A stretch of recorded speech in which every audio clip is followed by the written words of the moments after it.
Introductory. The power to become habituated to his surroundings is a marked characteristic of mankind. Very few of us realize with conviction the intensely unusual, unstable, complicated, unreliable, temporary nature of the economic organization by which Western Europe has lived for the last half-century. We assume some of the most peculiar and temporary of our late advantages as natural, permanent, and to be depended on, and we lay our plans accordingly. On this sandy and false foundation we scheme for social improvement and dress our political platforms, pursue our animosities and particular ambitions, and feel ourselves with enough margin in hand to foster, not assuage, civil conflict in the European family. Moved by insane delusion and reckless self-regard, the German people overturned the foundations on which we all lived and built. But the spokesmen of the French and British peoples have run the risk of completing the ruin, which Germany began, by a peace which, if it is carried into effect, must impair yet further, when it might have restored, the delicate, complicated organization, already shaken and broken by war, through which alone the European peoples can employ themselves and live. In England the outward aspect of life does not yet teach us to feel or realize in the least that an age is over. We are busy picking up the threads of our life where we dropped them, with this difference only, that many of us seem a good deal richer than we were before. Where we spent millions before the war, we have now learnt that we can spend hundreds of millions and apparently not suffer for it. Evidently we did not exploit to the utmost the possibilities of our economic life. We look, therefore, not only to a return to the comforts of 1914, but to an immense broadening and intensification of them. All classes alike thus build their plans, the rich to spend more and save less, the poor to spend more and work less. But perhaps it is only in England, and America, that it is possible to be so unconscious. In continental Europe the earth heaves and no one but is aware of the rumblings. There it is not just a matter of extravagance or labor troubles, but of life and death, of starvation and existence, and of the fearful convulsions of a dying civilization. For one who spent in Paris the greater part of the 6 months which succeeded the armistice, an occasional visit to London was a strange experience. England still stands outside Europe. Europe's voiceless tremors do not reach her. Europe is apart and England is not of her flesh and body. But Europe is solid with herself. France, Germany, Italy, Austria and Holland, Russia and Romania and Poland, throb together, and their structure and civilization are essentially one. They flourished together, they have rocked together in a war, which we, in spite of our enormous contributions and sacrifices, like though in a less degree than America, economically stood outside, and they may fall together. In this lies the destructive significance of the Peace of Paris. If the European Civil War is to end with France and Italy abusing their momentary victorious power to destroy Germany and Austria-Hungary now prostrate, they invite their own destruction also, being so deeply and inextricably intertwined with their victims by hidden psychic and economic bonds. At any rate, an Englishman who took part in the Conference of Paris and was during those months a member of the Supreme Economic Council of the Allied Powers, was bound to become, for him a new experience, a European in his cares and outlook. There, at the nerve center of the European system, his British preoccupations must largely fall away and he must be haunted by other and more dreadful specters. Paris was a nightmare, and everyone there was morbid. A sense of impending catastrophe overhung the frivolous scene, the futility and smallness of man before the great events confronting him, the mingled significance and unreality of the decisions, levity, blindness, insolence, confused cries from without, all the elements of ancient tragedy were there. Seated indeed amid the theatrical trappings of the French saloons of state, one could wonder if the extraordinary visages of Wilson and of Clemenceau, with their fixed hue and unchanging characterization, were really faces at all and not the tragicomic masks of some strange drama or puppet show. The proceedings of Paris all had this air of extraordinary importance and unimportance at the same time.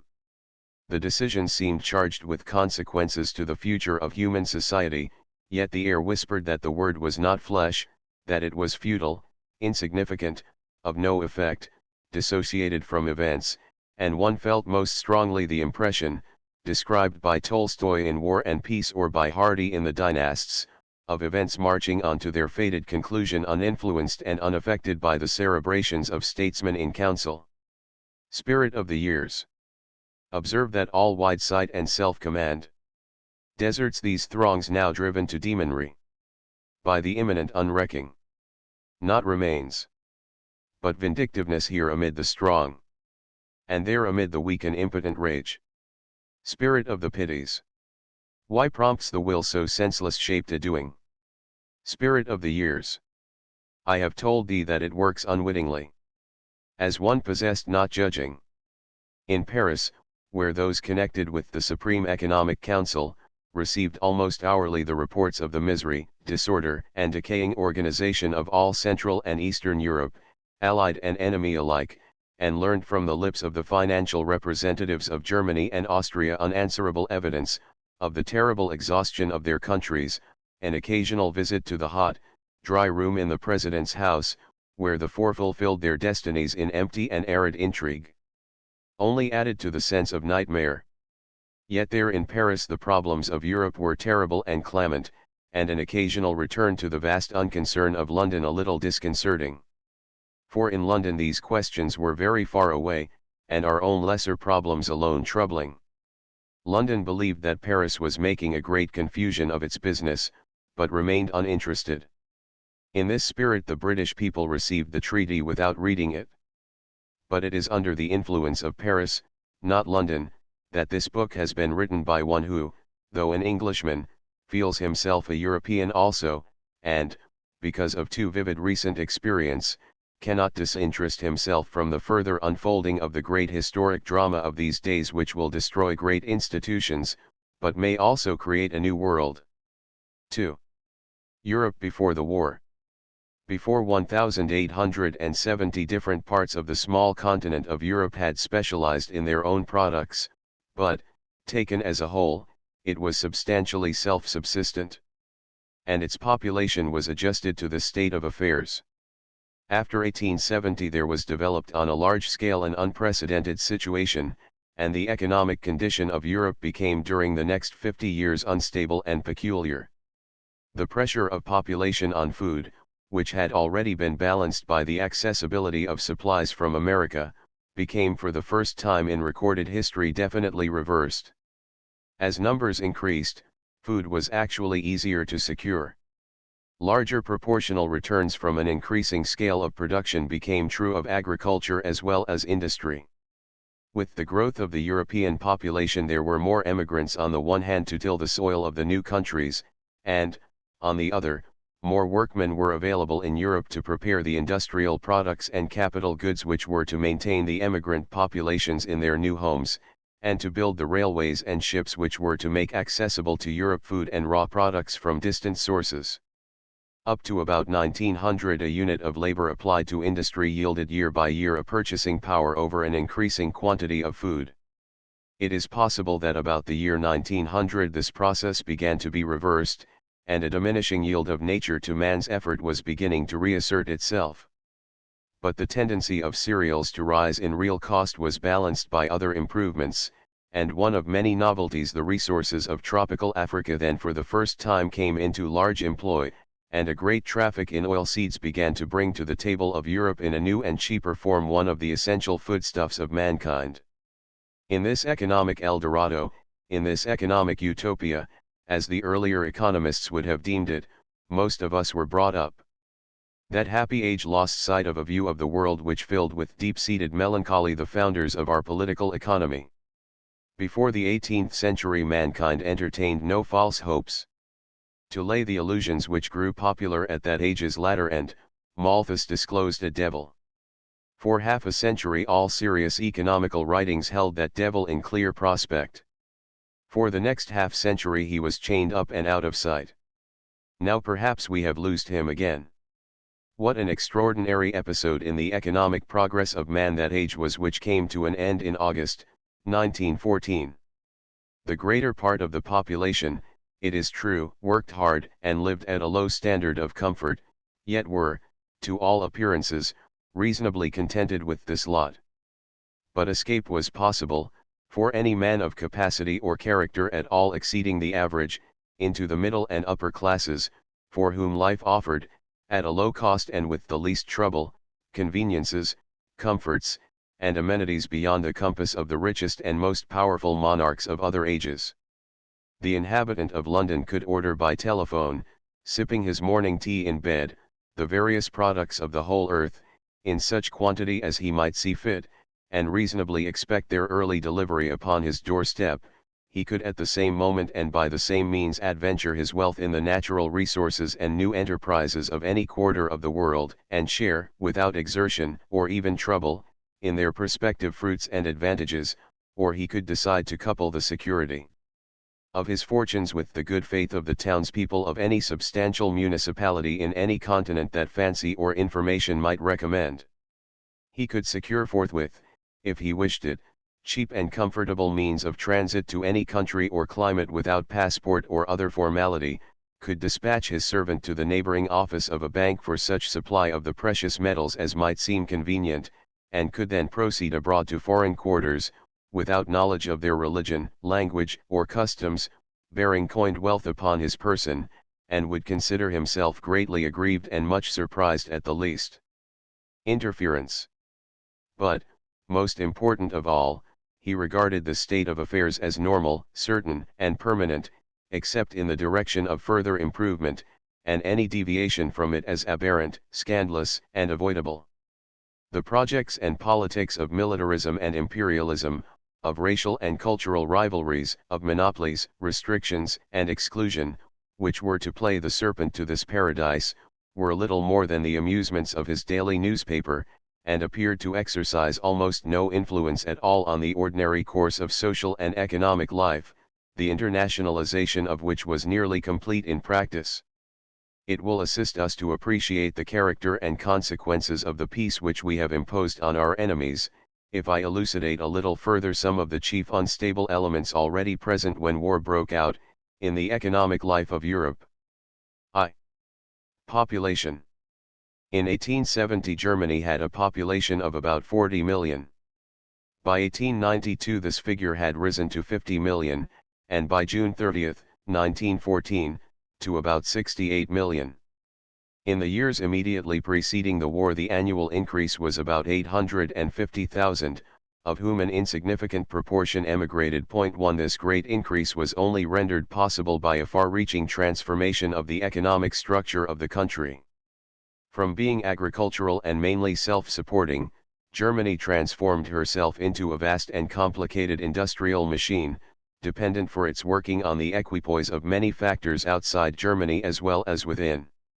Only by operating this machine, continuously and at full blast, could she find occupation at home for her increasing population and the means of purchasing their subsistence from abroad.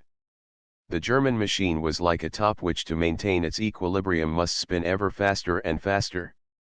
In the Austro-Hungarian Empire, which grew from about 40 million in 1890 to at least 50 million at the outbreak of war, the same tendency was present in a less degree, the annual excess of births over deaths being about 500,000, out of which, however, there was an annual emigration of some 250,000 persons. To understand the present situation, we must apprehend with vividness what an extraordinary center of population the development of the Germanic system had enabled Central Europe to become. Before the war the population of Germany and Austria-Hungary together not only substantially exceeded that of the United States, but was about equal to that of the whole of North America.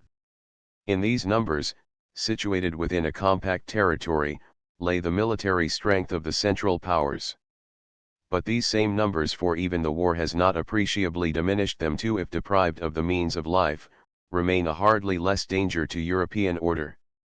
European Russia increased her population in a degree even greater than Germany from less than 100 million in 1890 to about 150 million at the outbreak of war. 3. And in the year immediately preceding 1914 the excess of births over deaths in Russia as a whole was at the prodigious rate of 2 millions per annum. This inordinate growth in the population of Russia, which has not been widely noticed in England, has been nevertheless one of the most significant facts of recent years. The great events of history are often due to secular changes in the growth of population and other fundamental economic causes, which, escaping by their gradual character the notice of contemporary observers, are attributed to the follies of statesmen or the fanaticism of atheists. Thus the extraordinary occurrences of the past 2 years in Russia, that vast upheaval of society, which has overturned what seemed most stable religion, the basis of property, the ownership of land, as well as forms of government and the hierarchy of classes, may owe more to the deep influences of expanding numbers than to Lenin or to Nicholas, and the disruptive powers of excessive national fecundity may have played a greater part in bursting the bonds of convention than either the power of ideas or the errors of autocracy. 2. Organization. The delicate organization by which these peoples lived depended partly on factors internal to the system. The interference of frontiers and of tariffs was reduced to a minimum, and not far short of 300 millions of people lived within the three empires of Russia, Germany, and Austria-Hungary. The various currencies, which were all maintained on a stable basis in relation to gold and to one another, facilitated the easy flow of capital and of trade to an extent the full value of which we only realize now, when we are deprived of its advantages. Over this great area there was an almost absolute security of property and of person. These factors of order, security, and uniformity, which Europe had never before enjoyed over so wide and populous a territory or for so long a period, prepared the way for the organization of that vast mechanism of transport, coal distribution, and foreign trade which made possible an industrial order of life in the dense urban centers of new population. This is too well known to require detailed substantiation with figures. But it may be illustrated by the figures for coal, which has been the key to the industrial growth of Central Europe hardly less than of England. The output of German coal grew from 30 million tons in 1871 to 70 million tons in 1890, 110 million tons in 1900, and 190 million tons in 1913. Round Germany as a central support the rest of the European economic system grouped itself, and on the prosperity and enterprise of Germany the prosperity of the rest of the continent mainly depended. The increasing pace of Germany gave her neighbors an outlet for their products, in exchange for which the enterprise of the German merchant supplied them with their chief requirements at a low price. The statistics of the economic interdependence of Germany and her neighbors are overwhelming. Germany was the best customer of Russia, Norway, Holland, Belgium, Switzerland, Italy, and Austria-Hungary. She was the second best customer of Great Britain, Sweden, and Denmark, and the third best customer of France. She was the largest source of supply to Russia, Norway, Sweden, Denmark, Holland, Switzerland, Italy, Austria-Hungary, Romania, and Bulgaria, and the second largest source of supply to Great Britain, Belgium, and France. In our own case we sent more exports to Germany than to any other country in the world except India, and we bought more from her than from any other country in the world except the United States. There was no European country except those west of Germany which did not do more than a quarter of their total trade with her, and in the case of Russia, Austria-Hungary, and Holland the proportion was far greater. Germany not only furnished these countries with trade, but, in the case of some of them, supplied a great part of the capital needed for their own development. Of Germany's pre-war foreign investments, amounting in all to about $6,250,000,000, not far short of $2,500,000,000 was invested in Russia, Austria-Hungary, Bulgaria, Romania, and Turkey. 4 And by the system of peaceful penetration she gave these countries not only capital, but, what they needed hardly less, organization. The whole of Europe east of the Rhine thus fell into the German industrial orbit, and its economic life was adjusted accordingly. But these internal factors would not have been sufficient to enable the population to support itself without the cooperation of external factors also and of certain general dispositions common to the whole of Europe. Many of the circumstances already treated were true of Europe as a whole, and were not peculiar to the Central Empires. But all of what follows was common to the whole European system. 3. The psychology of society. Europe was so organized socially and economically as to secure the maximum accumulation of capital. While there was some continuous improvement in the daily conditions of life of the mass of the population, society was so framed as to throw a great part of the increased income into the control of the class least likely to consume it. The new rich of the 19th century were not brought up to large expenditures, and preferred the power which investment gave them to the pleasures of immediate consumption. In fact, it was precisely the inequality of the distribution of wealth which made possible those vast accumulations of fixed wealth and of capital improvements which distinguished that age from all others. Herein lay, in fact, the main justification of the capitalist system. If the rich had spent their new wealth on their own enjoyments, the world would long ago have found such a regime intolerable. But like bees they saved and accumulated, not less to the advantage of the whole community because they themselves held narrower ends in prospect. The immense accumulations of fixed capital which, to the great benefit of mankind, were built up during the half-century before the war, could never have come about in a society where wealth was divided equitably. The railways of the world, which that age built as a monument to posterity, were, not less than the pyramids of Egypt, the work of labor which was not free to consume in immediate enjoyment the full equivalent of its efforts. Thus this remarkable system depended for its growth on a double bluff or deception. On the one hand the laboring classes accepted from ignorance or powerlessness, or were compelled, persuaded, or cajoled by custom, convention, authority, and the well-established order of society into accepting, a situation in which they could call their own very little of the cake that they and nature and the capitalists were cooperating to produce. And on the other hand the capitalist classes were allowed to call the best part of the cake theirs and were theoretically free to consume it, on the tacit underlying condition that they consumed very little of it in practice. The duty of saving became 9/10 of virtue and the growth of the cake the object of true religion. There grew round the non-consumption of the cake all those instincts of Puritanism which in other ages has withdrawn itself from the world and has neglected the arts of production as well as those of enjoyment. And so the cake increased, but to what end was not clearly contemplated. Individuals would be exhorted not so much to abstain as to defer, and to cultivate the pleasures of security and anticipation. Saving was for old age or for your children, but this was only in theory. The virtue of the cake was that it was never to be consumed, neither by you nor by your children after you. In writing thus I do not necessarily disparage the practices of that generation. In the unconscious recesses of its being society knew what it was about. The cake was really very small in proportion to the appetites of consumption, and no one, if it were shared all round, would be much the better off by the cutting of it. Society was working not for the small pleasures of today but for the future security and improvement of the race, in fact for progress. If only the cake were not cut but was allowed to grow in the geometrical proportion predicted by Malthus of population, but not less true of compound interest, perhaps a day might come when there would at last be enough to go round, and when posterity could enter into the enjoyment of our labors. In that day overwork, overcrowding, and underfeeding would have come to an end, and men, secure of the comforts and necessities of the body, could proceed to the nobler exercises of their faculties. One geometrical ratio might cancel another, and the 19th century was able to forget the fertility of the species in a contemplation of the dizzy virtues of compound interest.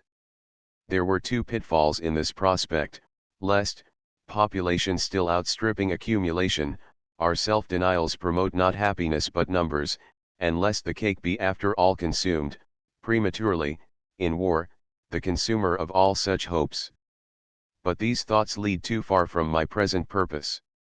I seek only to point out that the principle of accumulation based on inequality was a vital part of the pre-war order of society and of progress as we then understood it, and to emphasize that this principle depended on unstable psychological conditions, which it may be impossible to recreate. It was not natural for a population, of whom so few enjoyed the comforts of life, to accumulate so hugely. The war has disclosed the possibility of consumption to all and the vanity of abstinence to many. Thus the bluff is discovered, the laboring classes may be no longer willing to forego so largely, and the capitalist classes, no longer confident of the future, may seek to enjoy more fully their liberties of consumption so long as they last, and thus precipitate the hour of their confiscation. 4. The relation of the Old World to the New. The accumulative habits of Europe before the war were the necessary condition of the greatest of the external factors which maintained the European equipoise. Of the surplus capital goods accumulated by Europe, a substantial part was exported abroad, where its investment made possible the development of the new resources of food, materials, and transport, and at the same time enabled the Old World to stake out a claim in the natural wealth and virgin potentialities of the New. This last factor came to be of the vastest importance. The Old World employed with an immense prudence the annual tribute it was thus entitled to draw. The benefit of cheap and abundant supplies resulting from the new developments which its surplus capital had made possible, was, it is true, enjoyed and not postponed. But the greater part of the money interest accruing on these foreign investments was reinvested and allowed to accumulate, as a reserve, it was then hoped, against the less happy day when the industrial labor of Europe could no longer purchase on such easy terms the produce of other continents, and when the due balance would be threatened between its historical civilizations and the multiplying races of other climates and environments. Thus the whole of the European races tended to benefit alike from the development of new resources, whether they pursued their culture at home or adventured it abroad. Even before the war, however, the equilibrium thus established between old civilizations and new resources was being threatened. The prosperity of Europe was based on the facts that, owing to the large exportable surplus of foodstuffs in America, she was able to purchase food at a cheap rate measured in terms of the labor required to produce her own exports, and that, as a result of her previous investments of capital, she was entitled to a substantial amount annually without any payment in return at all. The second of these factors then seemed out of danger, but, as a result of the growth of population overseas, chiefly in the United States, the first was not so secure. When first the virgin soils of America came into bearing, the proportions of the population of those continents themselves, and consequently of their own local requirements, to those of Europe were very small. As lately as 1890 Europe had a population 3 times that of North and South America added together. But by 1914 the domestic requirements of the United States for wheat were approaching their production, and the date was evidently near when there would be an exportable surplus only in years of exceptionally favorable harvest. Indeed, the present domestic requirements of the United States are estimated at more than 90% of the average yield of the 5 years 1909, 1913.5. At that time, however, the tendency towards stringency was showing itself, not so much in a lack of abundance as in a steady increase of real cost. That is to say, taking the world as a whole, there was no deficiency of wheat, but in order to call forth an adequate supply it was necessary to offer a higher real price. The most favorable factor in the situation was to be found in the extent to which Central and Western Europe was being fed from the exportable surplus of Russia and Romania. In short, Europe's claim on the resources of the New World was becoming precarious. The law of diminishing returns was at last reasserting itself and was making it necessary year by year for Europe to offer a greater quantity of other commodities to obtain the same amount of bread, and Europe, therefore, could by no means afford the disorganization of any of her principal sources of supply. Much else might be said in an attempt to portray the economic peculiarities of the Europe of 1914. I have selected for emphasis the 3 or 4 greatest factors of instability: the instability of an excessive population dependent for its livelihood on a complicated and artificial organization, the psychological instability of the laboring and capitalist classes, and the instability of Europe's claim, coupled with the completeness of her dependence, on the food supplies of the New World. The war had so shaken this system as to endanger the life of Europe altogether. A great part of the continent was sick and dying, its population was greatly in excess of the numbers for which a livelihood was available, its organization was destroyed, its transport system ruptured, and its food supplies terribly impaired. It was the task of the peace conference to honor engagements and to satisfy justice, but not less to re-establish life and to heal wounds. These tasks were dictated as much by prudence as by the magnanimity which the wisdom of antiquity approved in victors. We will examine in the following chapters the actual character of the peace. 3. The conference. In chapters 4 and V I shall study in some detail the economic and financial provisions of the Treaty of Peace with Germany. But it will be easier to appreciate the true origin of many of these terms if we examine here some of the personal factors which influenced their preparation. In attempting this task, I touch, inevitably, questions of motive, on which spectators are liable to error and are not entitled to take on themselves the responsibilities of final judgment. Yet, if I seem in this chapter to assume sometimes the liberties which are habitual to historians, but which, in spite of the greater knowledge with which we speak, we generally hesitate to assume towards contemporaries, let the reader excuse me when he remembers how greatly, if it is to understand its destiny, the world needs light, even if it is partial and uncertain, on the complex struggle of human will and purpose, not yet finished, which, concentrated in the persons of 4 individuals in a manner never paralleled, made them, in the first months of 1919, the microcosm of mankind. In those parts of the treaty with which I am here concerned, the lead was taken by the French, in the sense that it was generally they who made in the first instance the most definite and the most extreme proposals. This was partly a matter of tactics. When the final result is expected to be a compromise, it is often prudent to start from an extreme position, and the French anticipated at the outset, like most other persons, a double process of compromise, first of all to suit the ideas of their allies and associates, and secondly in the course of the peace conference proper with the Germans themselves. These tactics were justified by the event. Clemenceau gained a reputation for moderation with his colleagues in council by sometimes throwing over with an air of intellectual impartiality the more extreme proposals of his ministers, and much went through where the American and British critics were naturally a little ignorant of the true point at issue, or where too persistent criticism by France's allies put them in a position which they felt as invidious, of always appearing to take the enemy's part and to argue his case. Where, therefore, British and American interests were not seriously involved, their criticism grew slack, and some provisions were thus passed which the French themselves did not take very seriously, and for which the 11th-hour decision to allow no discussion with the Germans removed the opportunity of remedy. But, apart from tactics, the French had a policy. Although Clemenceau might curtly abandon the claims of a Klotz or a Loucheur, or close his eyes with an air of fatigue when French interests were no longer involved in the discussion, he knew which points were vital, and these he abated little. In so far as the main economic lines of the treaty represent an intellectual idea, it is the idea of France and of Clemenceau.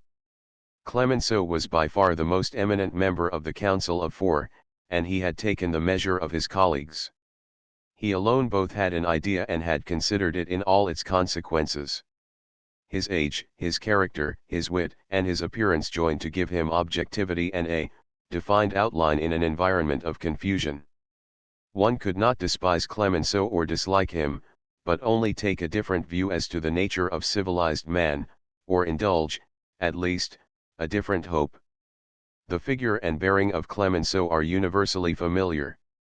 At the Council of Four he wore a square-tailed coat of very good, thick black broadcloth, and on his hands, which were never uncovered, grey suede gloves. His boots were of thick black leather, very good, but of a country style, and sometimes fastened in front, curiously, by a buckle instead of laces. His seat in the room in the President's house, where the regular meetings of the Council of Four were held, as distinguished from their private and unattended conferences in a smaller chamber below, was on a square brocade chair in the middle of the semicircle facing the fireplace, with Signor Orlando on his left, the President next by the fireplace, and the Prime Minister opposite on the other side of the fireplace on his right. He carried no papers and no portfolio, and was unattended by any personal secretary, though several French ministers and officials appropriate to the particular matter in hand would be present round him. His walk, his hand, and his voice were not lacking in vigor, but he bore nevertheless, especially after the attempt upon him, the aspect of a very old man conserving his strength for important occasions. He spoke seldom, leaving the initial statement of the French case to his ministers or officials, he closed his eyes often and sat back in his chair with an impassive face of parchment, his grey-gloved hands clasped in front of him. A short sentence, decisive or cynical, was generally sufficient, a question, an unqualified abandonment of his ministers, whose face would not be saved, or a display of obstinacy reinforced by a few words in a piquantly delivered English. 6 But speech and passion were not lacking when they were wanted, and the sudden outburst of words, often followed by a fit of deep coughing from the chest, produced their impression rather by force and surprise than by persuasion. Not infrequently Mr. Lloyd George, after delivering a speech in English, would, during the period of its interpretation into French, cross the hearthrug to the President to reinforce his case by some ad hominem argument in private conversation, or to sound the ground for a compromise, and this would sometimes be the signal for a general upheaval and disorder. The President's advisers would press round him, a moment later the British experts would dribble across to learn the result or see that all was well, and next the French would be there, a little suspicious lest the others were arranging something behind them, until all the room were on their feet and conversation was general in both languages. My last and most vivid impression is of such a scene: the President and the Prime Minister as the center of a surging mob and a babel of sound, a welter of eager, impromptu compromises and counter-compromises, all sound and fury signifying nothing, on what was an unreal question anyhow, the great issues of the morning's meeting forgotten and neglected, and Clemenceau silent and aloof on the outskirts, for nothing which touched the security of France was forward throned, in his grey gloves, on the brocade chair, dry in soul and empty of hope, very old and tired, but surveying the scene with a cynical and almost impish air, and when at last silence was restored and the company had returned to their places, it was to discover that he had disappeared. He felt about France what Pericles felt of Athens' unique value in her, nothing else mattering, but his theory of politics was Bismarck's. He had one illusion France, and one disillusion mankind, including Frenchmen and his colleagues not least. His principles for the peace can be expressed simply. In the first place, he was a foremost believer in the view of German psychology that the German understands and can understand nothing but intimidation, that he is without generosity or remorse in negotiation, that there is no advantage he will not take of you, and no extent to which he will not demean himself for profit, that he is without honor, pride, or mercy. Therefore you must never negotiate with a German or conciliate him, you must dictate to him. On no other terms will he respect you, or will you prevent him from cheating you. But it is doubtful how far he thought these characteristics peculiar to Germany, or whether his candid view of some other nations was fundamentally different. His philosophy had, therefore, no place for sentimentality in international relations. Nations are real things, of whom you love one and feel for the rest indifference or hatred. The glory of the nation you love is a desirable end, but generally to be obtained at your neighbor's expense. The politics of power are inevitable, and there is nothing very new to learn about this war or the end it was fought for. England had destroyed, as in each preceding century, a trade rival. A mighty chapter had been closed in the secular struggle between the glories of Germany and of France.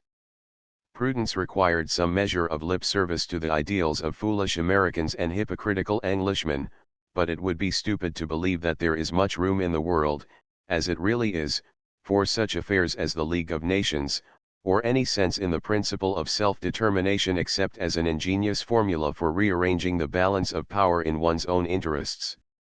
These, however, are generalities.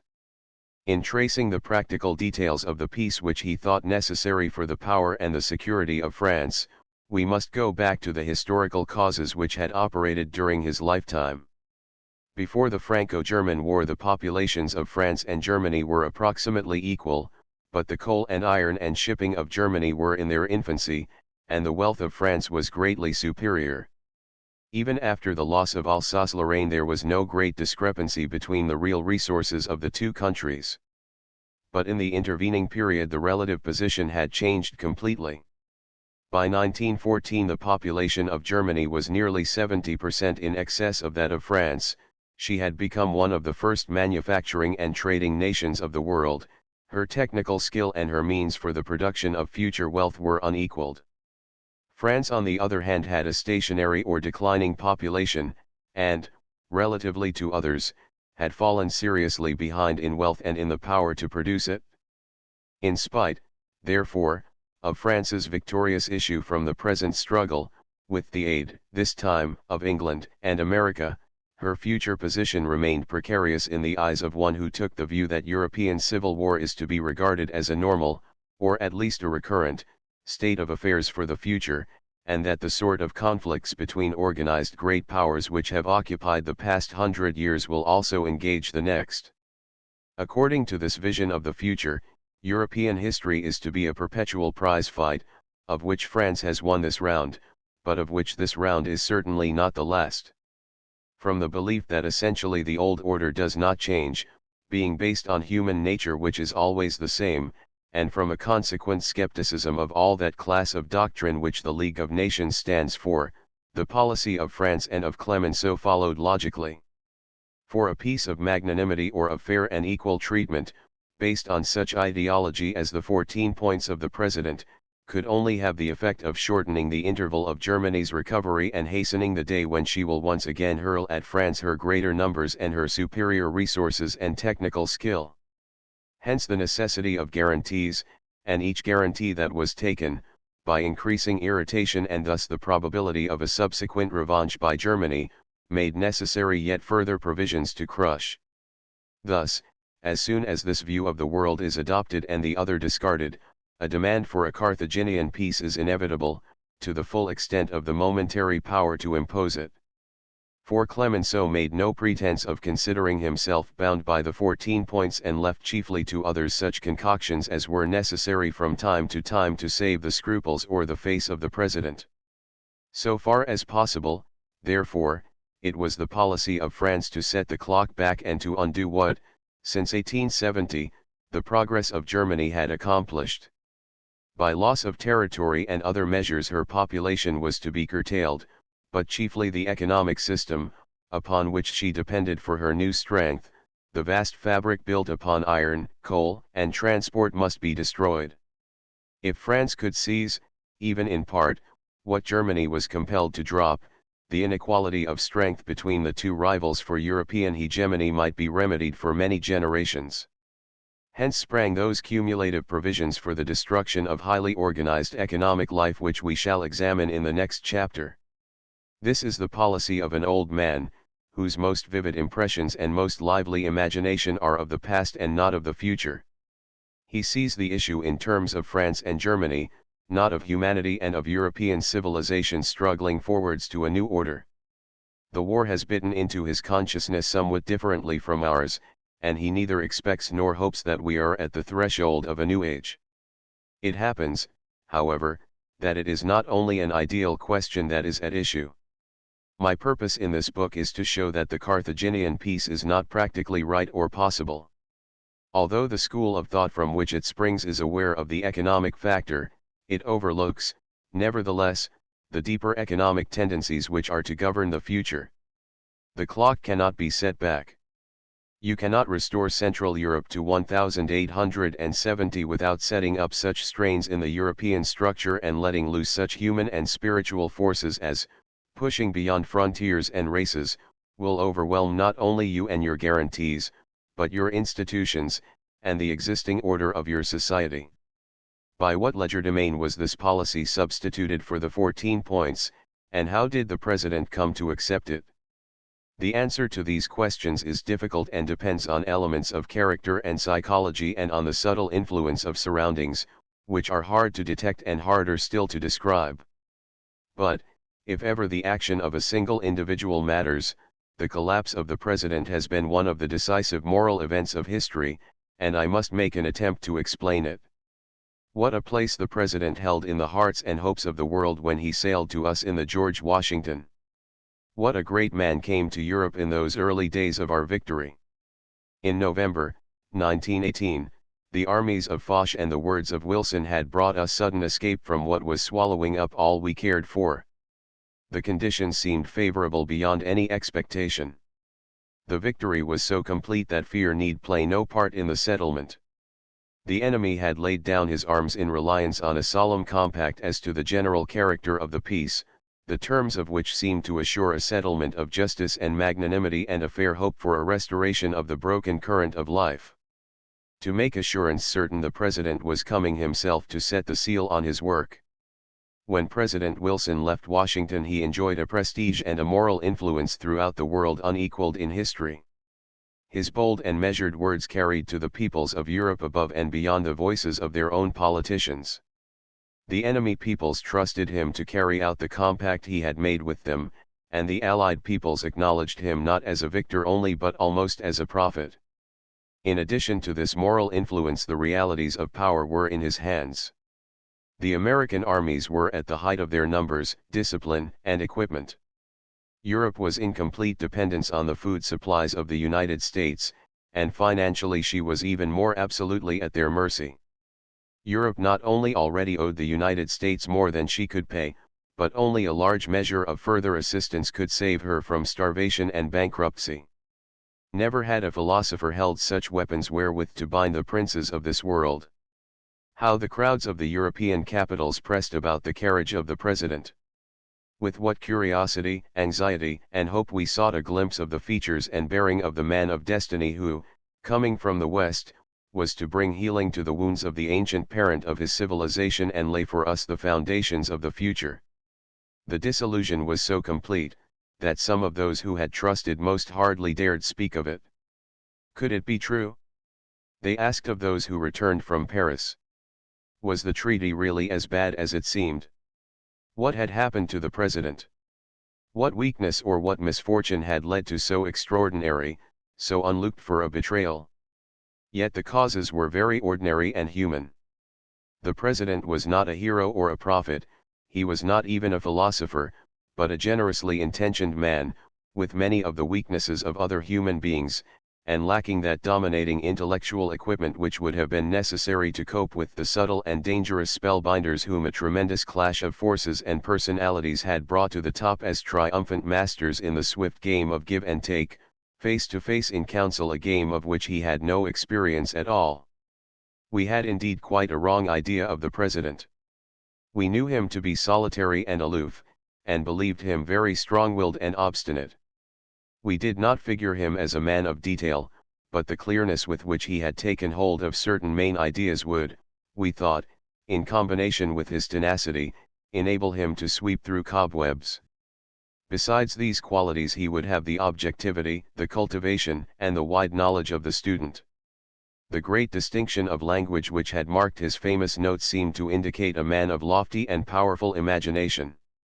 His portraits indicated a fine presence and a commanding delivery. With all this he had attained and held with increasing authority the first position in a country where the arts of the politician are not neglected.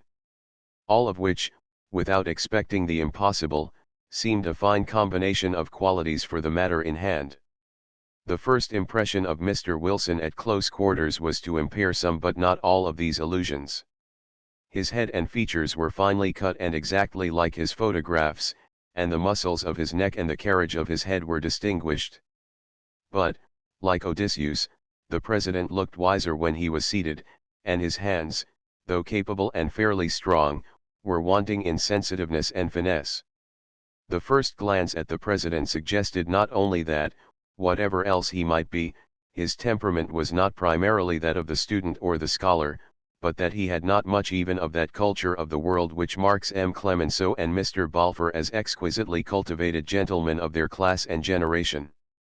But more serious than this, he was not only insensitive to his surroundings in the external sense, he was not sensitive to his environment at all. What chance could such a man have against Mr. Lloyd George's unerring, almost medium-like, sensibility to everyone immediately round him? To see the British Prime Minister watching the company, with 6 or 7 senses not available to ordinary men, judging character, motive, and subconscious impulse, perceiving what each was thinking and even what each was going to say next, and compounding with telepathic instinct the argument or appeal best suited to the vanity, weakness, or self-interest of his immediate auditor, was to realize that the poor President would be playing blind man's buff in that party. Never could a man have stepped into the parlor a more perfect and predestined victim to the finished accomplishments of the Prime Minister. The old world was tough in wickedness anyhow, the old world's heart of stone might blunt the sharpest blade of the bravest knight-errant. But this blind and deaf Don Quixote was entering a cavern where the swift and glittering blade was in the hands of the adversary. But if the president was not the philosopher king, what was he? After all, he was a man who had spent much of his life at a university. He was by no means a businessman or an ordinary party politician, but a man of force, personality, and importance. What, then, was his temperament? The clue once found was illuminating. The president was like a nonconformist minister, perhaps a Presbyterian. His thought and his temperament were essentially theological, not intellectual, with all the strength and the weakness of that manner of thought, feeling, and expression. It is a type of which there are not now in England and Scotland such magnificent specimens as formerly, but this description, nevertheless, will give the ordinary Englishman the distinctest impression of the president. With this picture of him in mind, we can return to the actual course of events. The president's program for the world, as set forth in his speeches and his notes, had displayed a spirit and a purpose so admirable that the last desire of his sympathizers was to criticize details. The details, they felt, were quite rightly not filled in at present, but would be in due course. It was commonly believed at the commencement of the Paris conference that the president had thought out, with the aid of a large body of advisers, a comprehensive scheme not only for the League of Nations, but for the embodiment of the 14 points in an actual treaty of peace. But in fact the president had thought out nothing. When it came to practice his ideas were nebulous and incomplete. He had no plan, no scheme, no constructive ideas whatever for clothing with the flesh of life the commandments which he had thundered from the White House. He could have preached a sermon on any of them or have addressed a stately prayer to the Almighty for their fulfillment, but he could not frame their concrete application to the actual state of Europe. He not only had no proposals in detail, but he was in many respects, perhaps inevitably, ill-informed as to European conditions. And not only was he ill-informed, that was true of Mr. Lloyd George also, but his mind was slow and unadaptable. The president's slowness amongst the Europeans was noteworthy.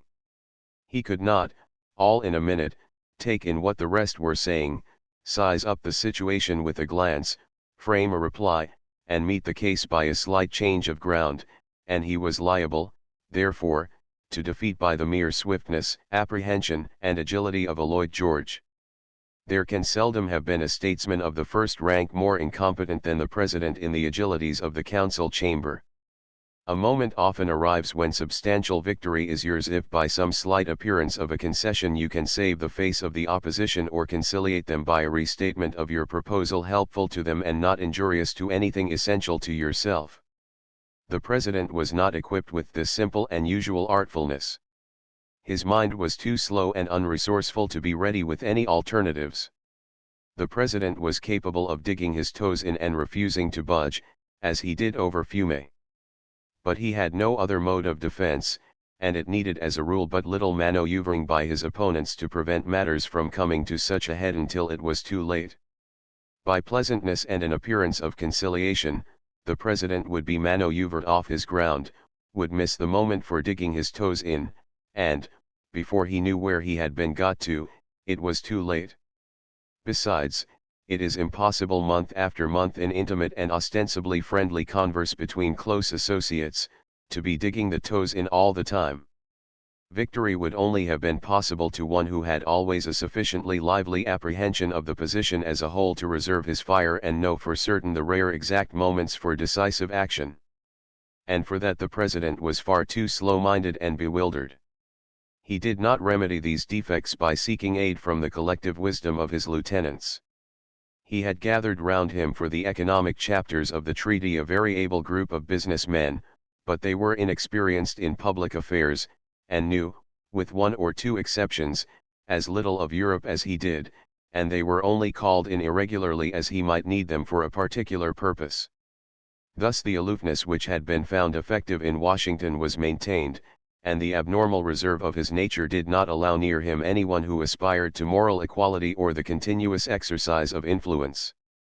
His fellow plenipotentiaries were dummies, and even the trusted Colonel House, with vastly more knowledge of men and of Europe than the President, from whose sensitiveness the President's dullness had gained so much, fell into the background as time went on. All this was encouraged by his colleagues on the Council of Four, who, by the breakup of the Council of Ten, completed the isolation which the President's own temperament had initiated. Thus day after day and week after week, he allowed himself to be closeted, unsupported, unadvised, and alone, with men much sharper than himself, in situations of supreme difficulty, where he needed for success every description of resource, fertility, and knowledge. He allowed himself to be drugged by their atmosphere, to discuss on the basis of their plans and of their data, and to be led along their paths. These and other various causes combined to produce the following situation. The reader must remember that the processes which are here compressed into a few pages took place slowly, gradually, insidiously, over a period of about 5 months. As the President had thought nothing out, the Council was generally working on the basis of a French or British draft.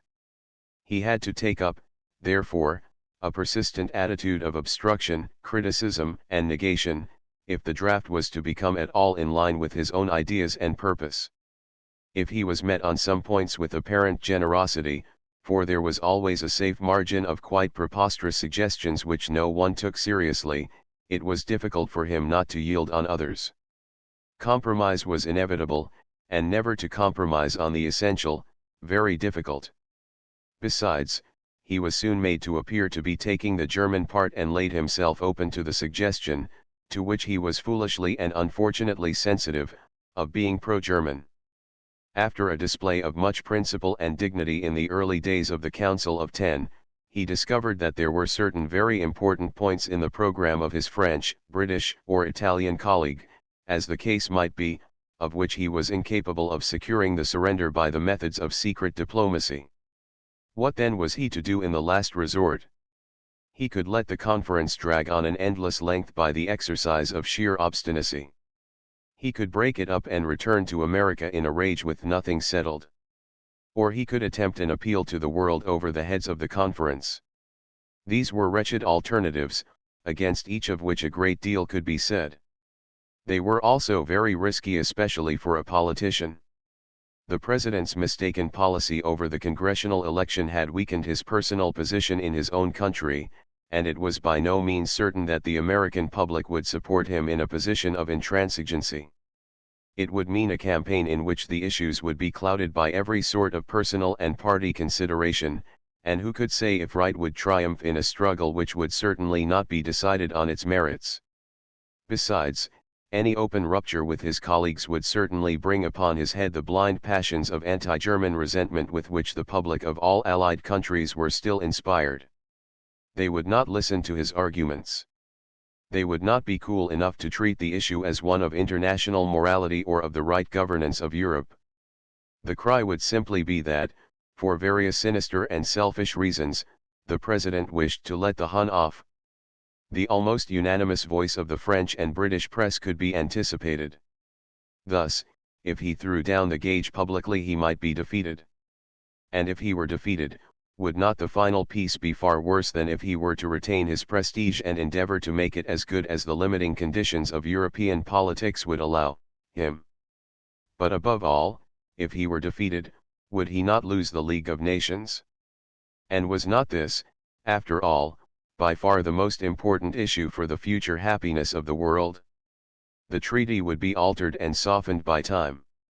Much in it which now seemed so vital would become trifling, and much which was impracticable would for that very reason never happen. But the League, even in an imperfect form, was permanent. It was the first commencement of a new principle in the government of the world.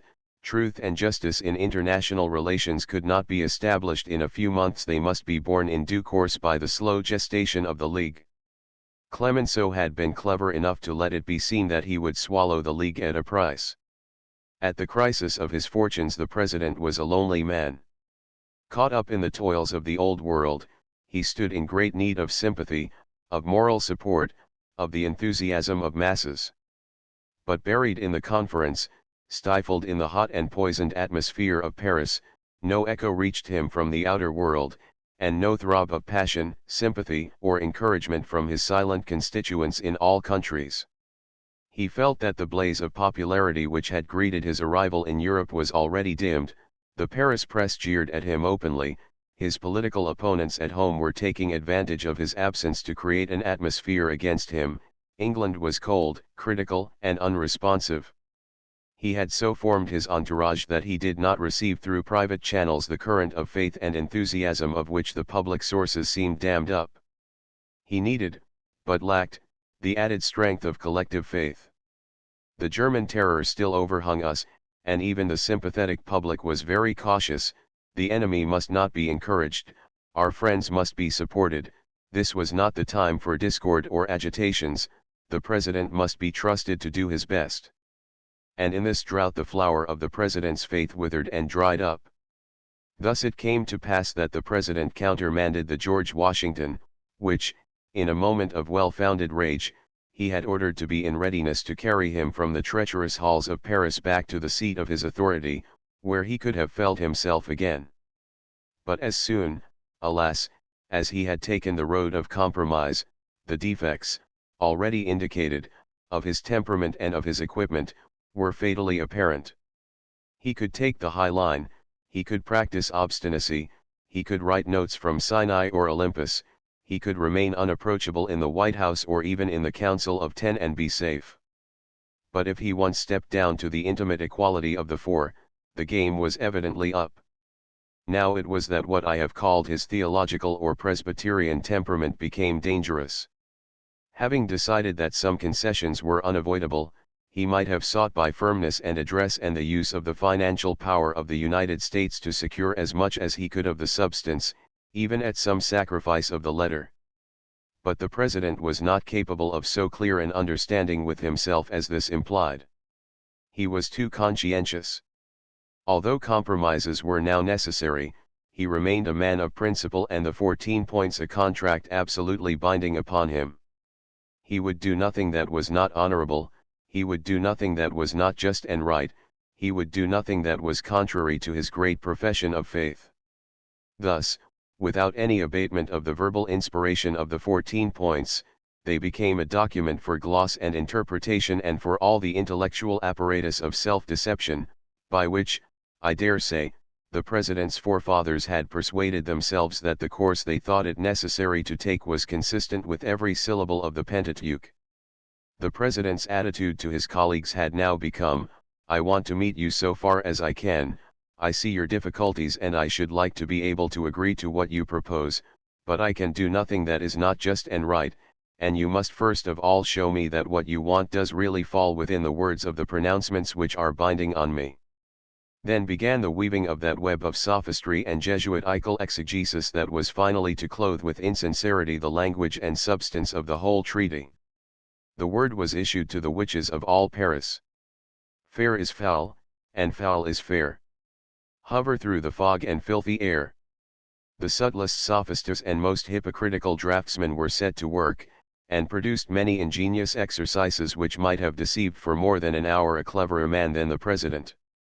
Thus, instead of saying that German Austria is prohibited from uniting with Germany except by leave of France, which would be inconsistent with the principle of self-determination, the treaty, with delicate draftsmanship, states that Germany acknowledges and will respect strictly the independence of Austria, within the frontiers which may be fixed in a treaty between that state and the principal allied and associated powers. She agrees that this independence shall be inalienable, except with the consent of the Council of the League of Nations, which sounds, but is not, quite different. And who knows but that the President forgot that another part of the treaty provides that for this purpose the Council of the League must be unanimous.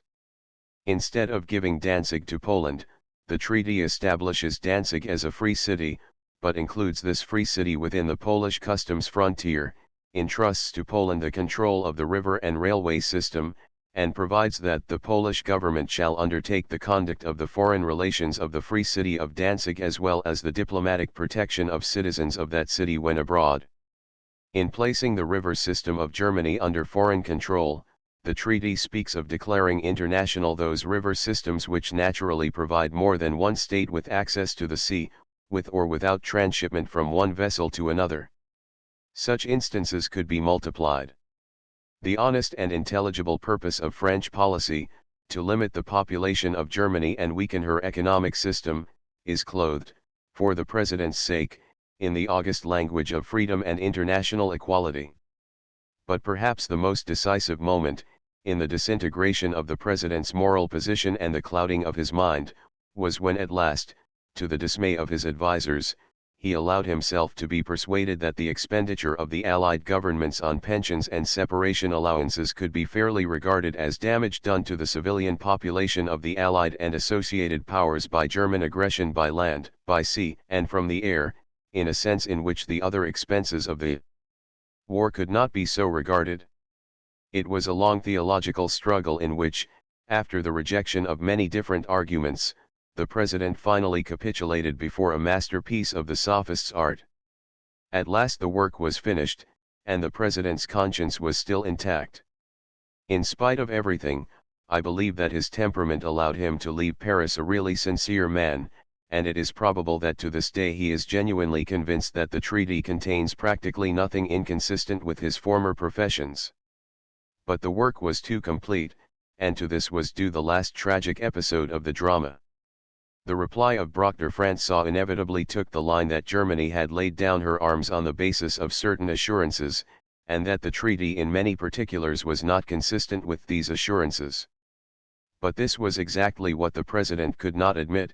In the sweat of solitary contemplation and with prayers to God he had done nothing that was not just and right.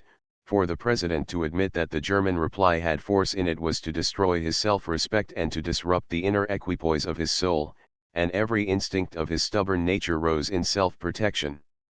In the language of medical psychology, to suggest to the President that the treaty was an abandonment of his professions was to touch on the raw Freudian complex.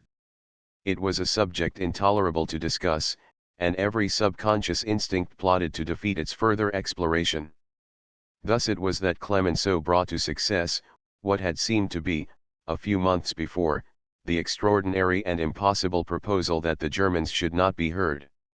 If only the President had not been so conscientious, if only he had not concealed from himself what he had been doing, even at the last moment he was in a position to have recovered lost ground and to have achieved some very considerable successes.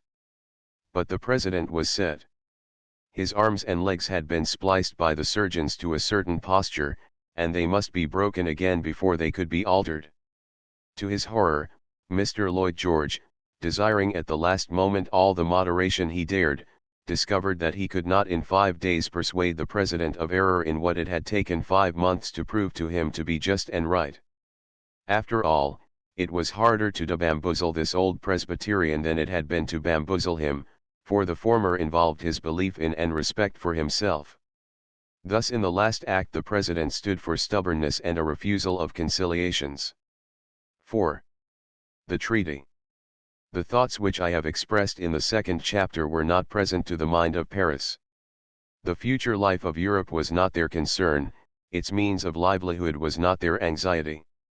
Their preoccupations, good and bad alike, related to frontiers and nationalities, to the balance of power, to imperial aggrandizements, to the future enfeeblement of a strong and dangerous enemy, to revenge, and to the shifting by the victors of their unbearable financial burdens onto the shoulders of the defeated.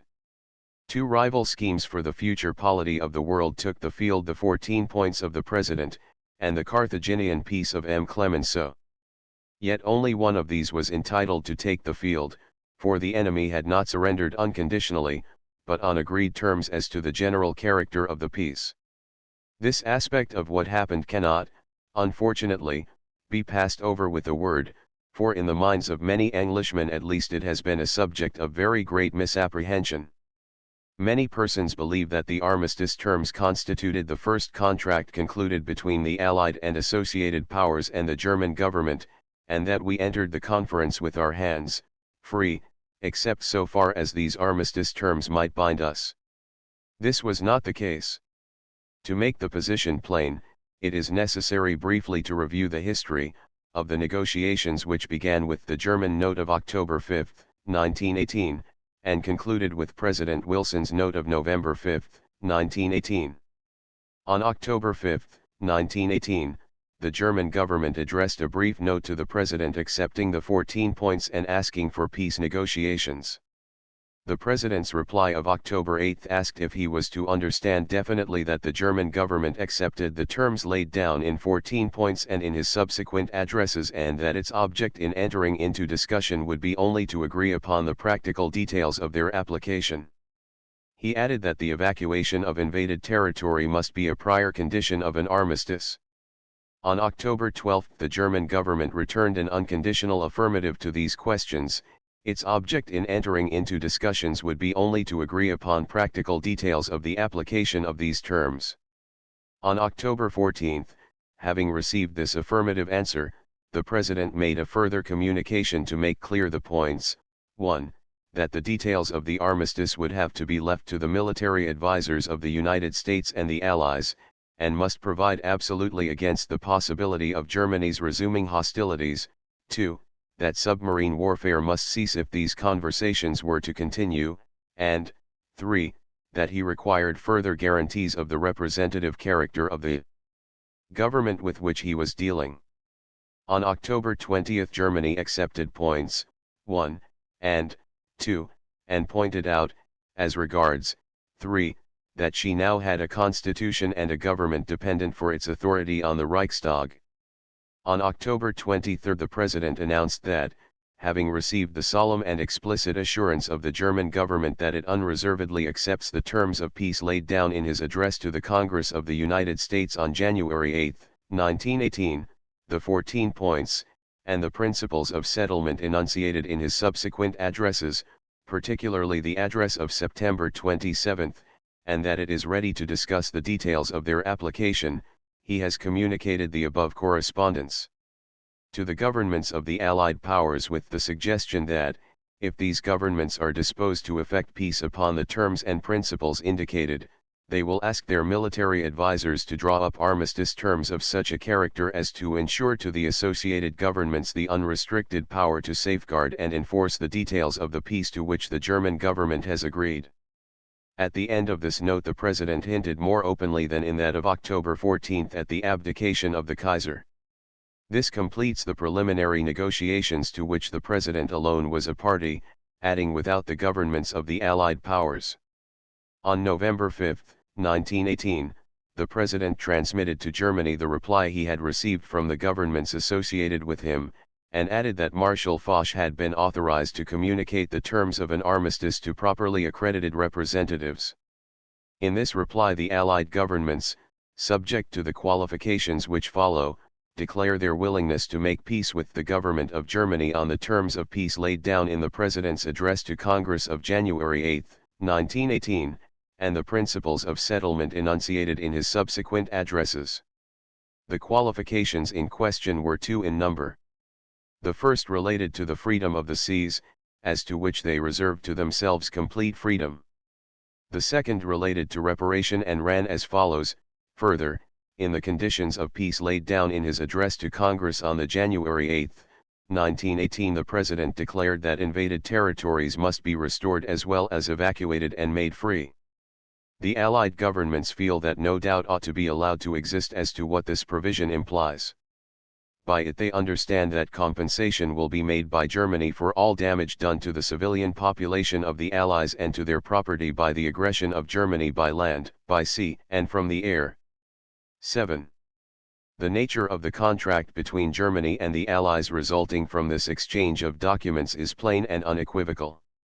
The terms of the peace are to be in accordance with the addresses of the President, and the purpose of the peace conference is to discuss the details of their application. The circumstances of the contract were of an unusually solemn and binding character, for one of the conditions of it was that Germany should agree to armistice terms which were to be such as would leave her helpless. Germany having rendered herself helpless in reliance on the contract, the honor of the Allies was peculiarly involved in fulfilling their part and, if there were ambiguities, in not using their position to take advantage of them. What, then, was the substance of this contract to which the Allies had bound themselves. An examination of the documents shows that, although a large part of the addresses is concerned with spirit, purpose, and intention, and not with concrete solutions, and that many questions requiring a settlement in the peace treaty are not touched on, nevertheless, there are certain questions which they settle definitely. It is true that within somewhat wide limits the Allies still had a free hand. Further, it is difficult to apply on a contractual basis those passages which deal with spirit, purpose, and intention. Every man must judge for himself whether, in view of them, deception or hypocrisy has been practiced. But there remain, as will be seen below, certain important issues on which the contract is unequivocal. In addition to the 14 points of January 18, 1918, the addresses of the President which form part of the material of the contract are 4 in number: before the Congress on February 11, at Baltimore on April 6, at Mount Vernon on July 4, and at New York on September 27, the last of these being specially referred to in the contract. I venture to select from these addresses those engagements of substance, avoiding repetitions, which are most relevant to the German treaty. The parts I omit add to, rather than detract from, those I quote, but they chiefly relate to intention, and are perhaps too vague and general to be interpreted contractually. Point 8. The 14 points. 3. The removal, so far as possible, of all economic barriers and the establishment of an equality of trade conditions among all the nations consenting to the peace and associating themselves for its maintenance. 4. Adequate guarantees given and taken that national armaments will be reduced to the lowest point consistent with domestic safety. 5. A free, open-minded, and absolutely impartial adjustment of all colonial claims, regard being had to the interests of the populations concerned. 6, 7, 8, and 11. The evacuation and restoration of all invaded territory, especially of Belgium. To this must be added the rider of the Allies, claiming compensation for all damage done to civilians and their property by land, by sea, and from the air, quoted in full above. 8. The righting of the wrong done to France by Prussia in 1871 in the matter of Alsace-Lorraine. 13. An independent Poland, including the territories inhabited by indisputably Polish populations and assured a free and secure access to the sea. 14. The League of Nations. Before the Congress, February 11, there shall be no annexations, no contributions, no punitive damages. Self-determination is not a mere phrase. It is an imperative principle of action which statesmen will henceforth ignore at their peril. Every territorial settlement involved in this war must be made in the interest and for the benefit of the populations concerned, and not as a part of any mere adjustment or compromise of claims amongst rival states. New York, September 27, 1. The impartial justice meted out must involve no discrimination between those to whom we wish to be just and those to whom we do not wish to be just. 2. No special or separate interest of any single nation or any group of nations can be made the basis of any part of the settlement which is not consistent with the common interest of all. 3. There can be no leagues or alliances or special covenants and understandings within the general and common family of the League of Nations. 4. There can be no special selfish economic combinations within the League and no employment of any form of economic boycott or exclusion, except as the power of economic penalty by exclusion from the markets of the world may be vested in the League of Nations itself as a means of discipline and control. 5. All international agreements and treaties of every kind must be made known in their entirety to the rest of the world. This wise and magnanimous program for the world had passed on November 5, 1918 beyond the region of idealism and aspiration, and had become part of a solemn contract to which all the great powers of the world had put their signature. But it was lost, nevertheless, in the morass of Paris, the spirit of it altogether, the letter in parts ignored and in other parts distorted. The German observations on the draft treaty of peace were largely a comparison between the terms of this understanding, on the basis of which the German nation had agreed to lay down its arms, and the actual provisions of the document offered them for signature thereafter.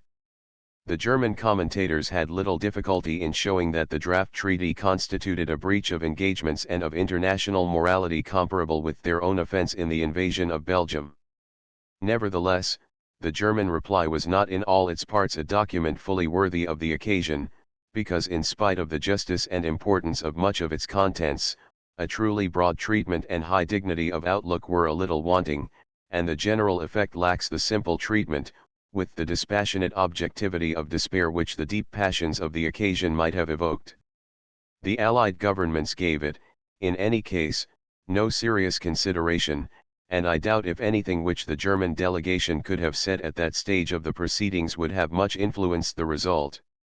The commonest virtues of the individual are often lacking in the spokesman of nations. A statesman representing not himself but his country may prove, without incurring excessive blame, as history often records, vindictive, perfidious, and egotistic.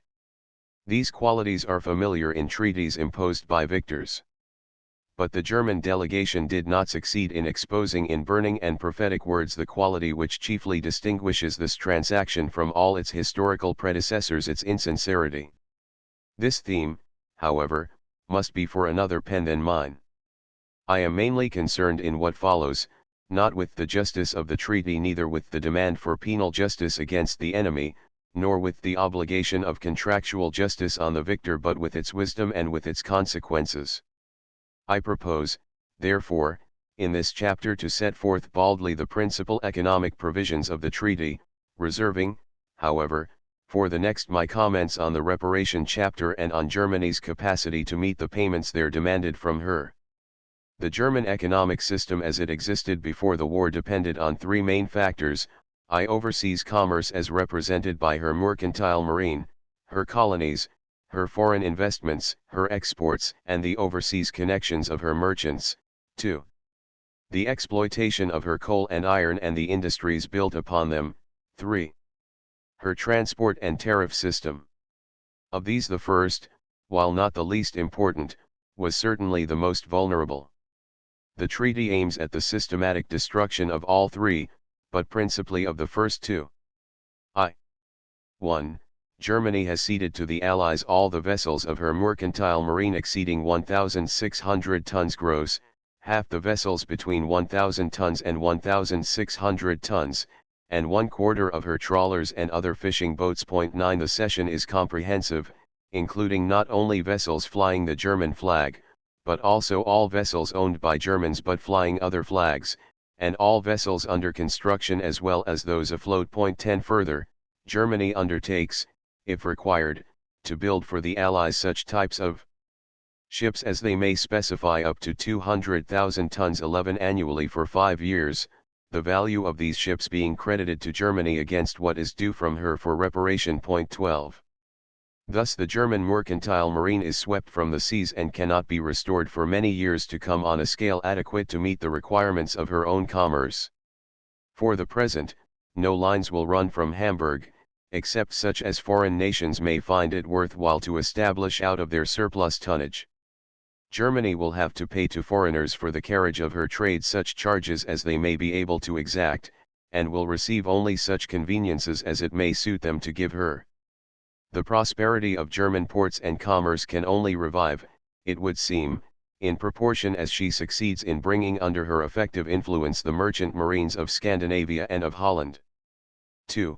Germany has ceded to the Allies all her rights and titles over her oversea possessions. 13. This cession not only applies to sovereignty but extends on unfavorable terms to government property, all of which, including railways, must be surrendered without payment, while, on the other hand, the German government remains liable for any debt which may have been incurred for the purchase or construction of this property, or for the development of the colonies generally. 14. In distinction from the practice ruling in the case of most similar cessions in recent history, the property and persons of private German nationals, as distinct from their government, are also injuriously affected. The Allied government exercising authority in any former German colony may make such provisions as it thinks fit with reference to the repatriation from them of German nationals and to the conditions upon which German subjects of European origin shall, or shall not, be allowed to reside, hold property, trade or exercise a profession in them. 15. All contracts and agreements in favor of German nationals for the construction or exploitation of public works lapse to the Allied governments as part of the payment due for reparation. But these terms are unimportant compared with the more comprehensive provision by which the Allied and associated powers reserve the right to retain and liquidate all property, rights, and interests belonging at the date of the coming into force of the present treaty to German nationals, or companies controlled by them, within the former German colonies. 16. This wholesale expropriation of private property is to take place without the Allies affording any compensation to the individuals expropriated, and the proceeds will be employed, first, to meet private debts due to Allied nationals from any German nationals, and second, to meet claims due from Austrian, Hungarian, Bulgarian, or Turkish nationals. Any balance may either be returned by the liquidating power direct to Germany, or retained by them.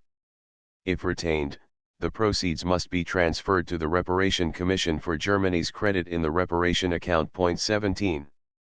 In short, not only are German sovereignty and German influence extirpated from the whole of her former overseas possessions, but the persons and property of her nationals resident or owning property in those parts are deprived of legal status and legal security. 3. The provisions just outlined in regard to the private property of Germans in the ex-German colonies apply equally to private German property in Alsace-Lorraine, except in so far as the French government may choose to grant exceptions. 18. This is of much greater practical importance than the similar expropriation overseas because of the far higher value of the property involved and the closer interconnection, resulting from the great development of the mineral wealth of these provinces since 1871, of German economic interests there with those in Germany itself. Alsace-Lorraine has been part of the German Empire for nearly 50 years. A considerable majority of its population is German-speaking, and it has been the scene of some of Germany's most important economic enterprises. Nevertheless, the property of those Germans who reside there, or who have invested in its industries, is now entirely at the disposal of the French government without compensation, except in so far as the German government itself may choose to afford it. The French government is entitled to expropriate without compensation the personal property of private German citizens and German companies resident or situated within Alsace-Lorraine, the proceeds being credited in part satisfaction of various French claims. The severity of this provision is only mitigated to the extent that the French government may expressly permit German nationals to continue to reside, in which case the above provision is not applicable. Government, state, and municipal property, on the other hand, is to be ceded to France without any credit being given for it. This includes the railway system of the two provinces, together with its rolling stock. 19. But while the property is taken over, liabilities contracted in respect of it in the form of public debts of any kind remain the liability of Germany. 20. The provinces also return to French sovereignty free and quit of their share of German war or pre-war deadweight debt, nor does Germany receive a credit on this account in respect of reparation. 4. The expropriation of German private property is not limited, however, to the ex-German colonies and Alsace-Lorraine. The treatment of such property forms, indeed, a very significant and material section of the treaty, which has not received as much attention as it merits, although it was the subject of exceptionally violent objection on the part of the German delegates at Versailles. So far as I know, there is no precedent in any peace treaty of recent history for the treatment of private property set forth below, and the German representatives urged that the precedent now established strikes a dangerous and immoral blow at the security of private property everywhere. This is an exaggeration, and the sharp distinction, approved by custom and convention during the past 2 centuries, between the property and rights of a state and the property and rights of its nationals is an artificial one, which is being rapidly put out of date by many other influences than the peace treaty, and is inappropriate to modern socialistic conceptions of the relations between the state and its citizens. It is true, however, that the treaty strikes a destructive blow at a conception which lies at the root of much of so-called international law, as this has been expounded hitherto. The principal provisions relating to the expropriation of German private property situated outside the frontiers of Germany, as these are now determined, are overlapping in their incidence, and the more drastic would seem in some cases to render the others unnecessary. Generally speaking, however, the more drastic and extensive provisions are not so precisely framed as those of more particular and limited application. They are as follows. A. The Allies reserve the right to retain and liquidate all property, rights, and interests belonging at the date of the coming into force of the present treaty to German nationals, or companies controlled by them, within their territories, colonies, possessions, and protectorates, including territories ceded to them by the present treaty 21. This is the extended version of the provision which has been discussed already in the case of the colonies and of Alsace-Lorraine. The value of the property so expropriated will be applied, in the first instance, to the satisfaction of private debts due from Germany to the nationals of the Allied government within whose jurisdiction the liquidation takes place, and, second, to the satisfaction of claims arising out of the acts of Germany's former allies. Any balance, if the liquidating government elects to retain it, must be credited in the reparation account. Point 22. It is, however, a point of considerable importance that the liquidating government is not compelled to transfer the balance to the Reparation Commission, but can, if it so decides, return the proceeds direct to Germany. For this will enable the United States, if they so wish, to utilize the very large balances, in the hands of their enemy property custodian, to pay for the provisioning of Germany, without regard to the views of the Reparation Commission. These provisions had their origin in the scheme for the mutual settlement of enemy debts by means of a clearing house. Under this proposal it was hoped to avoid much trouble and litigation by making each of the governments lately at war responsible for the collection of private debts due from its nationals to the nationals of any of the other governments, the normal process of collection having been suspended by reason of the war, and for the distribution of the funds so collected to those of its nationals who had claims against the nationals of the other governments, any final balance either way being settled in cash. Such a scheme could have been completely bilateral and reciprocal. And so in part it is, the scheme being mainly reciprocal as regards the collection of commercial debts. But the completeness of their victory permitted the Allied governments to introduce in their own favor many divergencies from reciprocity, of which the following are the chief. Whereas the property of Allied nationals within German jurisdiction reverts under the treaty to Allied ownership on the conclusion of peace, the property of Germans within Allied jurisdiction is to be retained and liquidated as described above, with the result that the whole of German property over a large part of the world can be expropriated, and the large properties now within the custody of public trustees and similar officials in the Allied countries may be retained permanently. In the second place, such German assets are chargeable, not only with the liabilities of Germans, but also, if they run to it, with payment of the amounts due in respect of claims by the nationals of such allied or associated power with regard to their property, rights, and interests in the territory of other enemy powers, as, for example, Turkey, Bulgaria, and Austria. Point 23. This is a remarkable provision, which is naturally non-reciprocal. In the third place, any final balance due to Germany on private account need not be paid over, but can be held against the various liabilities of the German government. Point 24. The effective operation of these articles is guaranteed by the delivery of deeds, titles, and information. Point 25. In the fourth place, pre-war contracts between Allied and German nationals may be cancelled or revived at the option of the former, so that all such contracts which are in Germany's favor will be cancelled, while, on the other hand, she will be compelled to fulfill those which are to her disadvantage. b. So far we have been concerned with German property within Allied jurisdiction. The next provision is aimed at the elimination of German interests in the territory of her neighbors and former allies, and of certain other countries. Under Article 260 of the Financial Clauses it is provided that the Reparation Commission may, within 1 year of the coming into force of the treaty, demand that the German government expropriate its nationals and deliver to the Reparation Commission any rights and interests of German nationals in any public utility undertaking or in any concession. 26 Operating in Russia, China, Turkey, Austria, Hungary, and Bulgaria, or in the possessions or dependencies of these states, or in any territory. formerly belonging to Germany or her allies, to be ceded by Germany or her allies to any power or to be administered by a mandatory under the present treaty. This is a comprehensive description, overlapping in part the provisions dealt with under a. above, but including, it should be noted, the new states and territories carved out of the former Russian, Austro-Hungarian, and Turkish empires. Thus Germany's influence is eliminated and her capital confiscated in all those neighboring countries to which she might naturally look for her future livelihood, and for an outlet for her energy, enterprise, and technical skill.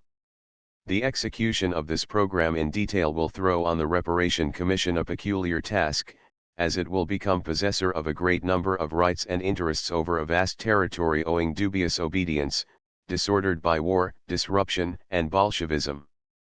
The division of the spoils between the victors will also provide employment for a powerful office, whose doorsteps the greedy adventurers and jealous concession hunters of 20 or 30 nations will crowd and defile.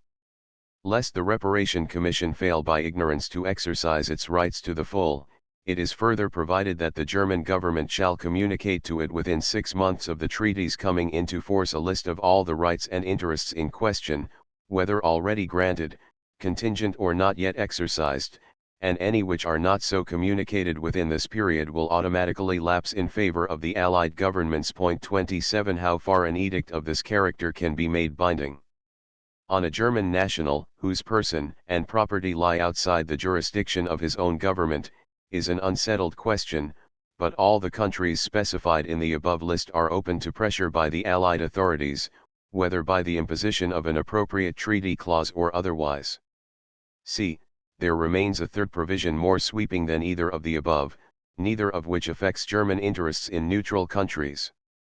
The Reparation Commission is empowered up to May 1, 1921, to demand payment up to $5 billion in such manner as they may fix, whether in gold, commodities, ships, securities, or otherwise. 28 This provision has the effect of entrusting to the Reparation Commission for the period in question dictatorial powers over all German property of every description whatever. They can, under this article, point to any specific business, enterprise, or property, whether within or outside Germany, and demand its surrender, and their authority would appear to extend not only to property existing at the date of the peace, but also to any which may be created or acquired at any time in the course of the next 18 months. For example, they could pick out, as presumably they will as soon as they are established, the fine and powerful German enterprise in South America known as the Deutsche Überseeische Elektrische the DUEG, and dispose of it to Allied interests. The clause is unequivocal and all-embracing. It is worthwhile to note in passing that it introduces a quite novel principle in the collection of indemnities. Hitherto, a sum has been fixed, and the nation mulcted has been left free to devise and select for itself the means of payment. But in this case the payees can, for a certain period, not only demand a certain sum but specify the particular kind of property in which payment is to be effected. Thus the powers of the Reparation Commission, with which I deal more particularly in the next chapter, can be employed to destroy Germany's commercial and economic organization as well as to exact payment. The cumulative effect of A, B, and C, as well as of certain other minor provisions on which I have not thought it necessary to enlarge, is to deprive Germany, or rather to empower the Allies so to deprive her at their will, it is not yet accomplished, of everything she possesses outside her own frontiers as laid down in the treaty. Not only are her oversea investments taken and her connections destroyed, but the same process of extirpation is applied in the territories of her former allies and of her immediate neighbors by land. 5. Lest by some oversight the above provisions should overlook any possible contingencies, certain other articles appear in the treaty, which probably do not add very much in practical effect to those already described, but which deserve brief mention as showing the spirit of completeness in which the victorious powers entered upon the economic subjection of their defeated enemy. First of all, there is a general clause of barrier and renunciation, in territory outside her European frontiers as fixed by the present treaty. Germany renounces all rights, titles, and privileges whatever in or over territory which belong to her or to her allies, and all rights, titles, and privileges whatever their origin which she held as against the Allied and associated powers. 29. There follow certain more particular provisions. Germany renounces all rights and privileges she may have acquired in China. 30. There are similar provisions for Siam. 31. For Liberia. 32. For Morocco. 33. And for Egypt. 34. In the case of Egypt, not only are special privileges renounced, but by Article 150 ordinary liberties are withdrawn, the Egyptian government being accorded complete liberty of action in regulating the status of German nationals and the conditions under which they may establish themselves in Egypt. By Article 258, Germany renounces her right to any participation in any financial or economic organizations of an international character operating in any of the Allied or associated states, or in Austria, Hungary, Bulgaria, or Turkey, or in the dependencies of these states, or in the former Russian Empire. Generally speaking, only those pre-war treaties and conventions are revived which it suits the Allied governments to revive, and those in Germany's favor may be allowed to lapse. 35. It is evident, however, that none of these provisions are of any real importance, as compared with those described previously. They represent the logical completion of Germany's outlawry and economic subjection to the convenience of the Allies, but they do not add substantially to her effective disabilities. 2. The provisions relating to coal and iron are more important in respect of their ultimate consequences on Germany's internal industrial economy than for the money value immediately involved. The German Empire has been built more truly on coal and iron than on blood and iron. The skilled exploitation of the great coal fields of the Ruhr, Upper Silesia, and the Saar, alone made possible the development of the steel, chemical, and electrical industries which established her as the first industrial nation of continental Europe. 1/3 of Germany's population lives in towns of more than 20,000 inhabitants, an industrial concentration which is only possible on a foundation of coal and iron. In striking, therefore, at her coal supply, the French politicians were not mistaking their target. It is only the extreme immoderation, and indeed technical impossibility, of the treaty's demands which may save the situation in the long run. 1. The treaty strikes at Germany's coal supply in 4 ways. As compensation for the destruction of the coal mines in the north of France, and as part payment towards the total reparation due from Germany for the damage resulting from the war, Germany cedes to France in full and absolute possession, with exclusive rights of exploitation, unencumbered, and free from all debts and charges of any kind, the coal mines situated in the Saar Basin. 36. While the administration of this district is vested for 15 years in the League of Nations, it is to be observed that the mines are ceded to France absolutely. 15 years hence the population of the district will be called upon to indicate by plebiscite their desires as to the future sovereignty of the territory, and, in the event of their electing for union with Germany, Germany is to be entitled to repurchase the mines at a price payable in gold. 37. The judgment of the world has already recognized the transaction of the Saar as an act of spoliation and insincerity. So far as compensation for the destruction of French coal mines is concerned, this is provided for, as we shall see in a moment, elsewhere in the treaty. There is no industrial region in Germany, the German representatives have said without contradiction, the population of which is so permanent, so homogeneous, and so little complex as that of the Saar district. Among more than 650,000 inhabitants, there were in 1918 less than 100 French. The Saar district has been German for more than 1,000 years. Temporary occupation as a result of warlike operations on the part of the French always terminated in a short time in the restoration of the country upon the conclusion of peace. During a period of 1,048 years France has possessed the country for not quite 68 years in all. When, on the occasion of the First Treaty of Paris in 1814, a small portion of the territory now coveted was retained for France, the population raised the most energetic opposition and demanded reunion with their German fatherland, to which they were related by language, customs, and religion. After an occupation of 1 year and a quarter, this desire was taken into account in the Second Treaty of Paris in 1815. Since then the country has remained uninterruptedly attached to Germany, and owes its economic development to that connection. The French wanted the coal for the purpose of working the iron fields of Lorraine, and in the spirit of Bismarck they have taken it. Not precedent, but the verbal professions of the Allies, have rendered it indefensible. 38. 2. Upper Silesia, a district without large towns, in which, however, lies one of the major coal fields of Germany with a production of about 23% of the total German output of hard coal, is, subject to a plebiscite 39 to be ceded to Poland. Upper Silesia was never part of historic Poland, but its population is mixed Polish, German, and Czechoslovakian, the precise proportions of which are disputed. 40 Economically it is intensely German, the industries of eastern Germany depend upon it for their coal, and its loss would be a destructive blow at the economic structure of the German state. 41. With the loss of the fields of Upper Silesia and the Saar, the coal supplies of Germany are diminished by not far short of 1/3. 3. Out of the coal that remains to her, Germany is obliged to make good year by year the estimated loss which France has incurred by the destruction and damage of war in the coal fields of her northern provinces.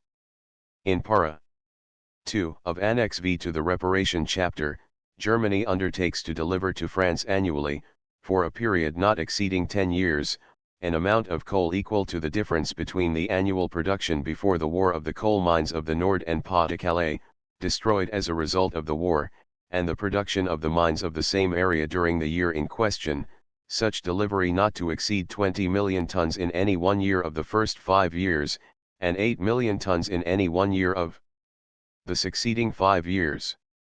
This is a reasonable provision if it stood by itself, and one which Germany should be able to fulfill if she were left her other resources to do it with. 4. The final provision relating to coal is part of the general scheme of the Reparation Chapter by which the sums due for reparation are to be partly paid in kind instead of in cash. As a part of the payment due for reparation, Germany is to make the following deliveries of coal or equivalent in coke, the deliveries to France being wholly additional to the amounts available by the cession of the Saar or in compensation for destruction in northern France. I. To France 7 million tons annually for 10 years, 42. 2. To Belgium 8 million tons annually for 10 years. 3. To Italy an annual quantity, rising by annual increments from 4,500,000 tons in 1919, 1920 to 8,500,000 tons in each of the 6 years, 1923, 1924 to 1928, 1929. 4. To Luxembourg, if required, a quantity of coal equal to the pre-war annual consumption of German coal in Luxembourg. This amounts in all to an annual average of about 25 million tons. These figures have to be examined in relation to Germany's probable output. The maximum pre-war figure was reached in 1913 with a total of 191,500,000 tons. Of this, 19 million tons were consumed at the mines, and on balance, i.e. exports less imports, 33,500,000 tons were exported, leaving 139 million tons for domestic consumption. It is estimated that this total was employed as follows. Railways, 18 million tons. Gas, water, and electricity, 12,500,000. Bunkers, 6,500,000.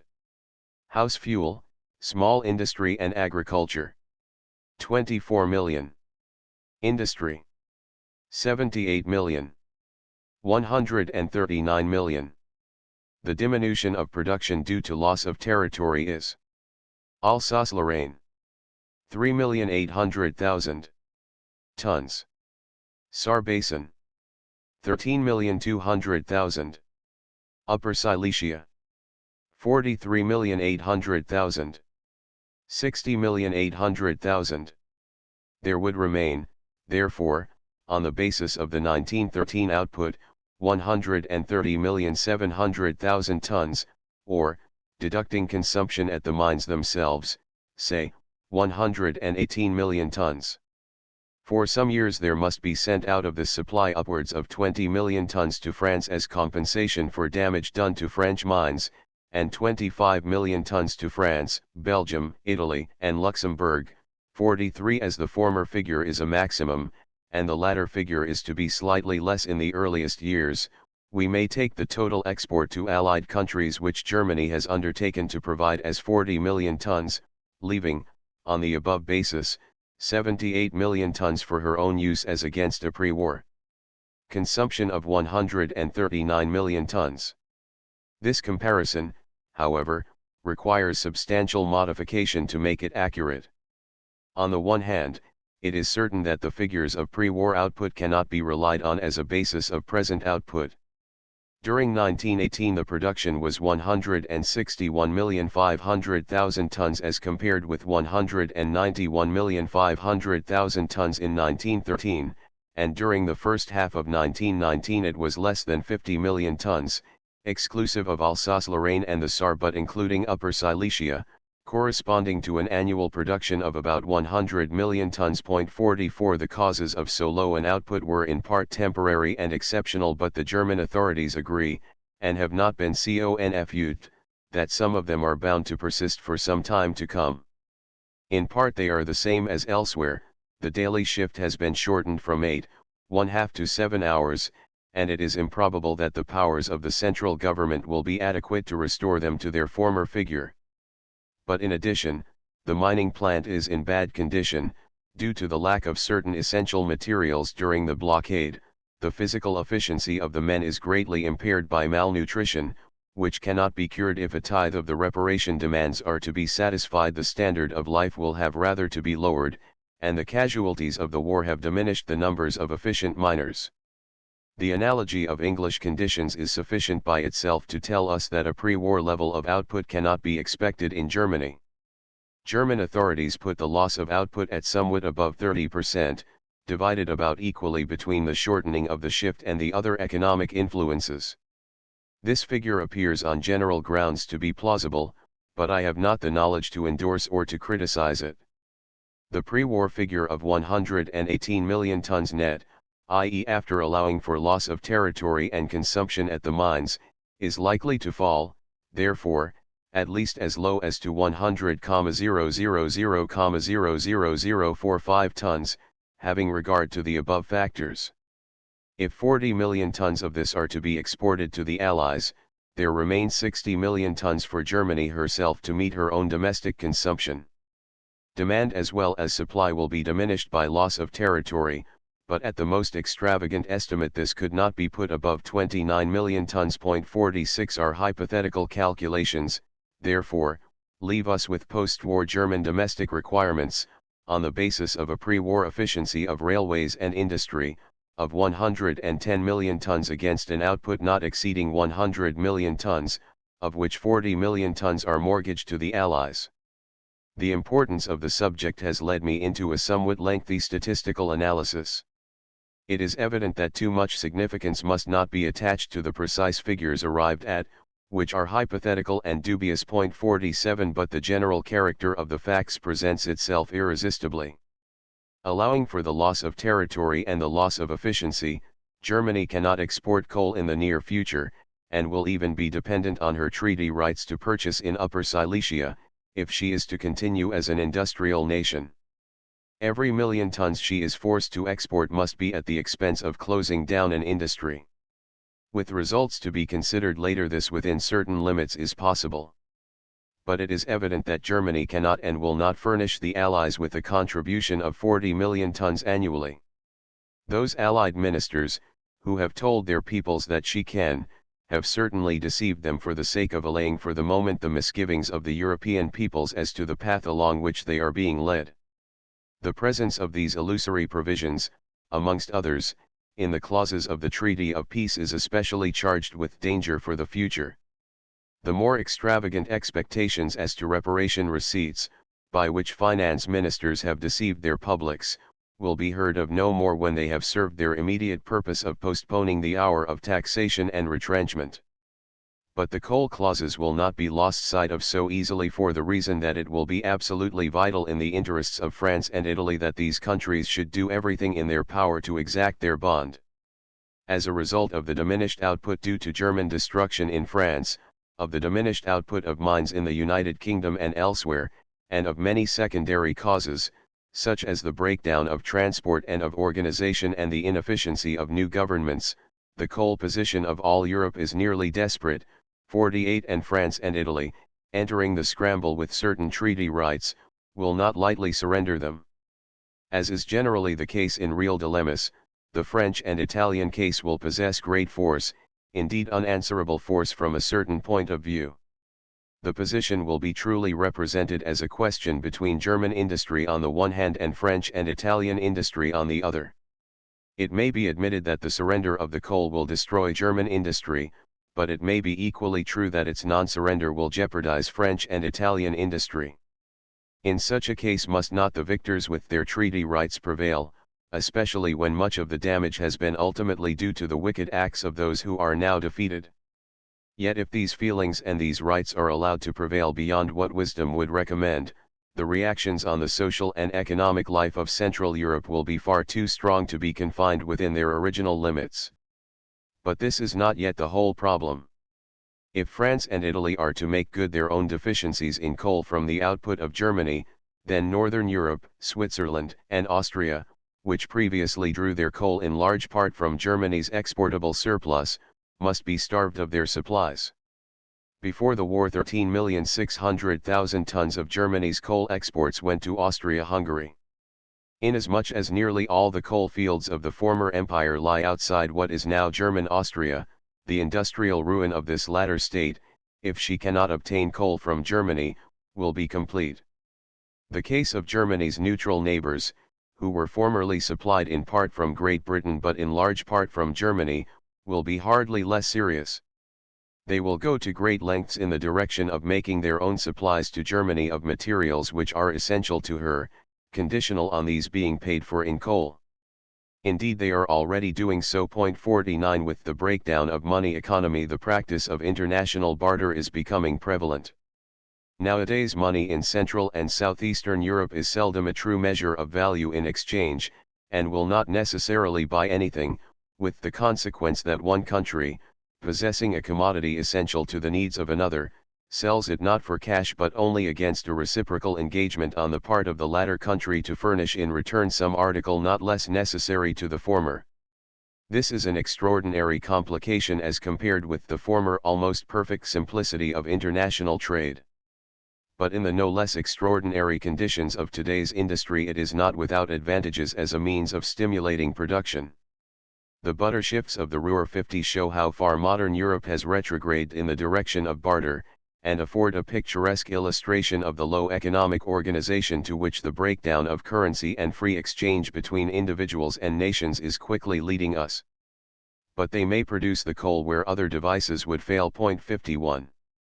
Yet if Germany can find coal for the neighboring neutrals, France and Italy may loudly claim that in this case she can and must keep her treaty obligations.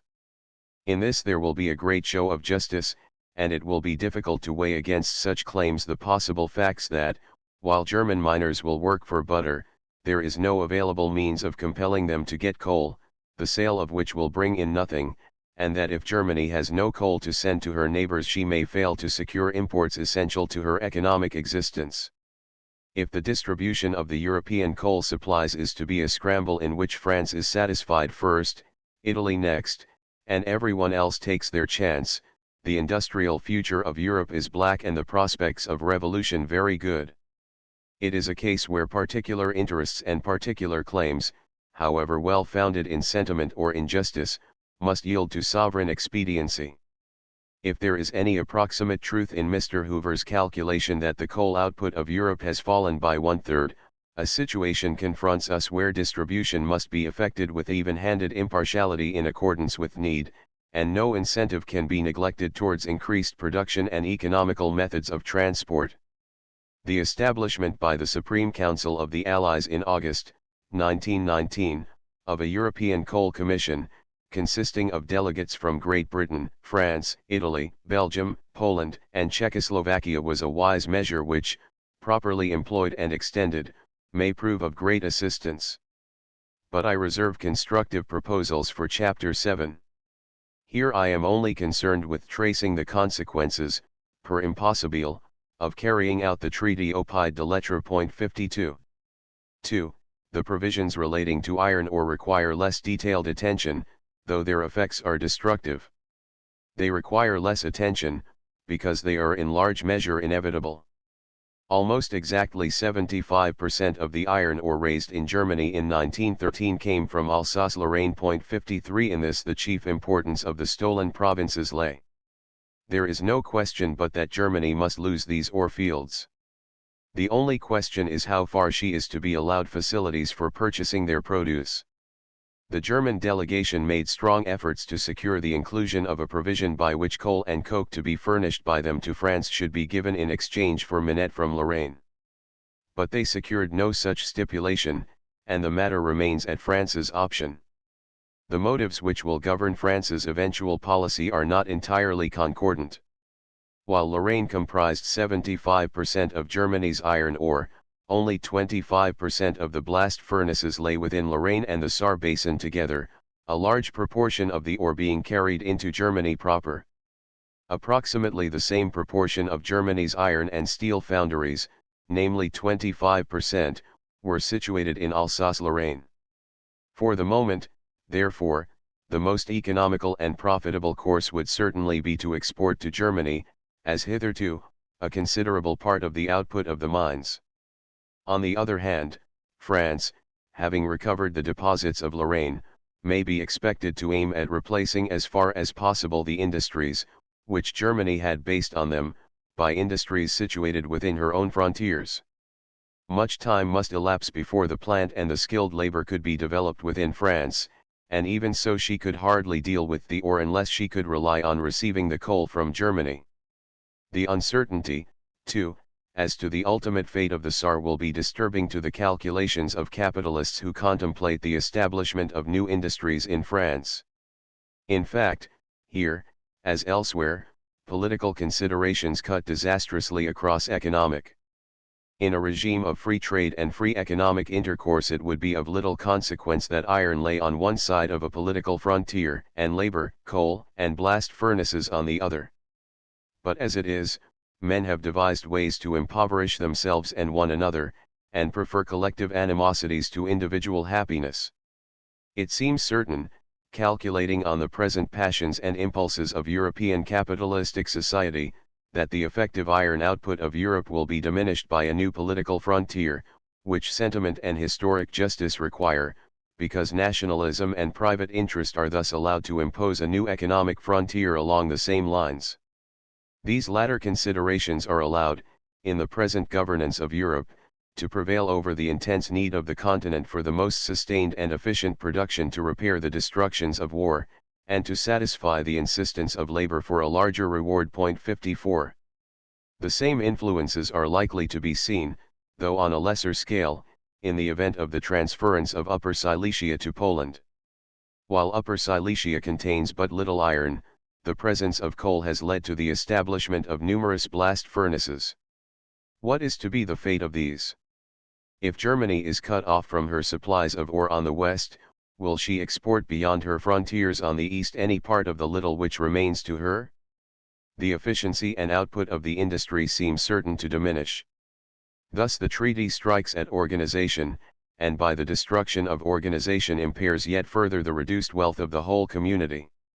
The economic frontiers which are to be established between the coal and the iron, upon which modern industrialism is founded, will not only diminish the production of useful commodities, but may possibly occupy an immense quantity of human labor in dragging iron or coal, as the case may be, over many useless miles to satisfy the dictates of a political treaty or because obstructions have been established to the proper localization of industry. 3. There remain those treaty provisions which relate to the transport and the tariff systems of Germany. These parts of the treaty have not nearly the importance and the significance of those discussed hitherto. They are pinpricks, interferences and vexations, not so much objectionable for their solid consequences, as dishonorable to the Allies in the light of their professions. Let the reader consider what follows in the light of the assurances already quoted, in reliance on which Germany laid down her arms.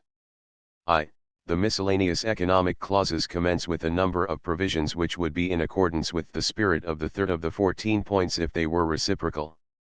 Both for imports and exports, and as regards tariffs, regulations, and prohibitions, Germany binds herself for 5 years to accord most favored nation treatment to the Allied and Associated States. 55 But she is not entitled herself to receive such treatment. For 5 years Alsace-Lorraine shall be free to export into Germany, without payment of customs duty, up to the average amount sent annually into Germany from 1911 to 1913.56 But there is no similar provision for German exports into Alsace-Lorraine. For 3 years Polish exports to Germany, and for 5 years Luxembourg's exports to Germany, are to have a similar privilege. 57 But not German exports to Poland or to Luxembourg. Luxembourg also, which for many years has enjoyed the benefits of inclusion within the German customs union, is permanently excluded from it henceforward. 58. For 6 months after the treaty has come into force Germany may not impose duties on imports from the Allied and Associated States higher than the most favorable duties prevalent before the war, and for a further 2 years and a half, making 3 years in all, this prohibition continues to apply to certain commodities, notably to some of those as to which special agreements existed before the war, and also to wine, to vegetable oils, to artificial silk, and to washed or scoured wool. 59 This is a ridiculous and injurious provision, by which Germany is prevented from taking those steps necessary to conserve her limited resources for the purchase of necessaries and the discharge of reparation. As a result of the existing distribution of wealth in Germany, and of financial wantonness amongst individuals, the offspring of uncertainty, Germany is threatened with a deluge of luxuries and semi-luxuries from abroad, of which she has been starved for years, which would exhaust or diminish her small supplies of foreign exchange. These provisions strike at the authority of the German government to ensure economy in such consumption, or to raise taxation during a critical period. What an example of senseless greed overreaching itself, to introduce, after taking from Germany what liquid wealth she has and demanding impossible payments for the future, a special and particularized injunction that she must allow as readily as in the days of her prosperity the import of champagne and of silk. One other article affects the customs regime of Germany which, if it was applied, would be serious and extensive in its consequences. The Allies have reserved the right to apply a special customs regime to the occupied area on the bank of the Rhine, in the event of such a measure being necessary in their opinion in order to safeguard the economic interests of the population of these territories. 60 This provision was probably introduced as a possibly useful adjunct to the French policy of somehow detaching the left bank provinces from Germany during the years of their occupation. The project of establishing an independent republic under French clerical auspices, which would act as a buffer state and realize the French ambition of driving Germany proper beyond the Rhine, has not yet been abandoned. Some believe that much may be accomplished by a regime of threats, bribes, and cajolery extended over a period of 15 years or longer. 61 If this article is acted upon, and the economic system of the left bank of the Rhine is effectively severed from the rest of Germany, the effect would be far-reaching. But the dreams of designing diplomats do not always prosper, and we must trust the future. 2.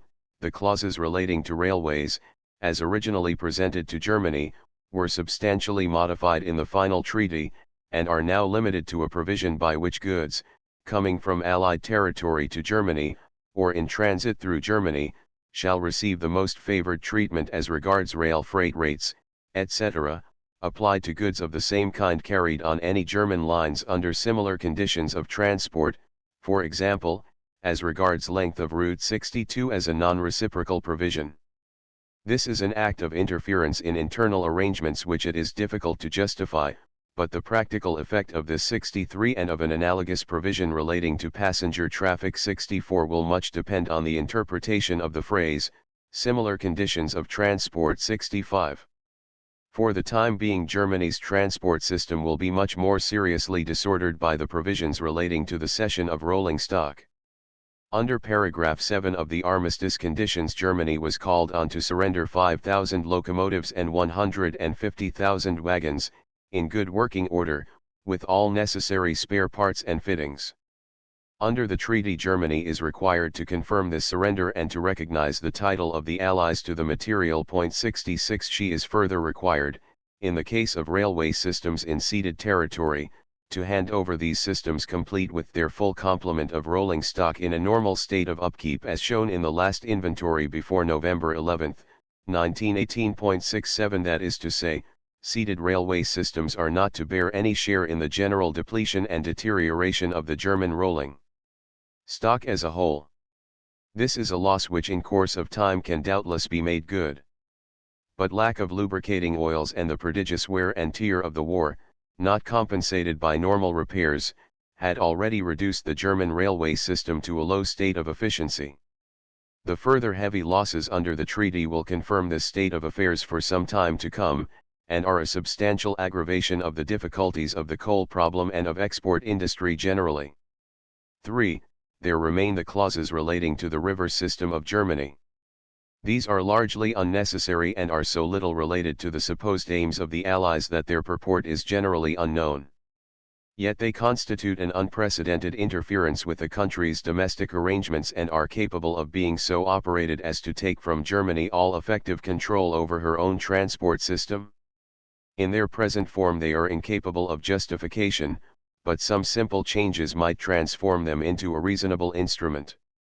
Most of the principal rivers of Germany have their source or their outlet in non-German territory. The Rhine, rising in Switzerland, is now a frontier river for a part of its course, and finds the sea in Holland. The Danube rises in Germany but flows over its greater length elsewhere. The Elbe rises in the mountains of Bohemia, now called Czechoslovakia. The Oder traverses Lower Silesia, and the Niemen now bounds the frontier of East Prussia and has its source in Russia. Of these, the Rhine and the Niemen are frontier rivers. The Elbe is primarily German but in its upper reaches has much importance for Bohemia. The Danube in its German parts appears to have little concern for any country but Germany, and the Oder is an almost purely German river unless the result of the plebiscite is to detach all Upper Silesia. Rivers which, in the words of the treaty, naturally provide more than one state with access to the sea, properly require some measure of international regulation and adequate guarantees against discrimination. This principle has long been recognized in the international commissions which regulate the Rhine and the Danube. But on such commissions the states concerned should be represented more or less in proportion to their interests. The treaty, however, has made the international character of these rivers a pretext for taking the river system of Germany out of German control.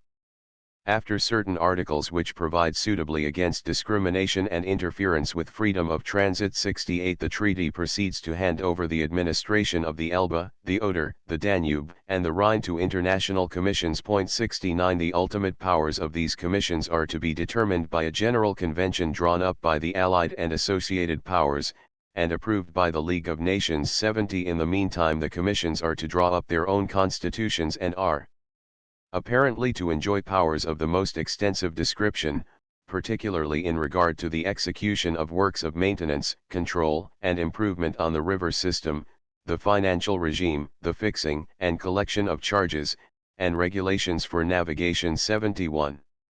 So far there is much to be said for the treaty. Freedom of through transit is a not unimportant part of good international practice and should be established everywhere. The objectionable feature of the commissions lies in their membership. In each case the voting is so weighted as to place Germany in a clear minority.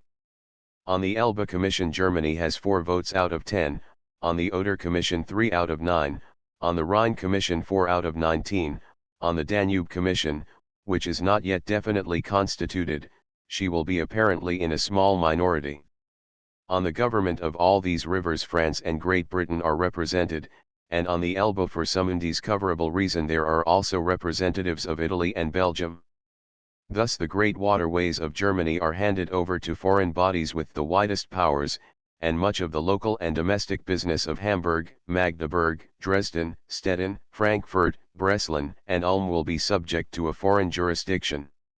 It is almost as though the powers of continental Europe were to be placed in a majority on the Thames Conservancy or the Port of London. Certain minor provisions follow lines which in our survey of the treaty are now familiar. Under Annex 3 of the Reparation Chapter, Germany is to cede up to 20% of her inland navigation tonnage. Over and above this, she must cede such proportion of her river craft upon the Elbe, the Oder, the Niemen, and the Danube as an American arbitrator may determine, due regard being had to the legitimate needs of the parties concerned, and particularly to the shipping traffic during the 5 years preceding the war, the craft so ceded to be selected from those most recently built. 72 The same course is to be followed with German vessels and tugs on the Rhine and with German property in the port of Rotterdam. 73 Where the Rhine flows between France and Germany, France is to have all the rights of utilizing the water for irrigation or for power, and Germany is to have none. 74 And all the bridges are to be French property as to their whole length. 75 Finally, the administration of the purely German Rhine port of Kehl lying on the eastern bank of the river is to be united to that of Strasbourg for 7 years and managed by a Frenchman to be nominated by the new Rhine Commission. Thus the economic clauses of the treaty are comprehensive, and little has been overlooked which might impoverish Germany now or obstruct her development in future. So situated, Germany is to make payments of money, on a scale and in a manner to be examined in the next chapter. V. Reparation. I. Undertakings given prior to the peace negotiations. The categories of damage in respect of which the Allies were entitled to ask for reparation are governed by the relevant passages in President Wilson's 14 points of January 8, 1918, as modified by the Allied governments in their qualifying note, the text of which the President formally communicated to the German government as the basis of peace on November 5, 1918. These passages have been quoted in full at the beginning of Chapter 4. That is to say, compensation will be made by Germany for all damage done to the civilian population of the Allies and to their property by the aggression of Germany by land, by sea, and from the air.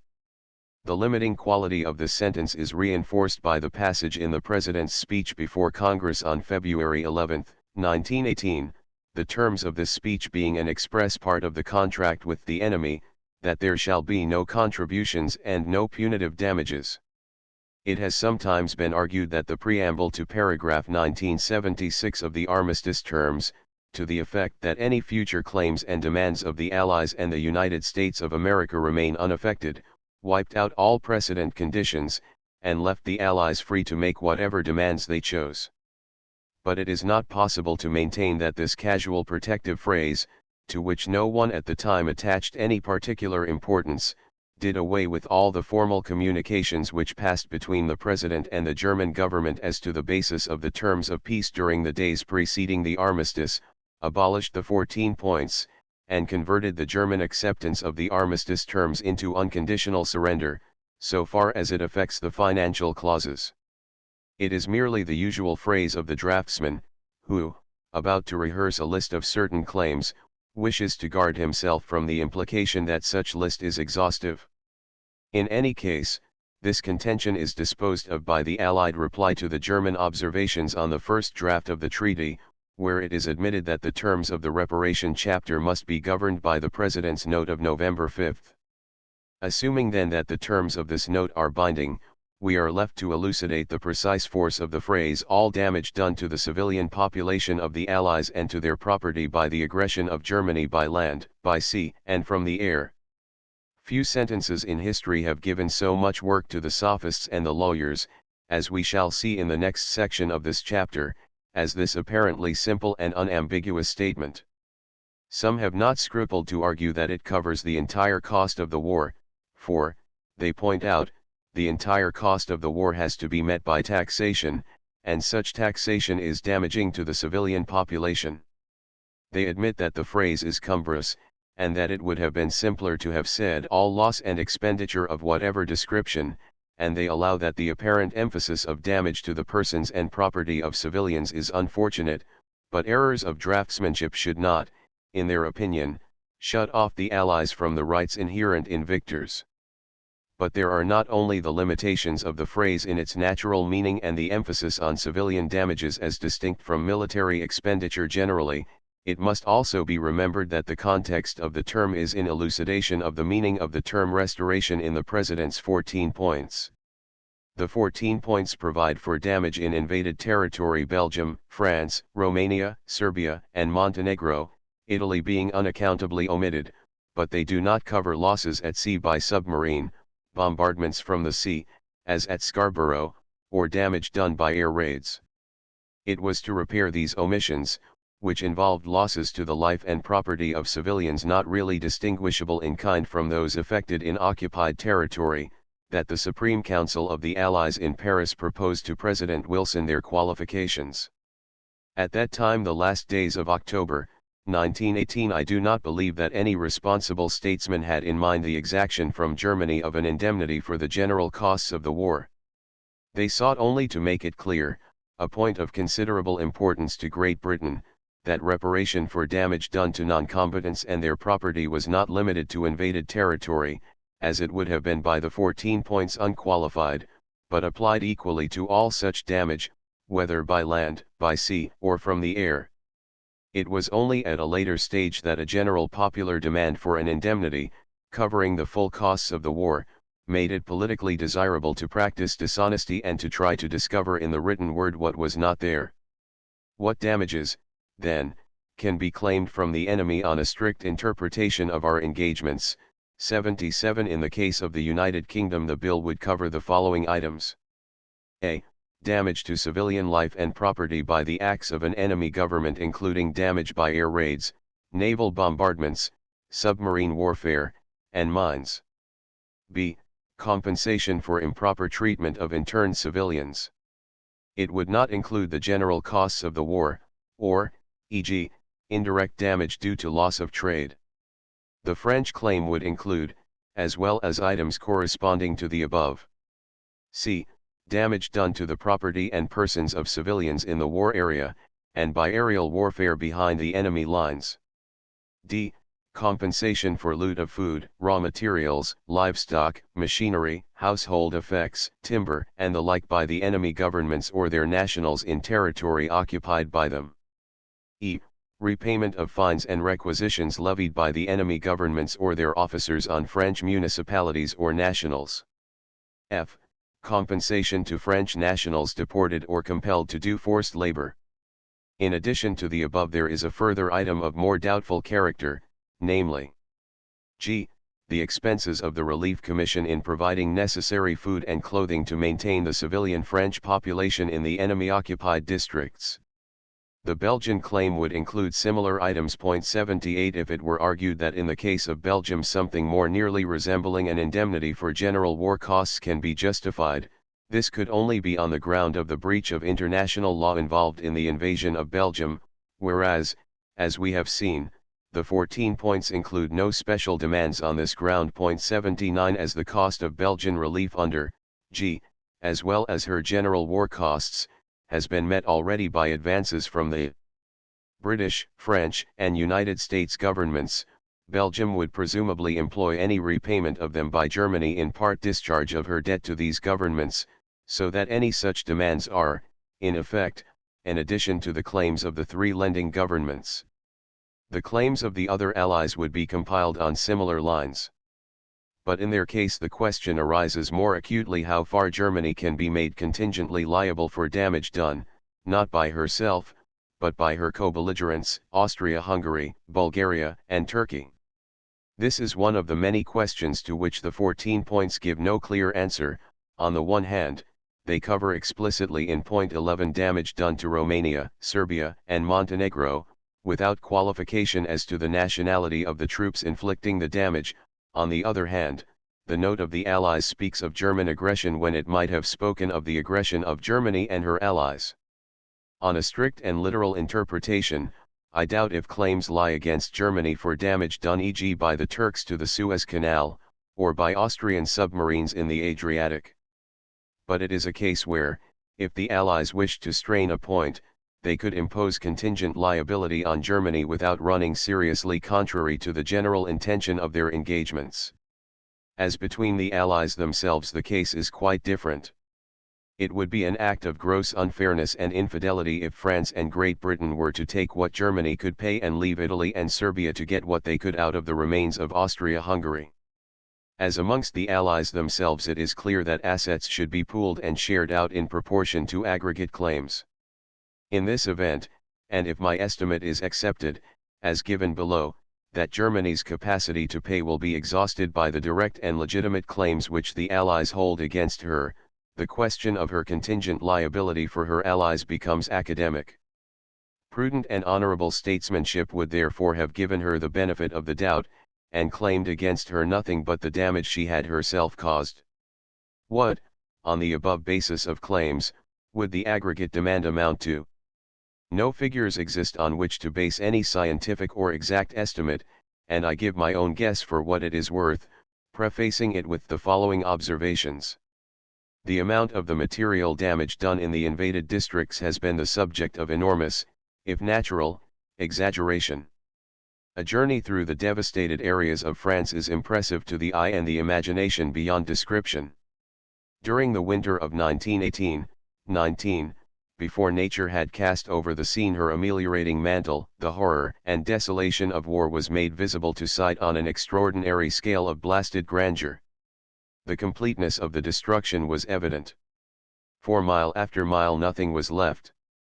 No building was habitable and no field fit for the plough. The sameness was also striking.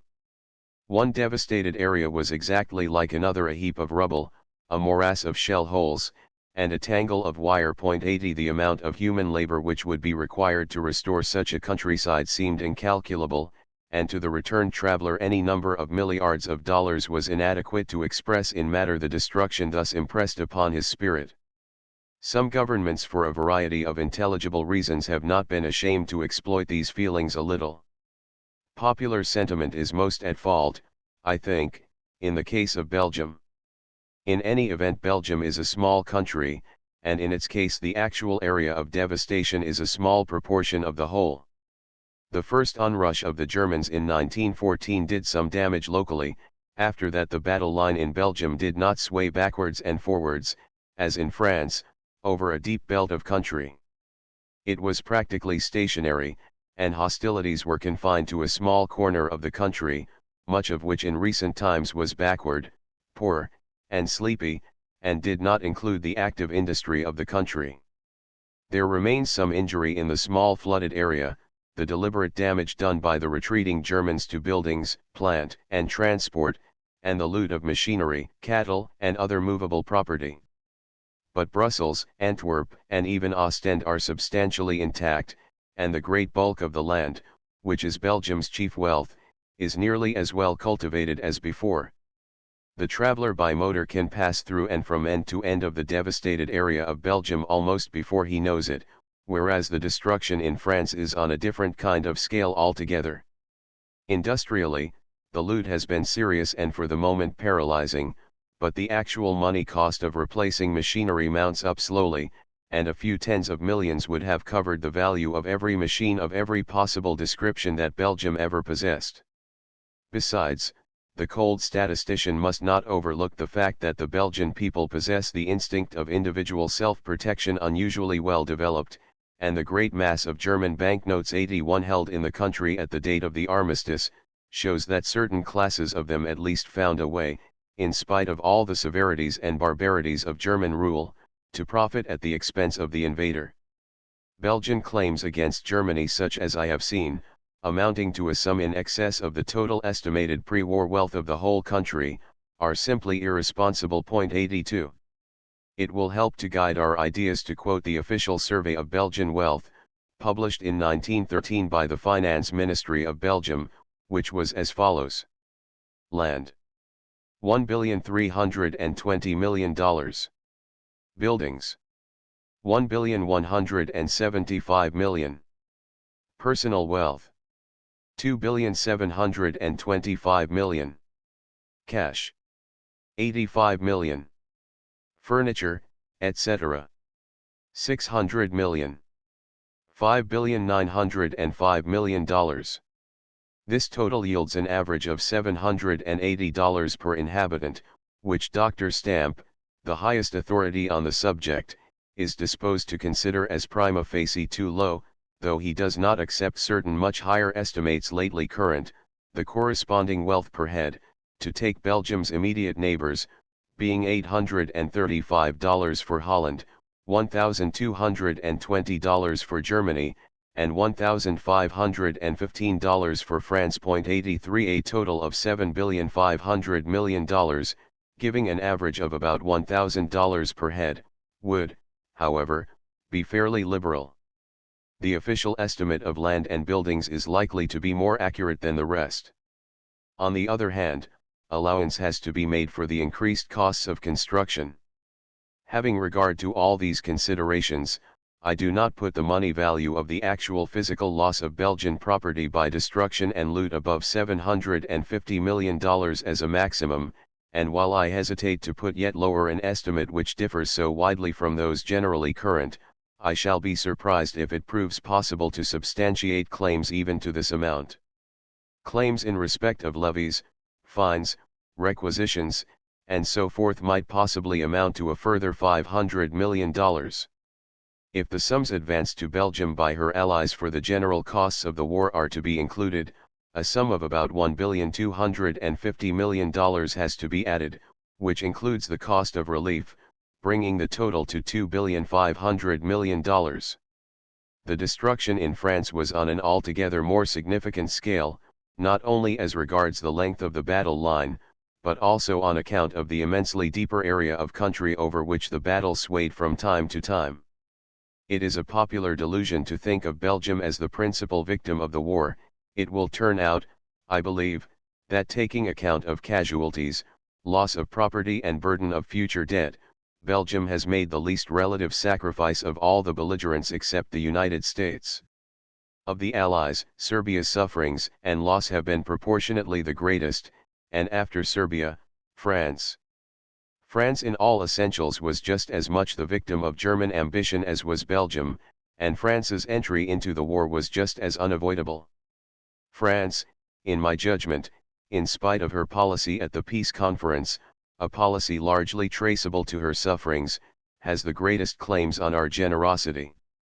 The special position occupied by Belgium in the popular mind is due, of course, to the fact that in 1914 her sacrifice was by far the greatest of any of the Allies. But after 1914 she played a minor role.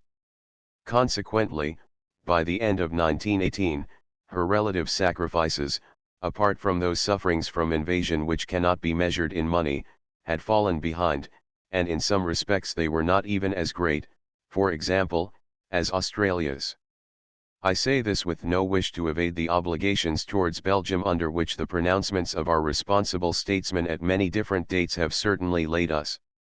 Great Britain ought not to seek any payment at all from Germany for herself until the just claims of Belgium have been fully satisfied. But this is no reason why we or they should not tell the truth about the amount. While the French claims are immensely greater, here too there has been excessive exaggeration, as responsible French statisticians have themselves pointed out. Not above 10% of the area of France was effectively occupied by the enemy, and not above 4% lay within the area of substantial devastation. Of the 60 French towns having a population exceeding 35,000, only 2 were destroyed: Reims, 115,178, and Saint-Quentin, 55,571. 3 others were occupied: Lille, Roubaix, and Douai, and suffered from loot of machinery and other property, but were not substantially injured otherwise. Amiens, Calais, Dunkirk, and Boulogne suffered secondary damage by bombardment and from the air, but the value of Calais and Boulogne must have been increased by the new works of various kinds erected for the use of the British Army. The Annuaire Statistique de la France, 1917, values the entire house property of France at $11,900,000,000, 59.5 milliard francs, 0.84. An estimate current in France of $4 billion, 20 milliard francs, for the destruction of house property alone is, therefore, obviously wide of the mark. 85 $600 million at pre-war prices, or say $1,250 million at the present time, is much nearer the right figure. Estimates of the value of the land of France, apart from buildings, vary from $12,400 million to $15,580 million, so that it would be extravagant to put the damage on this head as high as $500 million. Farm capital for the whole of France has not been put by responsible authorities above $2,100 million and 86 cents. There remain the loss of furniture and machinery, the damage to the coal mines and the transport system, and many other minor items. But these losses, however serious, cannot be reckoned in value by hundreds of millions of dollars in respect of so small a part of France. In short, it will be difficult to establish a bill exceeding $2,500 million for physical and material damage in the occupied and devastated areas of northern France. 87 I am confirmed in this estimate by the opinion of M. René Pupin, the author of the most comprehensive and scientific estimate of the pre-war wealth of France. 88 which I did not come across until after my own figure had been arrived at. This authority estimates the material losses of the invaded regions at from $2 billion to $3 billion, 10 to 15 milliards, 89 between which my own figure falls halfway.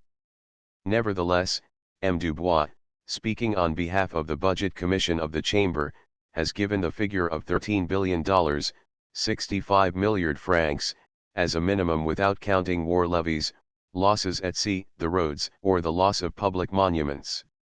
And M. Leclerc, the Minister of Industrial Reconstruction, stated before the Senate on the February 17, 1919, that the reconstitution of the devastated regions would involve an expenditure of $15 billion, 75 milliard francs, more than double M. Pupin's estimate of the entire wealth of their inhabitants. But then at that time M. Leclerc was taking a prominent part in advocating the claims of France before the peace conference, and, like others, may have found strict veracity inconsistent with the demands of patriotism. 90. The figure discussed so far is not, however, the totality of the French claims. There remain, in particular, levies and requisitions on the occupied areas and the losses of the French mercantile marine at sea from the attacks of German cruisers and submarines.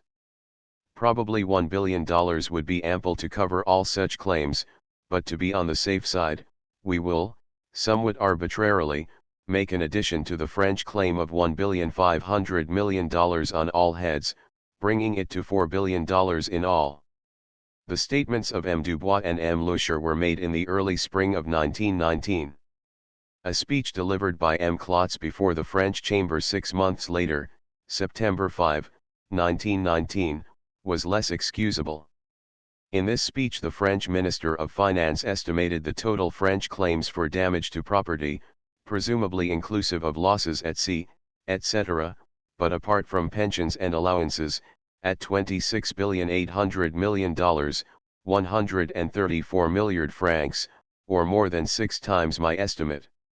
Even if my figure prove erroneous, M. Klotz's can never have been justified. So grave has been the deception practiced on the French people by their ministers that when the inevitable enlightenment comes, as it soon must, both as to their own claims and as to Germany's capacity to meet them, the repercussions will strike at more than M. Klotz, and may even involve the order of government and society for which he stands. British claims on the present basis would be practically limited to losses by sea, losses of hulls and losses of cargoes. Claims would lie, of course, for damage to civilian property in air raids and by bombardment from the sea, but in relation to such figures as we are now dealing with, the money value involved is insignificant. $25,000,000 might cover them all, and $50 million would certainly do so. The British mercantile vessels lost by enemy action, excluding fishing vessels, numbered 2,479, with an aggregate of 7,759,090 tons gross. 91 There is room for considerable divergence of opinion as to the proper rate to take for replacement cost, at the figure of $150 per gross ton, which with the rapid growth of shipbuilding may soon be too high but can be replaced by any other which better authorities 92 may prefer, the aggregate claim is $1,150,000,000. To this must be added the loss of cargoes, the value of which is almost entirely a matter of guesswork. An estimate of $200 per ton of shipping lost may be as good an approximation as is possible, that is to say $1,550,000,000, making $2,700,000,000 altogether. An addition to this of $150 million, to cover air raids, bombardments, claims of interned civilians, and miscellaneous items of every description, should be more than sufficient, making a total claim for Great Britain of $2,850,000,000. It is surprising, perhaps, that the money value of Great Britain's claim should be so little short of that of France and actually in excess of that of Belgium. But, measured either by pecuniary loss or real loss to the economic power of the country, the injury to her mercantile marine was enormous. There remain the claims of Italy, Serbia, and Romania for damage by invasion and of these and other countries, as for example Greece 93 for losses at sea. I will assume for the present argument that these claims rank against Germany, even when they were directly caused not by her but by her allies, but that it is not proposed to enter any such claims on behalf of Russia. 94 Italy's losses by invasion and at sea cannot be very heavy, and a figure of from $250 million to $500 million would be fully adequate to cover them.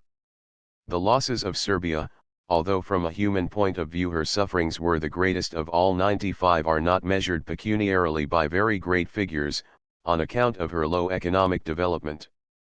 Dr. Stamp, The Wealth and Income of the Chief Powers, Journal of the Royal Statistical Society, July, 1919, quotes an estimate by the Italian statistician Maroi, which puts the national wealth of Serbia at $2,400,000,000 or $525 per head 96, and the greater part of this would be represented by land which has sustained no permanent damage. 97 In view of the very inadequate data for guessing at more than the general magnitude of the legitimate claims of this group of countries, I prefer to make one guess rather than several, and to put the figure for the whole group at the round sum of $1,250,000,000. We are finally left with the following: Belgium $2,500,000,000,000,00098. France $4 billion. Great Britain $2,850,000,000. Other allies $1,250,000,000.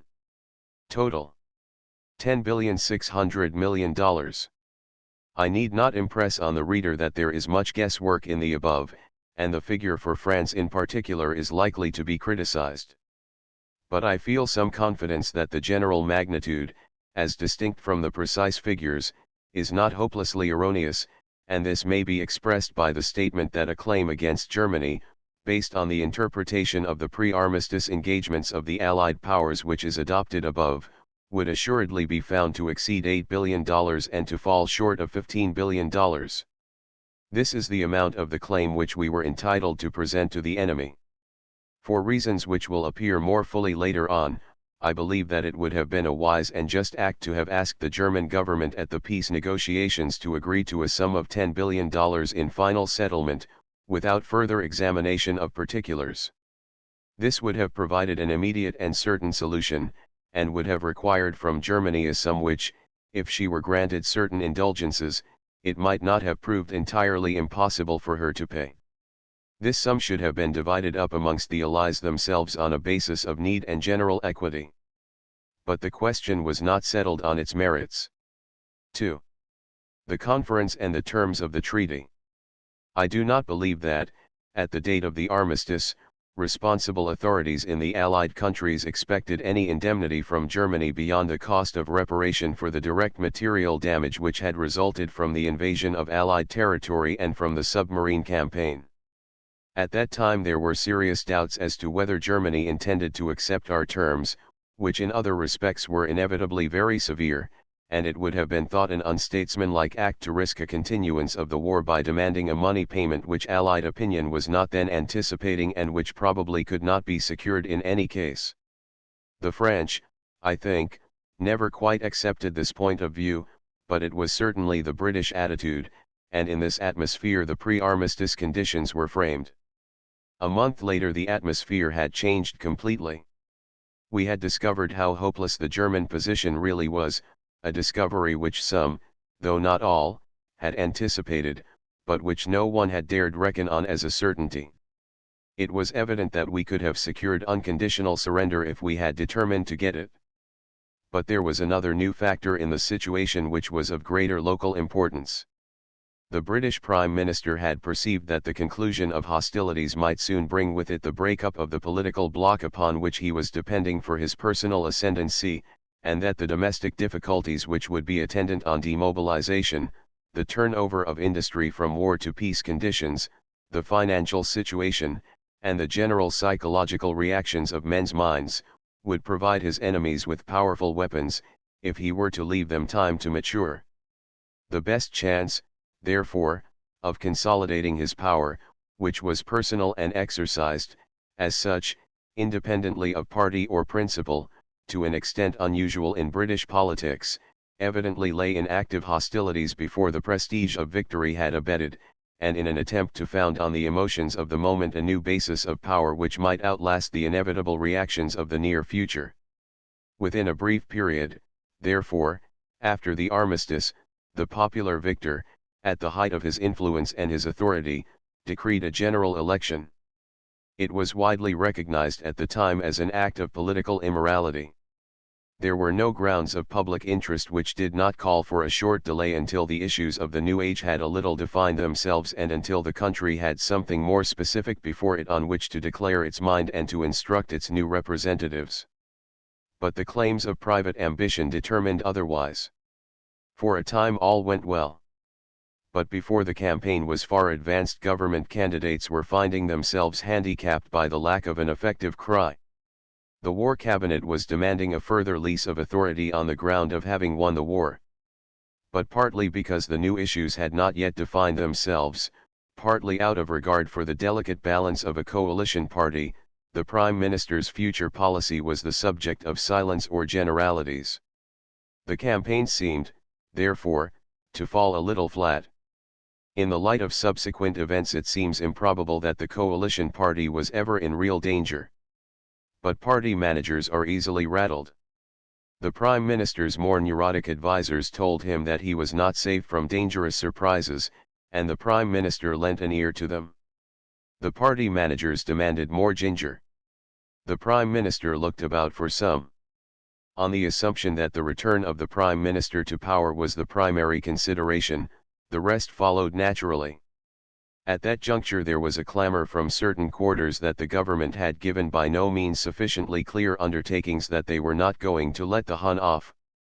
Mr. Hughes was evoking a good deal of attention by his demands for a very large indemnity 99, and Lord Northcliffe was lending his powerful aid to the same cause. This pointed the Prime Minister to a stone for two birds. By himself adopting the policy of Mr. Hughes and Lord Northcliffe, he could at the same time silence those powerful critics and provide his party managers with an effective platform cry to drown the increasing voices of criticism from other quarters. The progress of the general election of 1918 affords a sad, dramatic history of the essential weakness of one who draws his chief inspiration not from his own true impulses, but from the grosser effluxions of the atmosphere which momentarily surrounds him. The Prime Minister's natural instincts, as they so often are, were right and reasonable. He himself did not believe in hanging the Kaiser or in the wisdom or the possibility of a great indemnity. On the 22nd of November he and Mr. Bonner Law issued their election manifesto. It contains no allusion of any kind either to the one or to the other but, speaking, rather, of disarmament and the League of Nations, concludes that our first task must be to conclude a just and lasting peace, and so to establish the foundations of a new Europe that occasion for further wars may be forever averted. In his speech at Wolverhampton on the eve of the dissolution, November 24, there is no word of reparation or indemnity. On the following day at Glasgow, Mr. Bonner Law would promise nothing.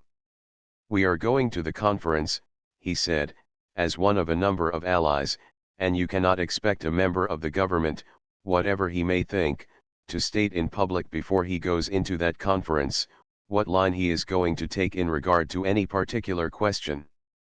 But a few days later at Newcastle, November 29, the Prime Minister was warming to his work. When Germany defeated France, she made France pay. That is the principle which she herself has established. There is absolutely no doubt about the principle, and that is the principle we should proceed upon, that Germany must pay the costs of the war up to the limit of her capacity to do so. But he accompanied the statement of principle with many words of warning as to the practical difficulties of the case. We have appointed a strong committee of experts, representing every shade of opinion, to consider this question very carefully and to advise us. There is no doubt as to the justice of the demand. She ought to pay, she must pay as far as she can, but we are not going to allow her to pay in such a way as to wreck our industries. At this stage the Prime Minister sought to indicate that he intended great severity, without raising excessive hopes of actually getting the money, or committing himself to a particular line of action at the conference. It was rumored that a high city authority had committed himself to the opinion that Germany could certainly pay $100 billion, and that this authority for his part would not care to discredit a figure of twice that sum. The Treasury officials, as Mr. Lloyd George indicated, took a different view. He could, therefore, shelter himself behind the wide discrepancy between the opinions of his different advisers, and regard the precise figure of Germany's capacity to pay as an open question in the treatment of which he must do his best for his country's interests. As to our engagements under the 14 points he was always silent. On November 30, Mr. Barnes, a member of the War Cabinet, in which he was supposed to represent Labour, shouted from a platform, "I am for hanging the Kaiser." On December 6, the Prime Minister issued a statement of policy and aims in which he stated, with significant emphasis on the word European, that all the European allies have accepted the principle that the Central Powers must pay the cost of the war up to the limit of their capacity. But it was now little more than a week to polling day, and still he had not said enough to satisfy the appetites of the moment. On December 8, the Times, providing as usual a cloak of ostensible decorum for the lesser restraint of its associates, declared in a leader entitled "Making Germany Pay," that the public mind was still bewildered by the Prime Minister's various statements. There is too much suspicion, they added, of influences concerned to let the Germans off lightly, whereas the only possible motive in determining their capacity to pay must be the interests of the Allies. It is the candidate who deals with the issues of today, wrote their political correspondent, who adopts Mr. Barnes's phrase about hanging the Kaiser and plumps for the payment of the cost of the war by Germany, who rouses his audience and strikes the notes to which they are most responsive. On December 9, at the Queen's Hall, the Prime Minister avoided the subject. But from now on, the debauchery of thought and speech progressed hour by hour. The grossest spectacle was provided by Sir Eric Geddes in the Guildhall at Cambridge. An earlier speech in which, in a moment of injudicious candor, he had cast doubts on the possibility of extracting from Germany the whole cost of the war had been the object of serious suspicion, and he had therefore a reputation to regain. "We will get out of her all you can squeeze out of a lemon and a bit more," the penitent shouted. "I will squeeze her until you can hear the pips squeak." His policy was to take every bit of property belonging to Germans in neutral and allied countries, and all her gold and silver and her jewels, and the contents of her picture galleries and libraries, to sell the proceeds for the Allies' benefit. "I would strip Germany," he cried, "as she has stripped Belgium." By December 11 the Prime Minister had capitulated. His final manifesto of 6 points issued on that day to the electorate furnishes a melancholy comparison with his program of 3 weeks earlier. I quote it in full. Trial of the Kaiser. Punishment of those responsible for atrocities. Fullest indemnities from Germany. Britain for the British, socially and industrially. Rehabilitation of those broken in the war. A happier country for all. Here is food for the cynic. To this concoction of greed and sentiment, prejudice and deception, 3 weeks of the platform had reduced the powerful governors of England, who but a little while before had spoken not ignobly of disarmament and a League of Nations and of a just and lasting peace which should establish the foundations of a new Europe.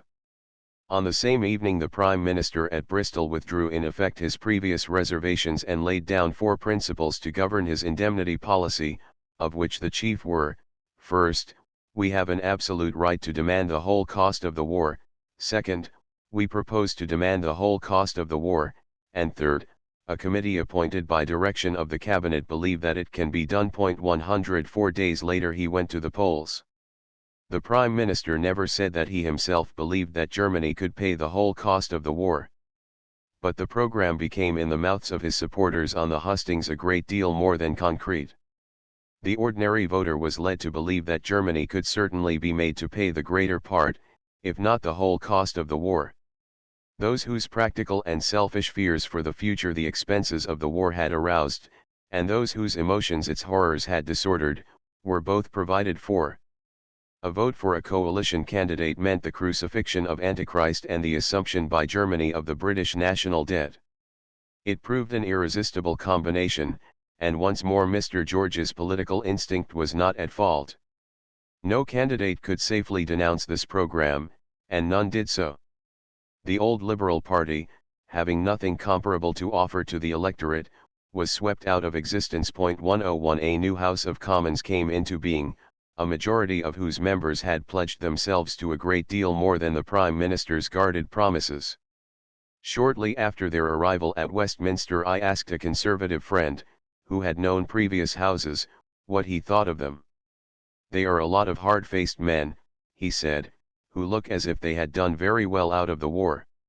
This was the atmosphere in which the Prime Minister left for Paris, and these the entanglements he had made for himself.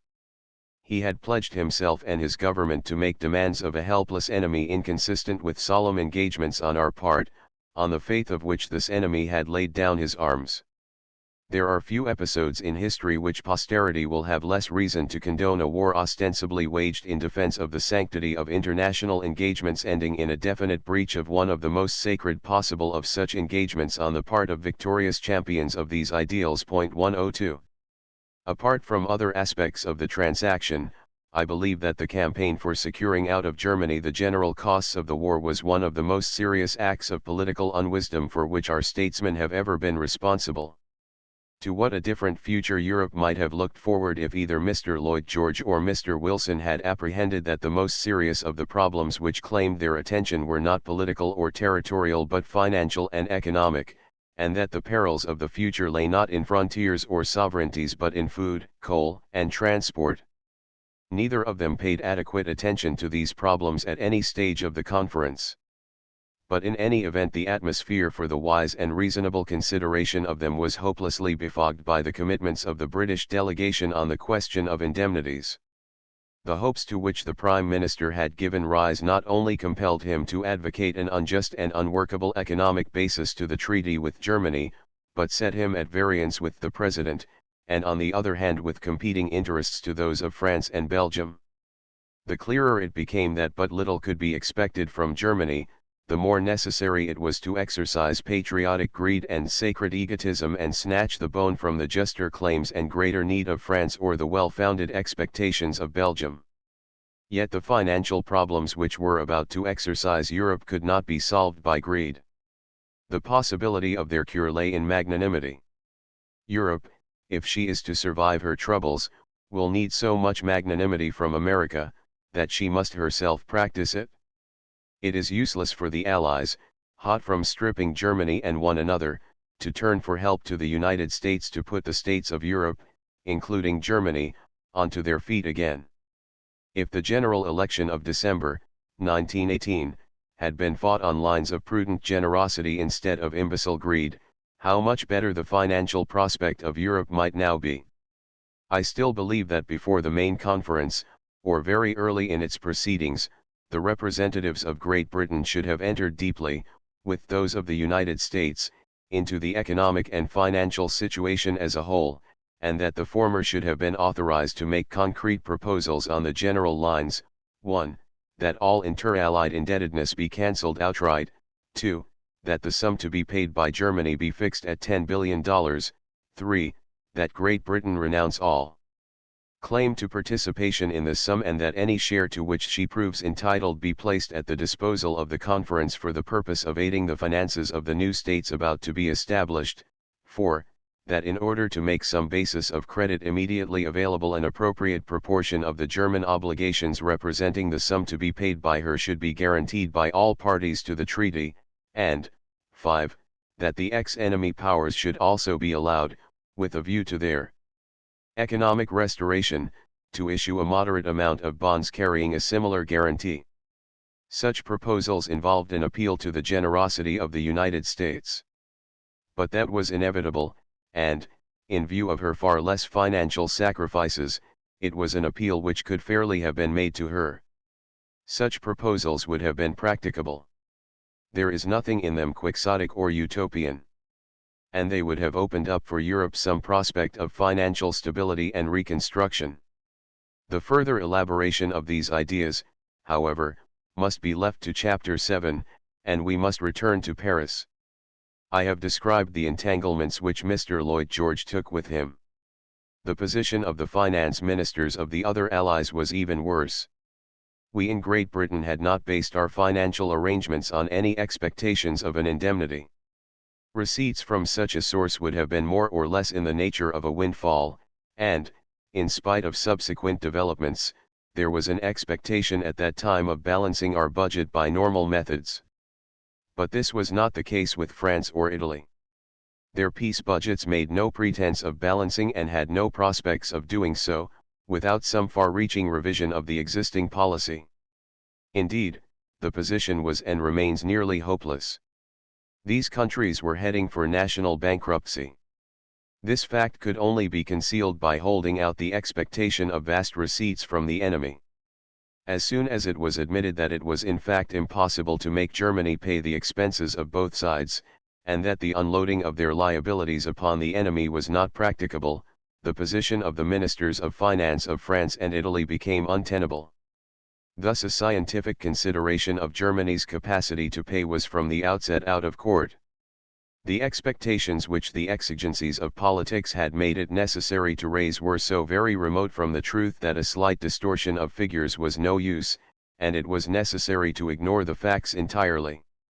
The resulting unveracity was fundamental. On a basis of so much falsehood it became impossible to erect any constructive financial policy which was workable. For this reason, amongst others, a magnanimous financial policy was essential. The financial position of France and Italy was so bad that it was impossible to make them listen to reason on the subject of the German indemnity, unless one could at the same time point out to them some alternative mode of escape from their troubles. 103 The representatives of the United States were greatly at fault, in my judgment, for having no constructive proposals whatever to offer to a suffering and distracted Europe. It is worthwhile to point out in passing a further element in the situation, namely, the opposition which existed between the crushing policy of M. Clemenceau and the financial necessities of M. Klotz. Clemenceau's aim was to weaken and destroy Germany in every possible way, and I fancy that he was always a little contemptuous about the indemnity. He had no intention of leaving Germany in a position to practice a vast commercial activity. But he did not trouble his head to understand either the indemnity or poor M. Klotz's overwhelming financial difficulties. If it amused the financiers to put into the treaty some very large demands, well, there was no harm in that, but the satisfaction of these demands must not be allowed to interfere with the essential requirements of a Carthaginian peace.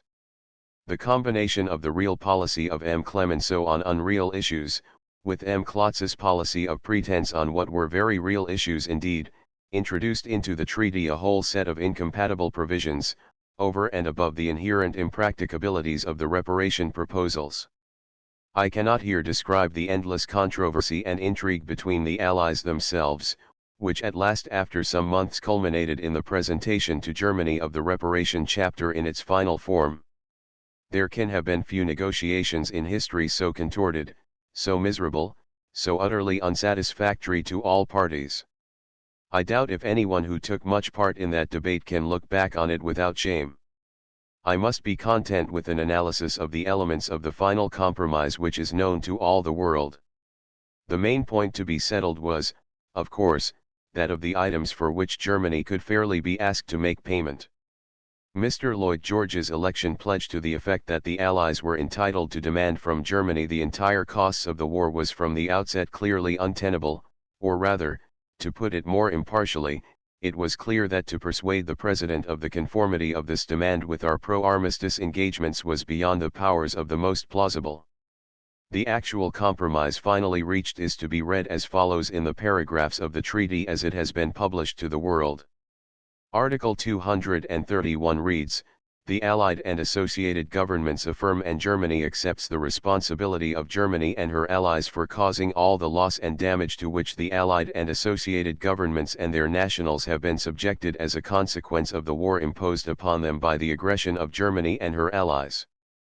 This is a well and carefully drafted article, for the President could read it as statement of admission on Germany's part of moral responsibility for bringing about the war, while the Prime Minister could explain it as an admission of financial liability for the general costs of the war. Article 232 continues, "The Allied and associated governments recognize that the resources of Germany are not adequate, after taking into account permanent diminutions of such resources which will result from other provisions of the present treaty, to make complete reparation for all such loss and damage." The President could comfort himself that this was no more than a statement of undoubted fact, and that to recognize that Germany cannot pay a certain claim does not imply that she is liable to pay the claim, but the Prime Minister could point out that in the context it emphasizes to the reader the assumption of Germany's theoretic liability asserted in the preceding article. Article 232 proceeds, "The Allied and associated governments, however, require, and Germany undertakes, that she will make compensation for all damage done to the civilian population of the Allied and associated powers and to their property during the period of the belligerency of each as an Allied or associated power against Germany by such aggression by land, by sea, and from the air, and in general all damage as defined in Annex I hereto 104, the words italicized being practically a quotation from the pre-armistice conditions, satisfied the scruples of the President, while the addition of the words "and in general all damage as defined in Annex I hereto" gave the Prime Minister a chance in Annex I. So far, however, all this is only a matter of words, of virtuosity in draftsmanship, which does no one any harm, and which probably seemed much more important at the time than it ever will again between now and Judgment Day. For substance we must turn to Annex I. A great part of Annex I is in strict conformity with the pre-armistice conditions, or, at any rate, does not strain them beyond what is fairly arguable. Paragraph 1 claims damage done for injury to the persons of civilians, or, in the case of death, to their dependents, as a direct consequence of acts of war. Paragraph 2, for acts of cruelty, violence, or maltreatment on the part of the enemy towards civilian victims. Paragraph 3, for enemy acts injurious to health or capacity to work or to honor towards civilians in occupied or invaded territory. Paragraph 8, for forced labor exacted by the enemy from civilians. Paragraph 9, for damage done to property with the exception of naval and military works or materials as a direct consequence of hostilities. And paragraph 10, for fines and levies imposed by the enemy upon the civilian population. All these demands are just and in conformity with the Allies' rights. Paragraph 4, which claims for damage caused by any kind of maltreatment of prisoners of war, is more doubtful on the strict letter, but may be justifiable under the Hague Convention and involves a very small sum. In paragraphs 5, 6, and 7, however, an issue of immensely greater significance is involved. These paragraphs assert a claim for the amount of the separation and similar allowances granted during the war by the Allied governments to the families of mobilized persons, and for the amount of the pensions and compensations in respect of the injury or death of combatants payable by these governments now and hereafter. Financially this adds to the bill, as we shall see below, a very large amount, indeed about twice as much again as all the other claims added together. The reader will readily apprehend what a plausible case can be made out for the inclusion of these items of damage, if only on sentimental grounds. It can be pointed out, first of all, that from the point of view of general fairness it is monstrous that a woman whose house is destroyed should be entitled to claim from the enemy whilst a woman whose husband is killed on the field of battle should not be so entitled, or that a farmer deprived of his farm should claim but that a woman deprived of the earning power of her husband should not claim. In fact, the case for including pensions and separation allowances largely depends on exploiting the rather arbitrary character of the criterion laid down in the pre-armistice conditions. Of all the losses caused by war, some bear more heavily on individuals and some are more evenly distributed over the community as a whole, but by means of compensations granted by the government many of the former are in fact converted into the latter. The most logical criterion for a limited claim, falling short of the entire costs of the war, would have been in respect of enemy acts contrary to international engagements or the recognized practices of warfare. But this also would have been very difficult to apply and unduly unfavorable to French interests as compared with Belgium, whose neutrality Germany had guaranteed, and Great Britain, the chief sufferer from illicit acts of submarines. In any case, the appeals to sentiment and fairness outlined above are hollow, for it makes no difference to the recipient of a separation allowance or a pension whether the state which pays them receives compensation on this or on another head, and a recovery by the state out of indemnity receipts is just as much in relief of the general taxpayer as a contribution towards the general costs of the war would have been. But the main consideration is that it was too late to consider whether the pre-armistice conditions were perfectly judicious and logical or to amend them. The only question at issue was whether these conditions were not in fact limited to such classes of direct damage to civilians and their property as are set forth in paragraphs 1, 2, 3, 8, 9, and 10 of Annex I. If words have any meaning, or engagements any force, we had no more right to claim for those war expenses of the state, which arose out of pensions and separation allowances, than for any other of the general costs of the war. And who is prepared to argue in detail that we were entitled to demand the latter? What had really happened was a compromise between the Prime Minister's pledge to the British electorate to claim the entire costs of the war and the pledge to the contrary which the Allies had given to Germany at the armistice. The Prime Minister could claim that although he had not secured the entire costs of the war, he had nevertheless secured an important contribution towards them, that he had always qualified his promises by the limiting condition of Germany's capacity to pay, and that the bill as now presented more than exhausted this capacity as estimated by the more sober authorities. The President, on the other hand, had secured a formula, which was not too obvious a breach of faith, and had avoided a quarrel with his associates on an issue where the appeals to sentiment and passion would all have been against him, in the event of its being made a matter of open popular controversy. In view of the Prime Minister's election pledges, the President could hardly hope to get him to abandon them in their entirety without a struggle in public, and the cry of pensions would have had an overwhelming popular appeal in all countries. Once more the Prime Minister had shown himself a political tactician of a high order. A further point of great difficulty may be readily perceived between the lines of the treaty. It fixes no definite sum as representing Germany's liability. This feature has been the subject of very general criticism that it is equally inconvenient to Germany and to the Allies themselves that she should not know what she has to pay or they what they are to receive. The method, apparently contemplated by the treaty, of arriving at the final result over a period of many months by an addition of hundreds of thousands of individual claims for damage to land, farm buildings, and chickens, is evidently impracticable, and the reasonable course would have been for both parties to compound for a round sum without examination of details. If this round sum had been named in the treaty, the settlement would have been placed on a more business-like basis. But this was impossible for two reasons. Two different kinds of false statements had been widely promulgated, one as to Germany's capacity to pay, the other as to the amount of the Allies' just claims in respect of the devastated areas. The fixing of either of these figures presented a dilemma.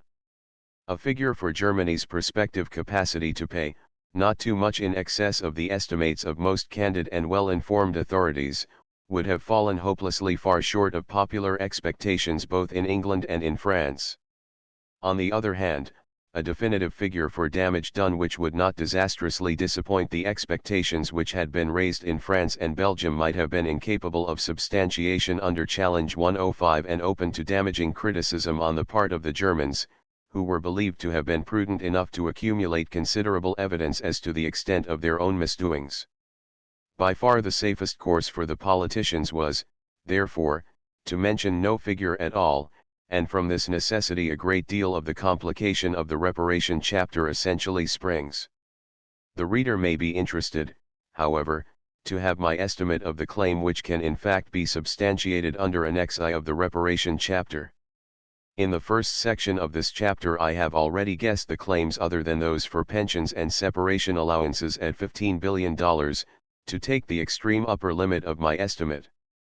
The claim for pensions and separation allowances under Annex I is not to be based on the actual cost of these compensations to the governments concerned, but is to be a computed figure calculated on the basis of the scales in force in France at the date of the treaties coming into operation.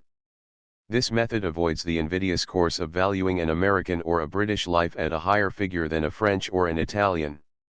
The French rate for pensions and allowances is at an intermediate rate, not so high as the American or British, but above the Italian, the Belgian, or the Serbian. The only data required for the calculation are the actual French rates and the numbers of men mobilized and of the casualties in each class of the various Allied armies. None of these figures are available in detail, but enough is known of the general level of allowances, of the numbers involved, and of the casualties suffered to allow of an estimate which may not be very wide of the mark. My guess as to the amount to be added in respect of pensions and allowances is as follows. British Empire, $7,106,000,000.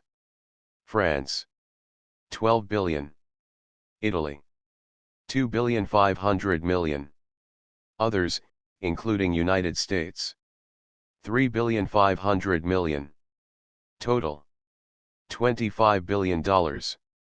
I feel much more confidence in the approximate accuracy of the total figure 107 than in its division between the different claimants. The reader will observe that in any case the addition of pensions and allowances enormously increases the aggregate claim, raising it indeed by nearly double. Adding this figure to the estimate under other heads, we have a total claim against Germany of $40,108,000,000. I believe that this figure is fully high enough, and that the actual result may fall somewhat short of it. 109 In the next section of this chapter the relation of this figure to Germany's capacity to pay will be examined. It is only necessary here to remind the reader of certain other particulars of the treaty which speak for themselves. 1. Out of the total amount of the claim, whatever it eventually turns out to be, a sum of $5 billion must be paid before May 1, 1921. The possibility of this will be discussed below. But the treaty itself provides certain abatements. In the first place, this sum is to include the expenses of the armies of occupation since the armistice, a large charge of the order of magnitude of $1 billion which under another article of the treaty No. 249 is laid upon Germany. 110 But further, such supplies of food and raw materials as may be judged by the governments of the principal Allied and associated powers to be essential to enable Germany to meet her obligations for reparation may also, with the approval of the said governments, be paid for out of the above sum. 111 This is a qualification of high importance. The clause, as it is drafted, allows the finance ministers of the Allied countries to hold out to their electorates the hope of substantial payments at an early date, while at the same time it gives to the Reparation Commission a discretion, which the force of facts will compel them to exercise, to give back to Germany what is required for the maintenance of her economic existence. This discretionary power renders the demand for an immediate payment of $5 billion less injurious than it would otherwise be, but nevertheless it does not render it innocuous. In the first place, my conclusions in the next section of this chapter indicate that this sum cannot be found within the period indicated, even if a large proportion is in practice returned to Germany for the purpose of enabling her to pay for imports. In the second place, the Reparation Commission can only exercise its discretionary power effectively by taking charge of the entire foreign trade of Germany, together with the foreign exchange arising out of it, which will be quite beyond the capacity of any such body. If the Reparation Commission makes any serious attempt to administer the collection of the sum of $5 billion and to authorize the return to Germany of a part it, the trade of Central Europe will be strangled by bureaucratic regulation in its most inefficient form. 2. In addition to the early payment in cash or kind of a sum of $5 billion, Germany is required to deliver bearer bonds to a further amount of $10 billion, or, in the event of the payments in cash or kind before May 1, 1921, available for reparation, falling short of $5 billion by reason of the permitted deductions, to such further amount as shall bring the total payments by Germany in cash, kind, and bearer bonds up to May 1, 1921, to a figure of $15 billion altogether. 112. These bearer bonds carry interest at 2.5% per annum from 1921 to 1925, and at 5% plus 1% for amortization thereafter. Assuming, therefore, that Germany is not able to provide any appreciable surplus towards reparation before 1921, she will have to find a sum of $375 million annually from 1921 to 1925, and $900 million annually thereafter. 113. 3. As soon as the Reparation Commission is satisfied that Germany can do better than this, 5% bearer bonds are to be issued for a further $10 billion, the rate of amortization being determined by the Commission hereafter. This would bring the annual payment to $1.4 billion without allowing anything for the discharge of the capital of the last $10 billion. 4. Germany's liability, however, is not limited to $25 billion, and the Reparation Commission is to demand further installments of bearer bonds until the total enemy liability under Annex I has been provided for. On the basis of my estimate of $40 billion for the total liability, which is more likely to be criticized as being too low than as being too high, the amount of this balance will be $15 billion. Assuming interest at 5%, this will raise the annual payment to $2.15 billion without allowance for amortization. 5. But even this is not all. There is a further provision of devastating significance. Bonds representing payments in excess of $15 billion are not to be issued until the Commission is satisfied that Germany can meet the interest on them. But this does not mean that interest is remitted in the meantime. As from May 1, 1921, interest is to be debited to Germany on such part of her outstanding debt as has not been covered by payment in cash or kind or by the issue of bonds as above 114, and the rate of interest shall be 5% unless the Commission shall determine at some future time that circumstances justify a variation of this rate. That is to say, the capital sum of indebtedness is rolling up all the time at compound interest. The effect of this provision towards increasing the burden is, on the assumption that Germany cannot pay very large sums at first, enormous. At 5% compound interest, a capital sum doubles itself in 15 years. On the assumption that Germany cannot pay more than $750 million annually until 1936, i.e. 5% interest on $15 billion, the $25 billion on which interest is deferred will have risen to $50 billion, carrying an annual interest charge of $2.5 billion. That is to say, even if Germany pays $750 million annually up to 1936, she will nevertheless owe us at that date more than half as much again as she does now, $65 billion as compared with $40 billion. From 1936 onwards she will have to pay to us $3.25 billion annually in order to keep pace with the interest alone. At the end of any year in which she pays less than this sum, she will owe more than she did at the beginning of it. And if she is to discharge the capital sum in 30 years from 1930, i.e. in 48 years from the armistice, she must pay an additional $650 million annually, making $3.9 billion in all. 115. It is, in my judgment, as certain as anything can be, for reasons which I will elaborate in a moment, that Germany cannot pay anything approaching this sum. Until the treaty is altered, therefore, Germany has in effect engaged herself to hand over to the Allies the whole of her surplus production in perpetuity. 6. This is not less the case because the Reparation Commission has been given discretionary powers to vary the rate of interest, and to postpone and even to cancel the capital indebtedness. In the first place, some of these powers can only be exercised if the Commission or the governments represented on it are unanimous. 116 But also, which is perhaps more important, it will be the duty of the Reparation Commission, until there has been a unanimous and far-reaching change of the policy which the treaty represents, to extract from Germany year after year the maximum sum obtainable.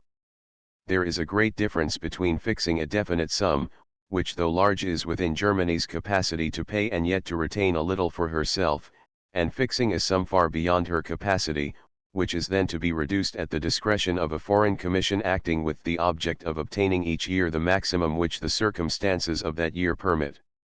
The first still leaves her with some slight incentive for enterprise, energy, and hope.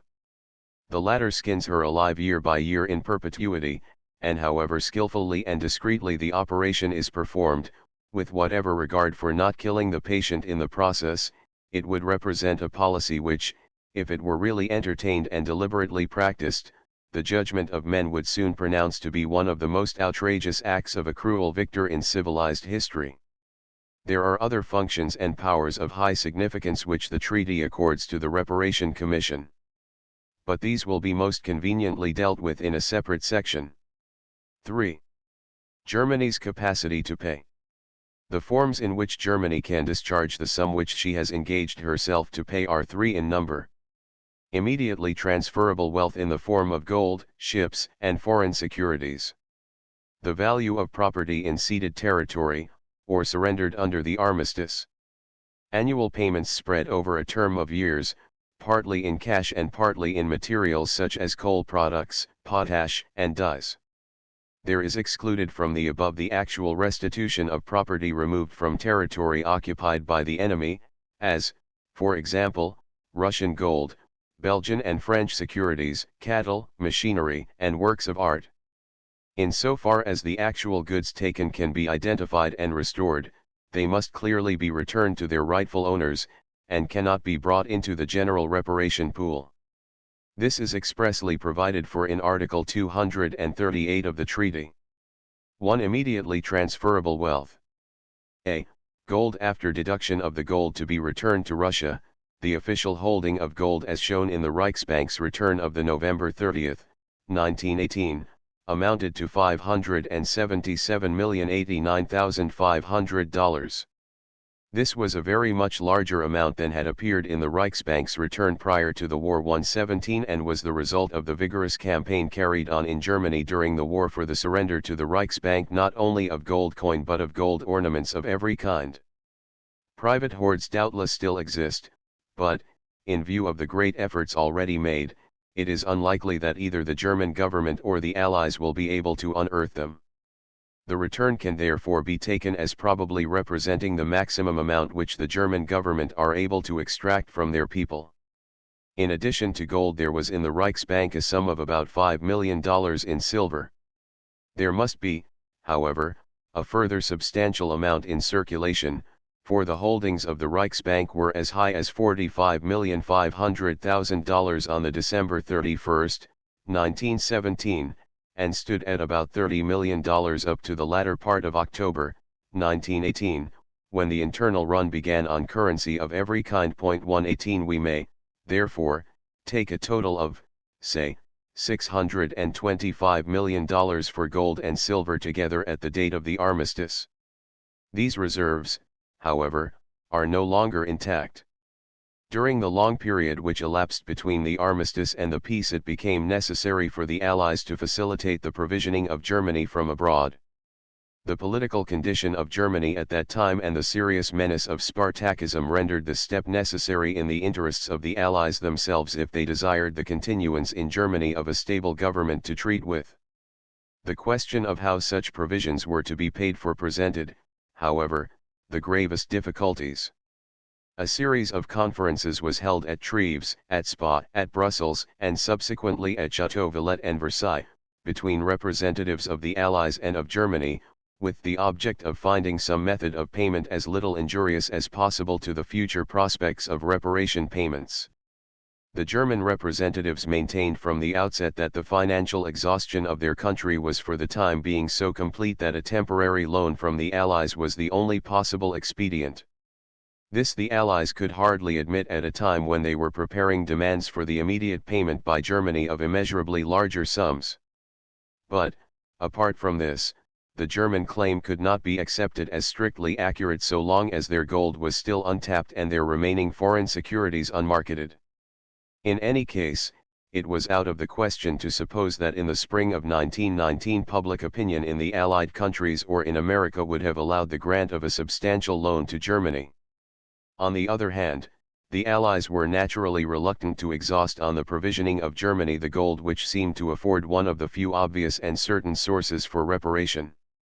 Much time was expended in the exploration of all possible alternatives, but it was evident at last that, even if German exports and saleable foreign securities had been available to a sufficient value, they could not be liquidated in time, and that the financial exhaustion of Germany was so complete that nothing whatever was immediately available in substantial amounts except the gold in the Reichsbank. Accordingly, a sum exceeding $250 million in all out of the Reichsbank gold was transferred by Germany to the Allies, chiefly to the United States. Great Britain, however, also receiving a substantial sum, during the first 6 months of 1919 in payment for foodstuffs. But this was not all. Although Germany agreed, under the first extension of the armistice, not to export gold without Allied permission, this permission could not be always withheld. There were liabilities of the Reichsbank accruing in the neighboring neutral countries, which could not be met otherwise than in gold. The failure of the Reichsbank to meet its liabilities would have caused a depreciation of the exchange so injurious to Germany's credit as to react on the future prospects of reparation. In some cases, therefore, permission to export gold was accorded to the Reichsbank by the Supreme Economic Council of the Allies. The net result of these various measures was to reduce the gold reserve of the Reichsbank by more than half, the figures falling from $575 million to $275 million in September, 1919. It would be possible under the treaty to take the whole of this latter sum for reparation purposes. It amounts, however, as it is, to less than 4% of the Reichsbank's note issue, and the psychological effect of its total confiscation might be expected, having regard to the very large volume of mark notes held abroad, to destroy the exchange value of the mark almost entirely. A sum of $25 million, $50 million, or even $100 million might be taken for a special purpose. But we may assume that the Reparation Commission will judge it imprudent, having regard to the reaction on their future prospects of securing payment, to ruin the German currency system altogether, more particularly because the French and Belgian governments, being holders of a very large volume of mark notes formerly circulating in the occupied or ceded territory, have a great interest in maintaining some exchange value for the mark, quite apart from reparation prospects. It follows, therefore, that no sum worth speaking of can be expected in the form of gold or silver towards the initial payment of $5 billion due by 1921. b. Shipping. Germany has engaged, as we have seen above, to surrender to the Allies virtually the whole of her merchant shipping. A considerable part of it, indeed, was already in the hands of the Allies prior to the conclusion of peace, either by detention in their ports or by the provisional transfer of tonnage under the Brussels Agreement in connection with the supply of foodstuffs. 119 estimating the tonnage of German shipping to be taken over under the treaty at 4 million gross tons, and the average value per ton at $150 per ton, the total money value involved is $600 million.120. C. Foreign securities. Prior to the census of foreign securities carried out by the German government in September, 1916, 121 of which the exact results have not been made public, no official return of such investments was ever called for in Germany, and the various unofficial estimates are confessedly based on insufficient data, such as the admission of foreign securities to the German stock exchanges, the receipts of the stamp duties, consular reports, etc. The principal German estimates current before the war are given in the appended footnote. 122. This shows a general consensus of opinion among German authorities that their net foreign investments were upwards of $6,250,000,000. I take this figure as the basis of my calculations, although I believe it to be an exaggeration. $5 billion would probably be a safer figure. Deductions from this aggregate total have to be made under four heads. Investments in allied countries and in the United States, which between them constitute a considerable part of the world, have been sequestrated by public trustees, custodians of enemy property, and similar officials, and are not available for reparation except in so far as they show a surplus over various private claims. Under the scheme for dealing with enemy debts outlined in Chapter 4, the first charge on these assets is the private claims of Allied against German nationals. It is unlikely, except in the United States, that there will be any appreciable surplus for any other purpose. 2. Germany's most important fields of foreign investment before the war were not, like ours, overseas, but in Russia, Austria-Hungary, Turkey, Romania, and Bulgaria. A great part of these has now become almost valueless, at any rate for the time being, especially those in Russia and Austria-Hungary. If present market value is to be taken as the test, none of these investments are now saleable above a nominal figure. Unless the Allies are prepared to take over these securities much above their nominal market valuation, and hold them for future realization, there is no substantial source of funds for immediate payment in the form of investments in these countries. 3. While Germany was not in a position to realize her foreign investments during the war to the degree that we were, she did so nevertheless in the case of certain countries and to the extent that she was able. Before the United States came into the war, she is believed to have resold a large part of the pick of her investments in American securities, although some current estimates of these sales, a figure of $300 million has been mentioned, are probably exaggerated. But throughout the war and particularly in its later stages, when her exchanges were weak and her credit in the neighboring neutral countries was becoming very low, she was disposing of such securities as Holland, Switzerland, and Scandinavia would buy or would accept as collateral. It is reasonably certain that by June 1919, her investments in these countries had been reduced to a negligible figure and were far exceeded by her liabilities in them. Germany has also sold certain overseas securities, such as Argentine cédulas, for which a market could be found. 4. It is certain that since the armistice there has been a great flight abroad of the foreign securities still remaining in private hands. This is exceedingly difficult to prevent. German foreign investments are as a rule in the form of bearer securities and are not registered. They are easily smuggled abroad across Germany's extensive land frontiers, and for some months before the conclusion of peace it was certain that their owners would not be allowed to retain them if the Allied governments could discover any method of getting hold of them. These factors combine to stimulate human ingenuity, and the efforts both of the Allied and of the German governments to interfere effectively with the outflow are believed to have been largely futile. In face of all these considerations, it will be a miracle if much remains for reparation. The countries of the Allies and of the United States, the countries of Germany's own allies, and the neutral countries adjacent to Germany exhaust between them almost the whole of the civilized world, and, as we have seen, we cannot expect much to be available for reparation from investments in any of these quarters. Indeed, there remain no countries of importance for investments except those of South America. To convert the significance of these deductions into figures involves much guesswork.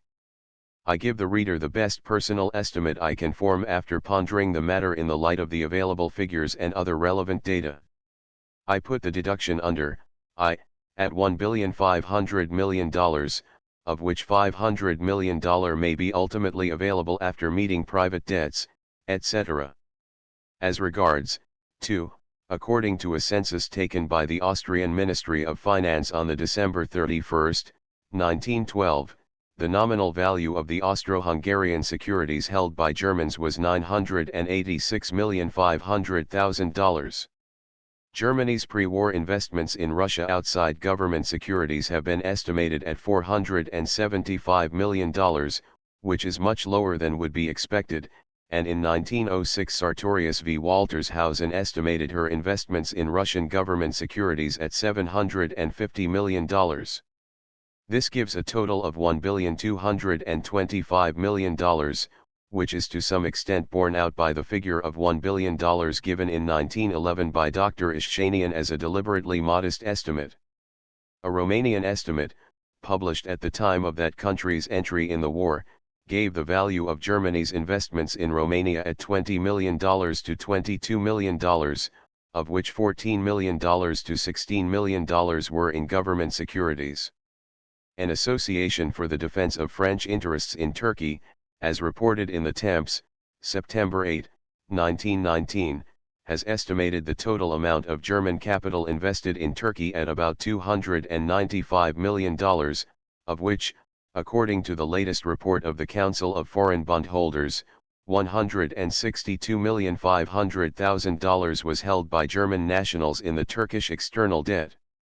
No estimates are available to me of Germany's investments in Bulgaria. Altogether I venture a deduction of $2,500 million in respect of this group of countries as a whole. Resales and the pledging as collateral of securities during the war under 3. I put at $500 million to $750 million, comprising practically all Germany's holding of Scandinavian, Dutch, and Swiss securities, a part of her South American securities, and a substantial proportion of her North American securities sold prior to the entry of the United States into the war. As to the proper deduction under 4, there are naturally no available figures. For months past the European press has been full of sensational stories of the expedients adopted. But if we put the value of securities which have already left Germany or have been safely secreted within Germany itself beyond discovery by the most inquisitorial and powerful methods at $500 million, we are not likely to overstate it. These various items lead, therefore, in all to a deduction of a round figure of about $5 billion, and leave us with an amount of $1,250 million theoretically still available. 123. To some readers this figure may seem low, but let them remember that it purports to represent the remnant of saleable securities upon which the German government might be able to lay hands for public purposes. In my own opinion it is much too high, and considering the problem by a different method of attack I arrive at a lower figure. For leaving out of account sequestered Allied securities and investments in Austria, Russia, etc., what blocks of securities, specified by countries and enterprises, can Germany possibly still have which could amount to as much as $1,250 million? I cannot answer the question. She has some Chinese government securities which have not been sequestered, a few Japanese perhaps, and a more substantial value of first-class South American properties. But there are very few enterprises of this class still in German hands, and even their value is measured by 1 or 2 tens of millions, not by 50s or hundreds. He would be a rash man, in my judgment, who joined a syndicate to pay $500 million in cash for the unsequestered remnant of Germany's overseas investments. If the Reparation Commission is to realize even this lower figure, it is probable that they will have to nurse, for some years, the assets which they take over, not attempting their disposal at the present time.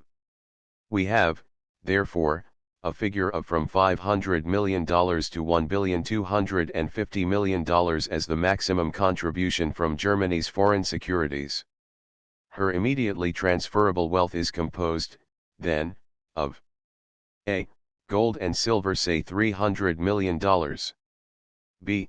Ships $600,000,000. c. Foreign securities $500,000,000 to $1,250 million.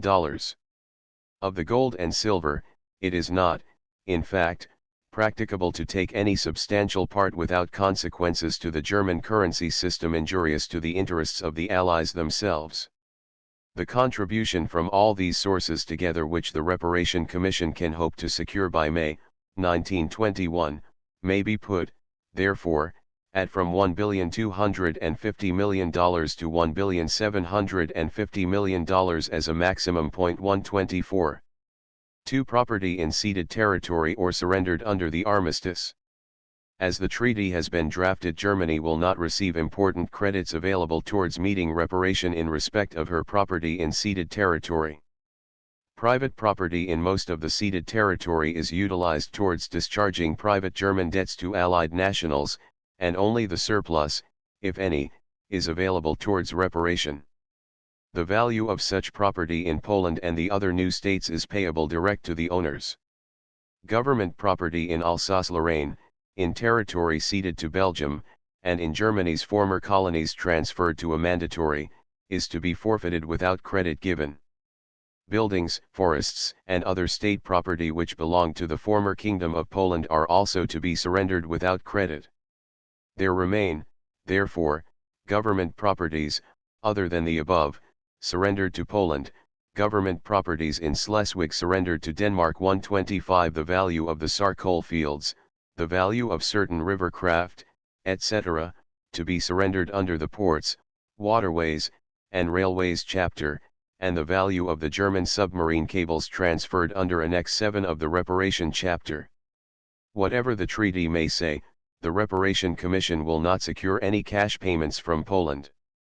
I believe that the charcoal fields have been valued at from $75 million to $100 million. A round figure of $150 million for all the above items, excluding any surplus available in respect of private property, is probably a liberal estimate.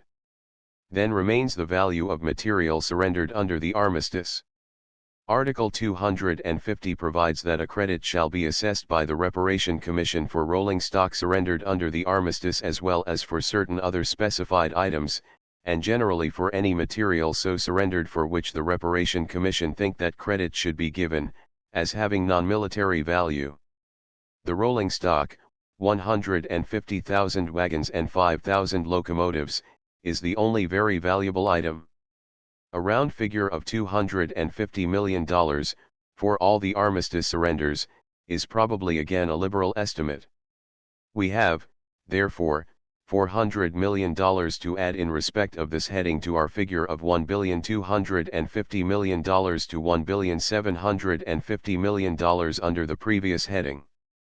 This figure differs from the preceding in that it does not represent cash capable of benefiting the financial situation of the Allies, but is only a book credit between themselves or between them and Germany. The total of $1,650 million to $2,150 million now reached is not, however, available for reparation. The first charge upon it, under Article 251 of the treaty, is the cost of the armies of occupation both during the armistice and after the conclusion of peace. The aggregate of this figure up to May 1921, cannot be calculated until the rate of withdrawal is known, which is to reduce the monthly cost from the figure exceeding $100 million, which prevailed during the first part of 1919, to that of $5 million, which is to be the normal figure eventually. I estimate, however, that this aggregate may be about $1 billion. This leaves us with from $500 million to $1 billion still in hand.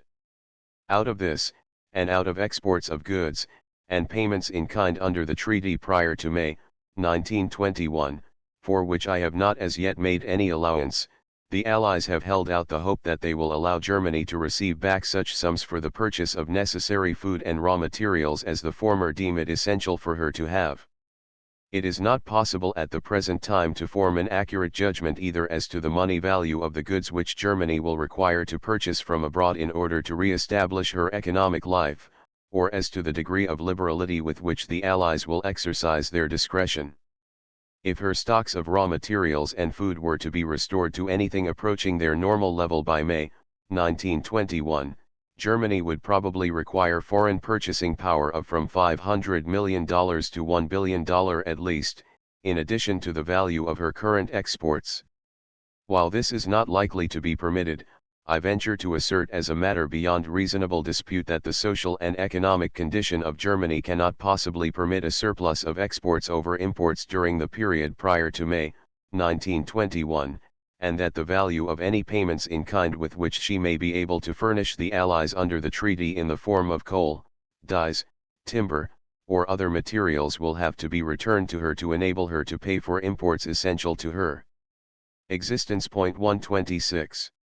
The Reparation Commission can, therefore, expect no addition from other sources to the sum of from $500 million to $1 billion with which we have hypothetically credited it after the realization of Germany's immediately transferable wealth, the calculation of the credits due to Germany under the treaty, and the discharge of the cost of the armies of occupation. As Belgium has secured a private agreement with France, the United States, and Great Britain, outside the treaty, by which she is to receive, towards satisfaction of her claims, the first $500 million available for reparation, the upshot of the whole matter is that Belgium may possibly get her $500 million by May, 1921, but none of the other allies are likely to secure by that date any contribution worth speaking of. At any rate, it would be very imprudent for finance ministers to lay their plans on any other hypothesis. 3 annual payments spread over a term of years. It is evident that Germany's pre-war capacity to pay an annual foreign tribute has not been unaffected by the almost total loss of her colonies, her overseas connections, her mercantile marine, and her foreign properties, by the cession of 10% of her territory and population, of 1/3 of her coal and of 3/4 of her iron ore, by 2 million casualties amongst men in the prime of life, by the starvation of her people for 4 years, by the burden of a vast war debt, by the depreciation of her currency to less than 1/7 its former value, by the disruption of her allies and their territories, by revolution at home and Bolshevism on her borders, and by all the unmeasured ruin in strength and hope of 4 years of all-swallowing war and final defeat. All this, one would have supposed, is evident. Yet most estimates of a great indemnity from Germany depend on the assumption that she is in a position to conduct in the future a vastly greater trade than ever she has had in the past. For the purpose of arriving at a figure it is of no great consequence whether payment takes the form of cash, or rather of foreign exchange, or is partly effected in kind, coal, dyes, timber, etc., as contemplated by the treaty.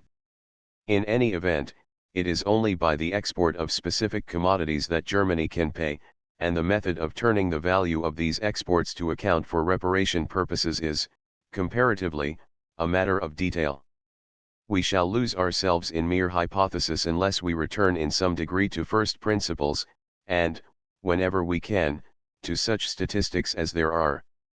It is certain that an annual payment can only be made by Germany over a series of years by diminishing her imports and increasing her exports, thus enlarging the balance in her favor which is available for effecting payments abroad.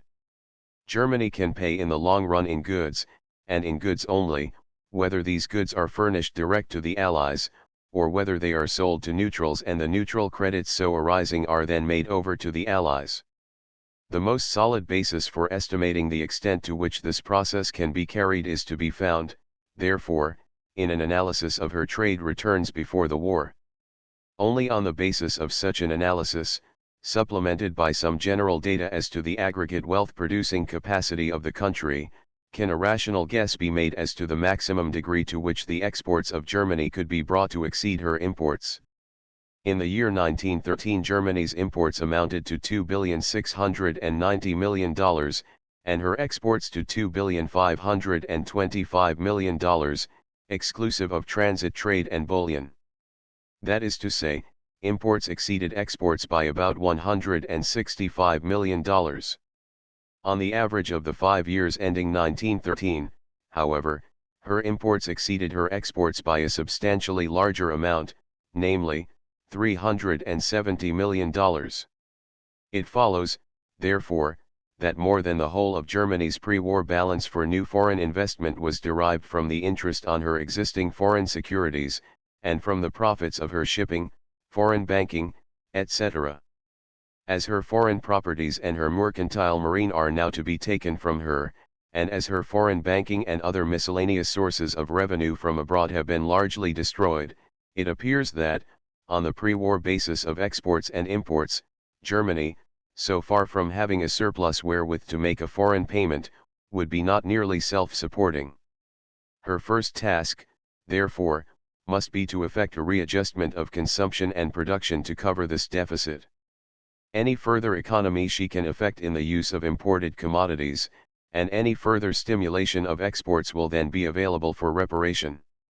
2/3 of Germany's import and export trade is enumerated under separate headings in the following tables. The considerations applying to the enumerated portions may be assumed to apply more or less to the remaining 1/3, which is composed of commodities of minor importance individually. German exports, 1913. Amount, $1 million. Percentage of total exports. Iron goods, including tin plates, etc. 330.65. 13.2. Machinery and parts, including motor cars. 187.75. 7.5. Coal, coke, and briquettes. 176.70. 7.0. Woolen goods, including raw and combed wool and clothing. 147.00. 5.9. Cotton goods, including raw cotton, yarn, and thread. 140.75. 5.6. 982.85. 39.2. Cereals, etc., including rye, oats, wheat, hops. 105.90. 4.1. Leather and leather goods. 77.35. 3.0. Sugar. 66.00. 2.6. Paper, etc. 65.50. 2.6. Furs. 58.75. 2.2. Electrical goods, installations, machinery, lamps, cables. 54.40. 2.2. Silk goods. 50.50. 2.0. Dyes. 48.80. 1.9. Copper goods. 32.50.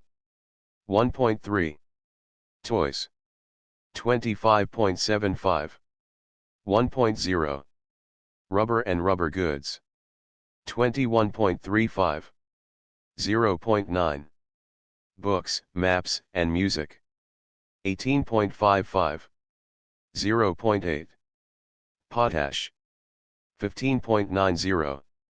0.6. Glass. 15.70. 0.6. Potassium chloride. 14.55. 0.6. Pianos, organs, and parts. 13.85. 0.6.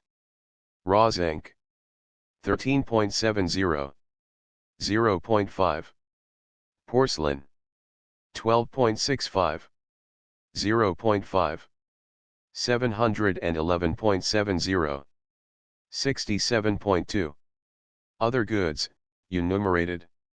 829.69. 32.8. Total. 2,524.15. 100.0. German imports, 1913. Amount, $1 million. Percentage of total exports. Raw materials. Cotton. 151.75. 5.6. Hides and skins. 124.30. 4.6. Wool. 118.35. 4.4. Copper. 83.75. 3.1. Coal. 68.30. 2.5. Timber. 58.00. 2.2. Iron ore. 56.75. 2.1. Furs. 46.75. 1.7. Flax and flaxseed. 46.65. 1.7. Saltpetre. 42.75. 1.6. Silk. 39.50. 1.5. Rubber. 36.50. 1.4. Jute. 23.50. 0.9. Petroleum. 17.45. 0.7. Tin. 14.55. 0.5. Phosphorus chalk. 11.60. 0.4. Lubricating oil. 11.45. 0.4. 951.90. 35.3. 2 Food, tobacco, etc. Cereals, etc., wheat, barley, bran, rice, maize, oats, rye, clover. 327.55. 12.2. Oil seeds and cake, etc., including palm kernels, copra, cocoa beans. 102.65. 3.8. Cattle, lamb fat, bladders. 73.10. 2.8. Coffee. 54.75. 2.0. Eggs. 48.50. 1.8. Tobacco. 33.50. 1.2. Butter. 29.65. 1.1. Horses. 29.05. 1.1. Fruit. 18.25. 0.7. Fish. 14.95. 0.6. Poultry. 14.00. 0.6. Wine. 13.35. 0.5. 759.30. 28.3. 3 Manufactures. Cotton yarn and thread and cotton goods. 47.05. 1.8. Woolen yarn and woolen goods. 37.85. 1.4. Machinery. 20.10. 0.7. 105.00. 3.9. 4 Enumerated. 876.40. 32.5. Total. 2692.60. 100.0. These tables show that the most important exports consisted of 1. Iron goods, including tin plates, 13.2%. 2. Machinery, etc., 7.5%. 3. Coal, coke, and briquettes, 7%. 4. Woolen goods, including raw and combed wool, 5.9%, and 5. Cotton goods, including cotton yarn and thread and raw cotton, 5.6%. These 5 classes between them accounting for 39.2% of the total exports. It will be observed that all these goods are of a kind in which before the war competition between Germany and the United Kingdom was very severe. If, therefore, the volume of such exports to overseas or European destinations is very largely increased, the effect upon British export trade must be correspondingly serious. As regards 2 of the categories, namely, cotton and woolen goods, the increase of an export trade is dependent upon an increase of the import of the raw material, since Germany produces no cotton and practically no wool.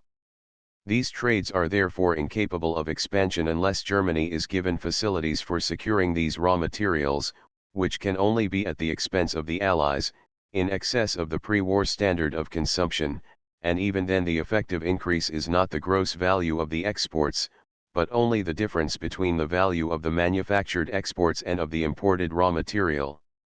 As regards the other three categories, namely, machinery, iron goods, and coal, Germany's capacity to increase her exports will have been taken from her by the cessions of territory in Poland, Upper Silesia, and Alsace-Lorraine. As has been pointed out already, these districts accounted for nearly one-third of Germany's production of coal. But they also supplied no less than three-quarters of her iron ore production, 38% of her blast furnaces, and 9.5% of her iron and steel foundries. Unless, therefore, Alsace-Lorraine and Upper Silesia send their iron ore to Germany proper, to be worked up, which will involve an increase in the imports for which she will have to find payment, so far from any increase in export trade being possible, a decrease is inevitable. 127. Next on the list come cereals, leather goods, sugar, paper, furs, electrical goods, silk goods, and dyes.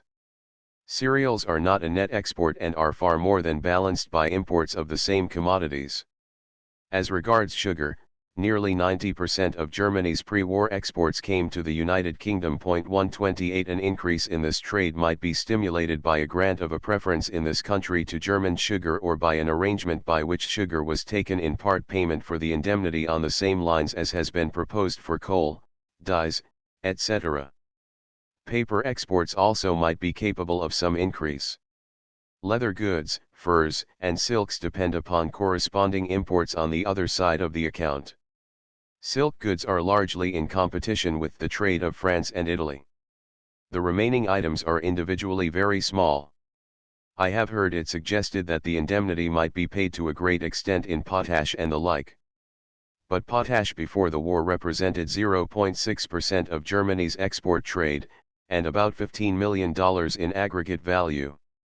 Besides, France, having secured a potash field in the territory which has been restored to her, will not welcome a great stimulation of the German exports of this material. An examination of the import list shows that 63.6% are raw materials and food. The chief items of the former class, namely, cotton, wool, copper, hides, iron ore, furs, silk, rubber, and tin, could not be much reduced without reacting on the export trade, and might have to be increased if the export trade was to be increased. Imports of food, namely, wheat, barley, coffee, eggs, rice, maize, and the like, present a different problem. It is unlikely that, apart from certain comforts, the consumption of food by the German laboring classes before the war was in excess of what was required for maximum efficiency. Indeed, it probably fell short of that amount.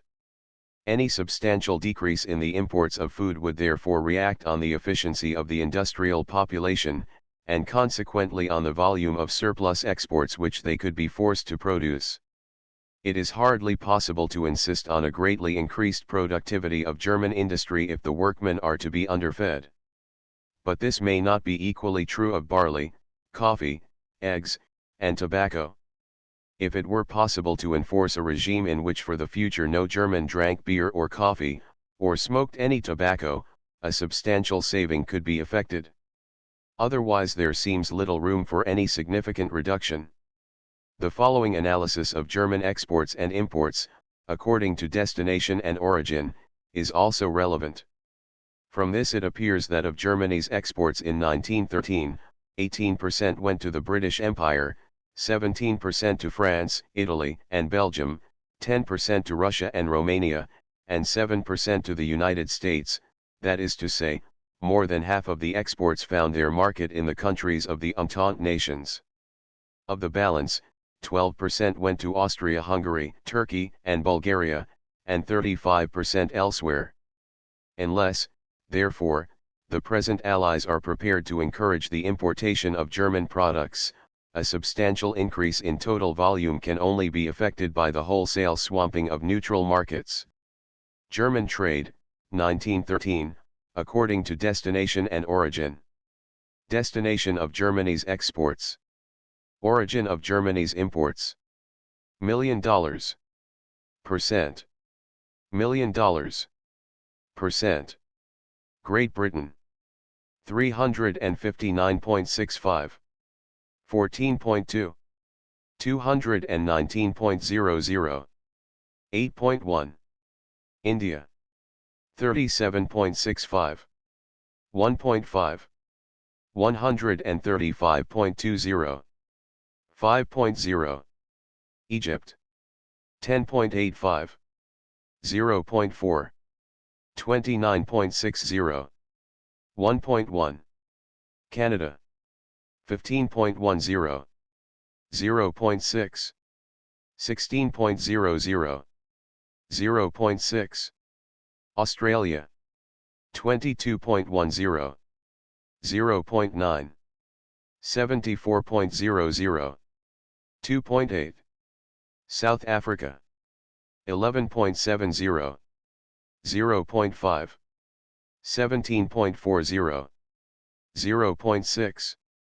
Total, British Empire. 456.95. 18.1. 491.20. 18.2. France. 197.45. 7.8. 146.65. 5.4. Belgium. 137.75. 5.5. 86.15. 3.2. Italy. 98.35. 3.9. 79.40. 3.0. USA. 178.30. 7.1. 427.80. 15.9. Russia. 220.00. 8.7. 356.15. 13.2. Romania. 35.00. 1.4. 19.95. 0.7. Austria-Hungary. 276.20. 10.9. 206.80. 7.7. Turkey. 24.60. 1.0. 18.40. 0.7. Bulgaria. 7.55. 0.3. 2.00. Other countries. 800.20. 35.3. 858.70. 32.0. 2522.35. 100.0. 2692.60. 100.0. The above analysis affords some indication of the possible magnitude of the maximum modification of Germany's export balance under the conditions which will prevail after the peace. On the assumptions, 1. That we do not specially favor Germany over ourselves in supplies of such raw materials as cotton and wool, the world's supply of which is limited. 2. That France, having secured the iron ore deposits, makes a serious attempt to secure the blast furnaces and the steel trade also. 3. That Germany is not encouraged and assisted to undercut the iron and other trades of the Allies in overseas market, and 4. That a substantial preference is not given to German goods in the British Empire. It is evident by examination of the specific items that not much is practicable. Let us run over the chief items again. 1. Iron goods. In view of Germany's loss of resources, an increased net export seems impossible and a large decrease probable. 2. Machinery. Some increase is possible. 3. Coal and coke. The value of Germany's net export before the war was $110 million. The Allies have agreed that for the time being 20 million tons is the maximum possible export with a problematic, and in fact, impossible increase to 40 million tons at some future time. Even on the basis of 20 million tons we have virtually no increase of value, measured in pre-war prices, 129, whilst, if this amount is exacted, there must be a decrease of far greater value in the export of manufactured articles requiring coal for their production. 4. Woolen goods. An increase is impossible without the raw wool, and, having regard to the other claims on supplies of raw wool, a decrease is likely. 5. Cotton goods. The same considerations apply as to wool. 6. Cereals. There never was and never can be a net export. 7. Leather goods. The same considerations apply as to wool. We have now covered nearly half of Germany's pre-war exports, and there is no other commodity which formerly represented as much as 3% of her exports. In what commodity is she to pay? Dyes, their total value in 1913 was $50 million. Toys. Potash, 1913 exports were worth $15 million. And even if the commodities could be specified, in what markets are they to be sold, remembering that we have in mind goods to the value not of tens of millions annually, but of hundreds of millions. On the side of imports, rather more is possible. By lowering the standard of life, an appreciable reduction of expenditure on imported commodities may be possible. But, as we have already seen, many large items are incapable of reduction without reacting on the volume of exports. Let us put our guess as high as we can without being foolish, and suppose that after a time Germany will be able, in spite of the reduction of her resources, her facilities, her markets, and her productive power, to increase her exports and diminish her imports so as to improve her trade balance altogether by $500 million annually, measured in pre-war prices. This adjustment is first required to liquidate the adverse trade balance, which in the 5 years before the war averaged $370 million, but we will assume that after allowing for this, she is left with a favorable trade balance of $250 million a year. Doubling this to allow for the rise in pre-war prices, we have a figure of $500 million. Having regard to the political, social, and human factors, as well as to the purely economic, I doubt if Germany could be made to pay the sum annually over a period of 30 years, but it would not be foolish to assert or to hope that she could. Such a figure, allowing 5% for interest, and 1% for repayment of capital, represents a capital sum having a present value of about $8,500,000,130. I reach, therefore, the final conclusion that, including all methods of payment, immediately transferable wealth, ceded property, and an annual tribute $10,000,000,000,000 is a safe maximum figure of Germany's capacity to pay. In all the actual circumstances, I do not believe that she can pay as much. Let those who consider this a very low figure, bear in mind the following remarkable comparison. The wealth of France in 1871 was estimated at a little less than half that of Germany in 1913.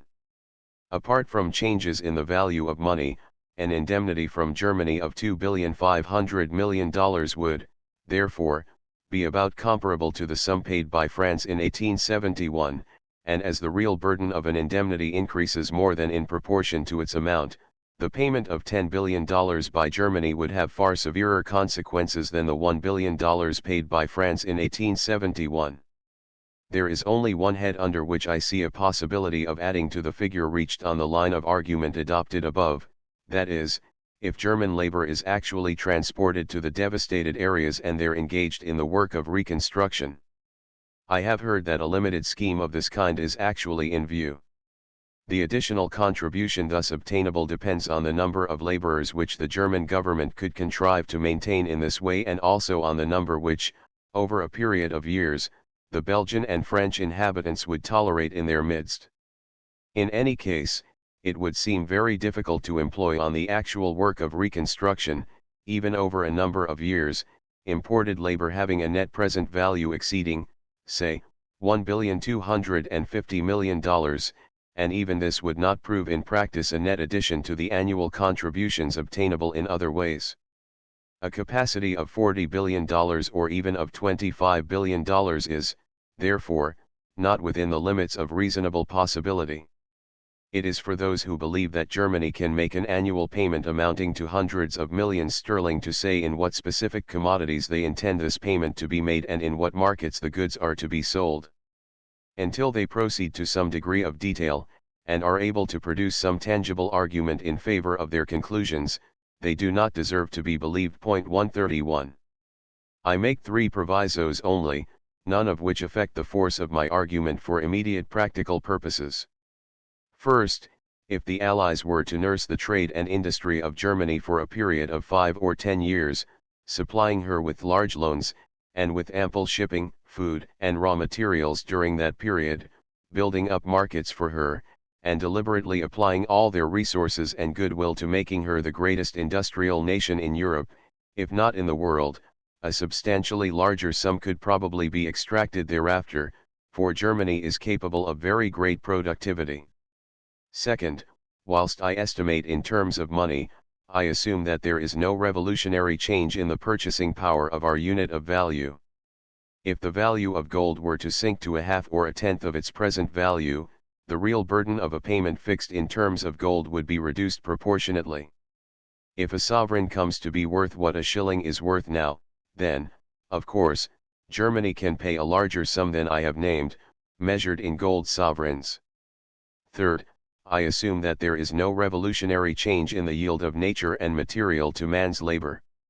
It is not impossible that the progress of science should bring within our reach methods and devices by which the whole standard of life would be raised immeasurably, and a given volume of products would represent but a portion of the human effort which it represents now.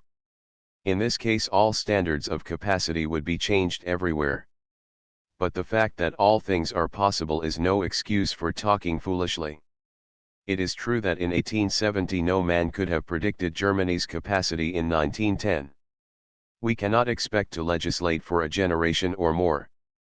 The secular changes in man's economic condition and the liability of human forecast to error are as likely to lead to mistake in one direction as in another. We cannot as reasonable men do better than base our policy on the evidence we have and adapt it to the 5 or 10 years over which we may suppose ourselves to have some measure of prevision, and we are not at fault if we leave on one side the extreme chances of human existence and of revolutionary changes in the order of nature or of man's relations to her. The fact that we have no adequate knowledge of Germany's capacity to pay over a long period of years is no justification, as I have heard some people claim that it is, for the statement that she can pay $50 billion. Why has the world been so credulous of the unveracities of politicians? If an explanation is needed, I attribute this particular credulity to the following influences in part. In the first place, the vast expenditures of the war, the inflation of prices, and the depreciation of currency, leading up to a complete instability of the unit of value, have made us lose all sense of number and magnitude in matters of finance. What we believed to be the limits of possibility have been so enormously exceeded, and those who founded their expectations on the past have been so often wrong, that the man in the street is now prepared to believe anything which is told him with some show of authority, and the larger the figure the more readily he swallows it. But those who look into the matter more deeply are sometimes misled by a fallacy, much more plausible to reasonableness. Such a one might base his conclusions on Germany's total surplus of annual productivity as distinct from her export surplus. Helferich's estimate of Germany's annual increment of wealth in 1913 was $2 billion to $2,125 million, exclusive of increased money value of existing land and property. Before the war, Germany spent between $250 million and $500 million on armaments, with which she can now dispense.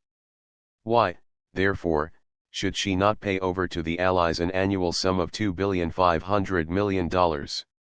This puts the crude argument in its strongest and most plausible form. But there are two errors in it. First of all, Germany's annual savings, after what she has suffered in the war and by the peace, will fall far short of what they were before, and, if they are taken from her year by year in future, they cannot again reach their previous level. The loss of Alsace-Lorraine, Poland, and Upper Silesia could not be assessed in terms of surplus productivity at less than $250 million annually. Germany is supposed to have profited about $500 million per annum from her ships, her foreign investments, and her foreign banking and connections, all of which have now been taken from her. Her saving on armaments is far more than balanced by her annual charge for pensions, now estimated at $1,250,132, which represents a real loss of productive capacity. And even if we put on one side the burden of the internal debt, which amounts to 24 milliards of marks, as being a question of internal distribution rather than of productivity, we must still allow for the foreign debt incurred by Germany during the war, the exhaustion of her stock of raw materials, the depletion of her livestock, the impaired productivity of her soil from lack of manures and of labor, and the diminution in her wealth from the failure to keep up many repairs and renewals over a period of nearly 5 years. Germany is not as rich as she was before the war, and the diminution in her future savings for these reasons, quite apart from the factors previously allowed for, could hardly be put at less than 10%, that is $200 million annually. These factors have already reduced Germany's annual surplus to less than the $500 million at which we arrived on other grounds as the maximum of her annual payments.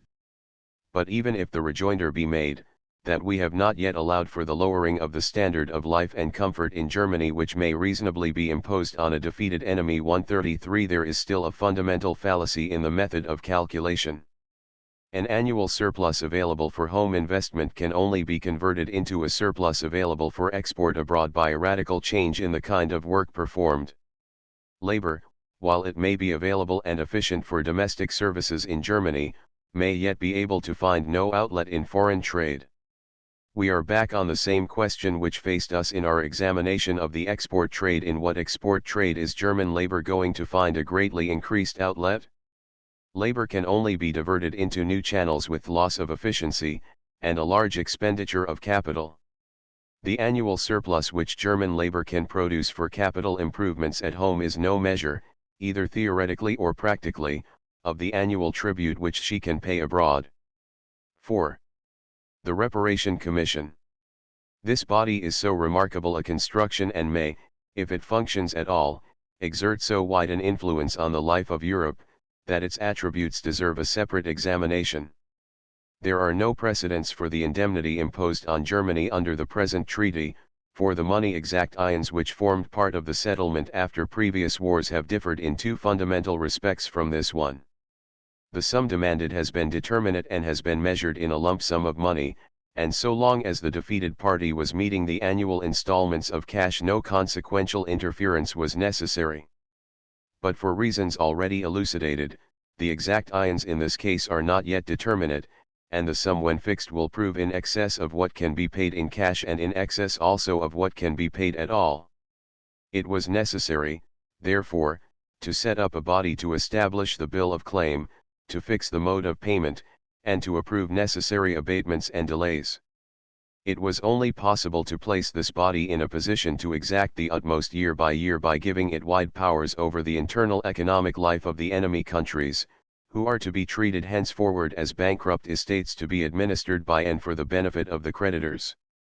In fact, however, its powers and functions have been enlarged even beyond what was required for this purpose, and the Reparation Commission has been established as the final arbiter on numerous economic and financial issues which it was convenient to leave unsettled in the treaty itself. 134. The powers and constitution of the Reparation Commission are mainly laid down in Articles 233, 241 and Annex 2 of the Reparation chapter of the treaty with Germany.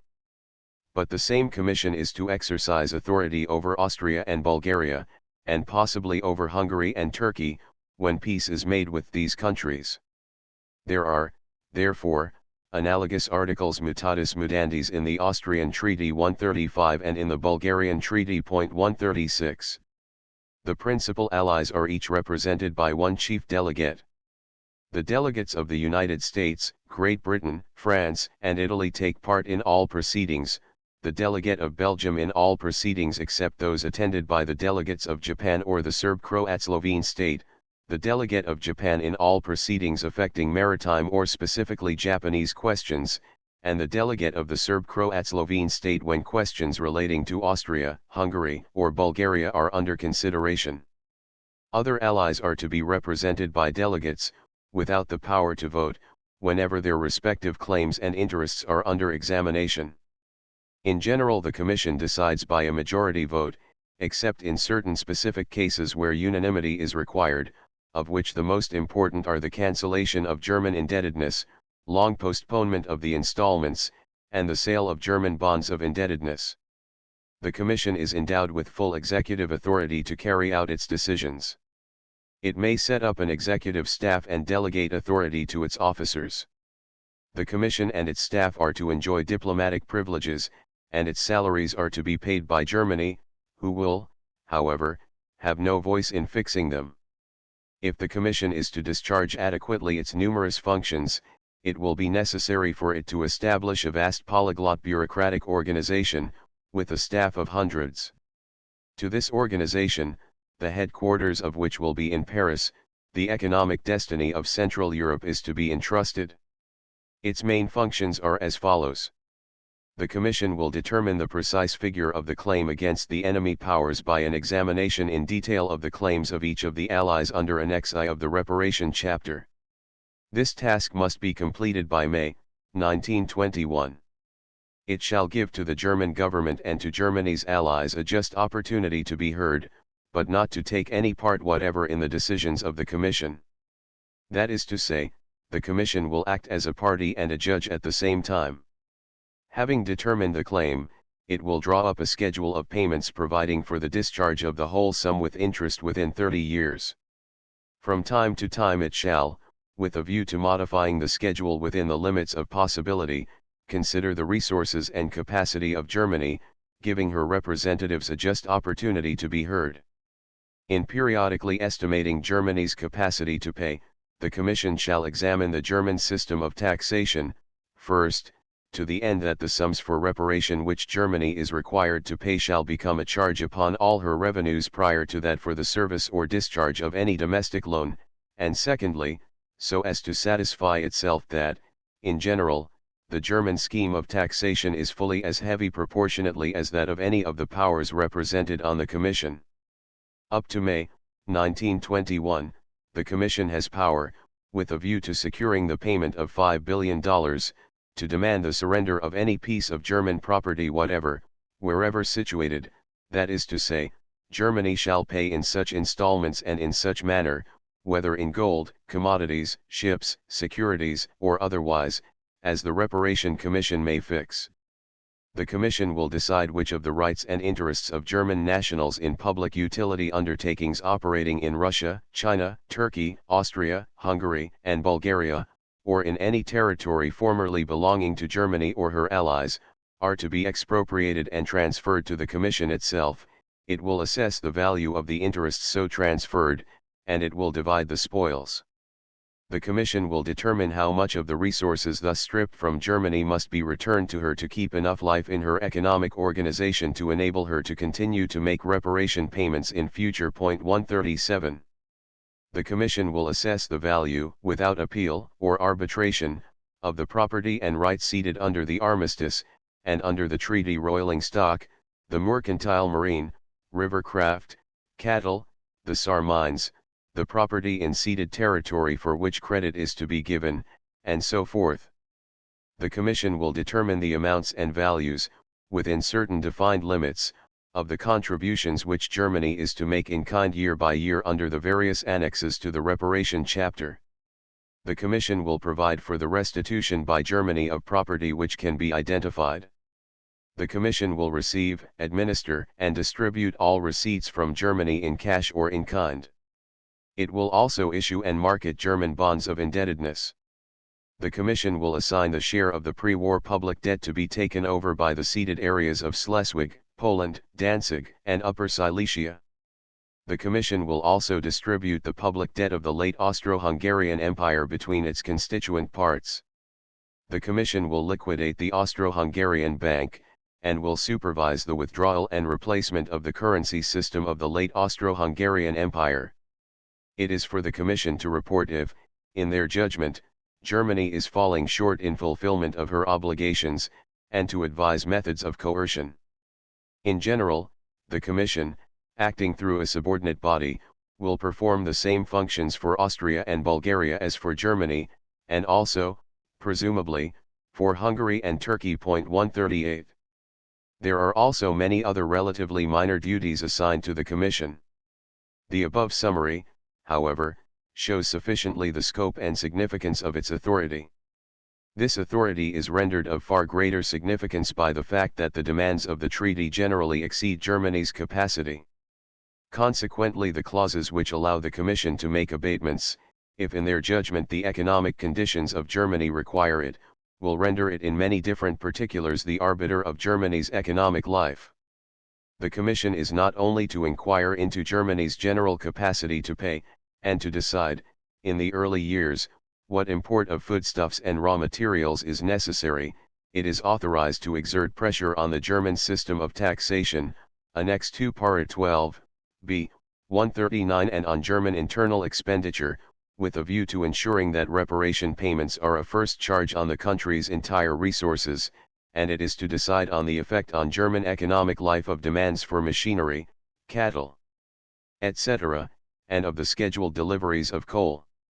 By Article 240 of the treaty, Germany expressly recognizes the Commission and its powers as the same may be constituted by the Allied and associated governments, and agrees irrevocably to the possession and exercise by such Commission of the power and authority given to it under the present treaty.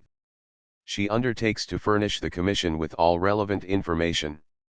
And finally, in Article 241, Germany undertakes to pass, issue, and maintain in force any legislation, orders, and decrees that may be necessary to give complete effect to these provisions. The comments on this of the German Financial Commission at Versailles were hardly an exaggeration. German democracy is thus annihilated at the very moment when the German people was about to build it up after a severe struggle, annihilated by the very persons who throughout the war never tired of maintaining that they sought to bring democracy to us. Germany is no longer a people and a state, but becomes a mere trade concern placed by its creditors in the hands of a receiver, without its being granted so much as the opportunity to prove its willingness to meet its obligations of its own accord. The Commission, which is to have its permanent headquarters outside Germany, will possess in Germany incomparably greater rights than the German Emperor ever possessed. The German people under its regime would remain for decades to come shorn of all rights, and deprived, to a far greater extent than any people in the days of absolutism, of any independence of action, of any individual aspiration in its economic or even in its ethical progress. In their reply to these observations, the Allies refused to admit that there was any substance, ground, or force in them. The observations of the German delegation, they pronounced, present a view of this Commission so distorted and so inexact that it is difficult to believe that the clauses of the treaty have been calmly or carefully examined. It is not an engine of oppression or a device for interfering with German sovereignty. It has no forces at its command, it has no executive powers within the territory of Germany, it cannot, as is suggested, direct or control the educational or other systems of the country. Its business is to ask what is to be paid, to satisfy itself that Germany can pay, and to report to the powers, whose delegation it is, in case Germany makes default. If Germany raises the money required in her own way, the Commission cannot order that it shall be raised in some other way. If Germany offers payment in kind, the Commission may accept such payment, but, except as specified in the treaty itself, the Commission cannot require such a payment. This is not a candid statement of the scope and authority of the Reparation Commission, as will be seen by a comparison of its terms with the summary given above or with the treaty itself. Is not, for example, the statement that the Commission has no forces at its command a little difficult to justify in view of Article 430 of the treaty, which runs, in case, either during the occupation or after the expiration of the 15 years referred to above, the Reparation Commission finds that Germany refuses to observe the whole or part of her obligations under the present treaty with regard to reparation, the whole or part of the areas specified in Article 429 will be reoccupied immediately by the Allied and associated powers. The decision, as to whether Germany has kept her engagements and whether it is possible for her to keep them, is left, it should be observed, not to the League of Nations, but to the Reparation Commission itself, and an adverse ruling on the part of the Commission is to be followed immediately by the use of armed force. Moreover, the depreciation of the powers of the Commission attempted in the Allied reply largely proceeds from the assumption that it is quite open to Germany to raise the money required in her own way, in which case it is true that many of the powers of the Reparation Commission would not come into practical effect, whereas in truth one of the main reasons for setting up the Commission at all is the expectation that Germany will not be able to carry the burden nominally laid upon her. It is reported that the people of Vienna, hearing that a section of the Reparation Commission is about to visit them, have decided characteristically to pin their hopes on it. A financial body can obviously take nothing from them, for they have nothing, therefore this body must be for the purpose of assisting and relieving them. Thus do the Viennese argue, still light-headed in adversity. But perhaps they are right. The Reparation Commission will come into very close contact with the problems of Europe, and it will bear a responsibility proportionate to its powers. It may thus come to fulfill a very different role from that which some of its authors intended for it. Transferred to the League of Nations, an appanage of justice and no longer of interest, who knows that by a change of heart and object the Reparation Commission may not yet be transformed from an instrument of oppression and rapine into an economic council of Europe, whose object is the restoration of life and of happiness, even in the enemy countries. V. The German counter-proposals. The German counter-proposals were somewhat obscure, and also rather disingenuous. It will be remembered that those clauses of the reparation chapter which dealt with the issue of bonds by Germany produced on the public mind the impression that the indemnity had been fixed at $25 billion, or at any rate at this figure as a minimum. The German delegation set out, therefore, to construct their reply on the basis of this figure, assuming apparently that public opinion in Allied countries would not be satisfied with less than the appearance of $25 billion, and, as they were not really prepared to offer so large a figure, they exercised their ingenuity to produce a formula which might be represented to Allied opinion as yielding this amount, whilst really representing a much more modest sum. The formula produced was transparent to anyone who read it carefully and knew the facts, and it could hardly have been expected by its authors to deceive the Allied negotiators. The German tactic assumed, therefore, that the latter were secretly as anxious as the Germans themselves to arrive at a settlement which bore some relation to the facts, and that they would therefore be willing, in view of the entanglements which they had got themselves into with their own publics, to practice a little collusion in drafting the treaty, a supposition which in slightly different circumstances might have had a good deal of foundation. As matters actually were, this subtlety did not benefit them, and they would have done much better with a straightforward and candid estimate of what they believed to be the amount of their liabilities on the one hand, and their capacity to pay on the other. The German offer of an alleged sum of $25 billion amounted to the following. In the first place, it was conditional on concessions in the treaty ensuring that Germany shall retain the territorial integrity corresponding to the Armistice Convention 140, that she shall keep her colonial possessions and merchant ships, including those of large tonnage, that in her own country and in the world at large she shall enjoy the same freedom of action as all other peoples, that all war legislation shall be at once annulled, and that all interferences during the war with her economic rights and with German private property, etc., shall be treated in accordance with the principle of reciprocity, that is to say, the offer is conditional on the greater part of the rest of the treaty being abandoned. In the second place, the claims are not to exceed a maximum of $25 billion, of which $5 billion is to be discharged by May 1, 1926, and no part of the sum is to carry interest pending the payment of it. 141. In the third place, there are to be allowed as credit against it, amongst other things, a. the value of all deliveries under the armistice, including military material, e.g. Germany's navy, b. the value of all railways and state property in ceded territory, c. the pro rata share of all ceded territory in the German public debt, including the war debt, and in the reparation payments which this territory would have had to bear if it had remained part of Germany, and d. the value of the cession of Germany's claims for sums lent by her to her allies in the war. 142. The credits to be deducted under a, b, c, and d might be in excess of those allowed in the actual treaty, according to a rough estimate, by a sum of as much as $10 billion, although the sum to be allowed under d. can hardly be calculated. If, therefore, we are to estimate the real value of the German offer of $25 billion on the basis laid down by the treaty, we must first of all deduct $10 billion claimed for offsets which the treaty does not allow, and then have the remainder in order to obtain the present value of a deferred payment on which interest is not chargeable. This reduces the offer to $7,500 million, as compared with the $40 billion which, according to my rough estimate, the treaty demands of her. This in itself was a very substantial offer. Indeed, it evoked widespread criticism in Germany, though, in view of the fact that it was conditional on the abandonment of the greater part of the rest of the treaty, it could hardly be regarded as a serious 1.143. But the German delegation would have done better if they had stated in less equivocal language how far they felt able to go.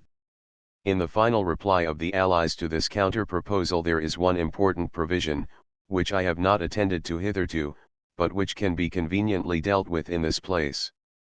Broadly speaking, no concessions were entertained on the reparation chapter as it was originally drafted, but the Allies recognized the inconvenience of the indeterminacy of the burden laid upon Germany and proposed a method by which the final total of claim might be established at an earlier date than May 1, 1921.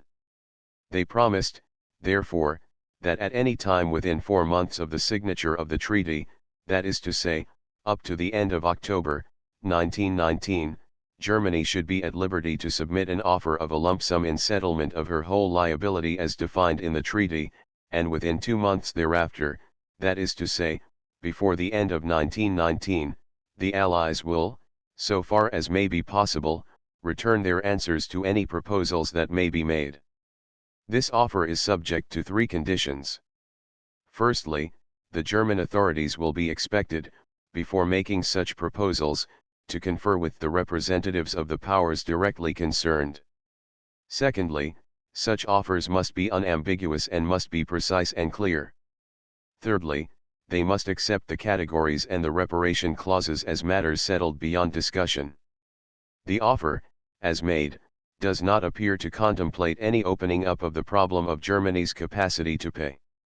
It is only concerned with the establishment of the total bill of claims as defined in the treaty, whether, e.g., it is $35 billion, $40 billion, or $50 billion. The questions, the Allies' reply adds, are bare questions of fact, namely, the amount of the liabilities, and they are susceptible of being treated in this way. If the promised negotiations are really conducted on these lines, they are not likely to be fruitful. It will not be much easier to arrive at an agreed figure before the end of 1919 than it was at the time of the conference, and it will not help Germany's financial position to know for certain that she is liable for the huge sum which on any computation the treaty liabilities must amount to. These negotiations do offer, however, an opportunity of reopening the whole question of the reparation payments, although it is hardly to be hoped that at so very early a date, public opinion in the countries of the Allies has changed its mood sufficiently. 144. I cannot leave this subject as though its just treatment wholly depended either on our own pledges or on economic facts.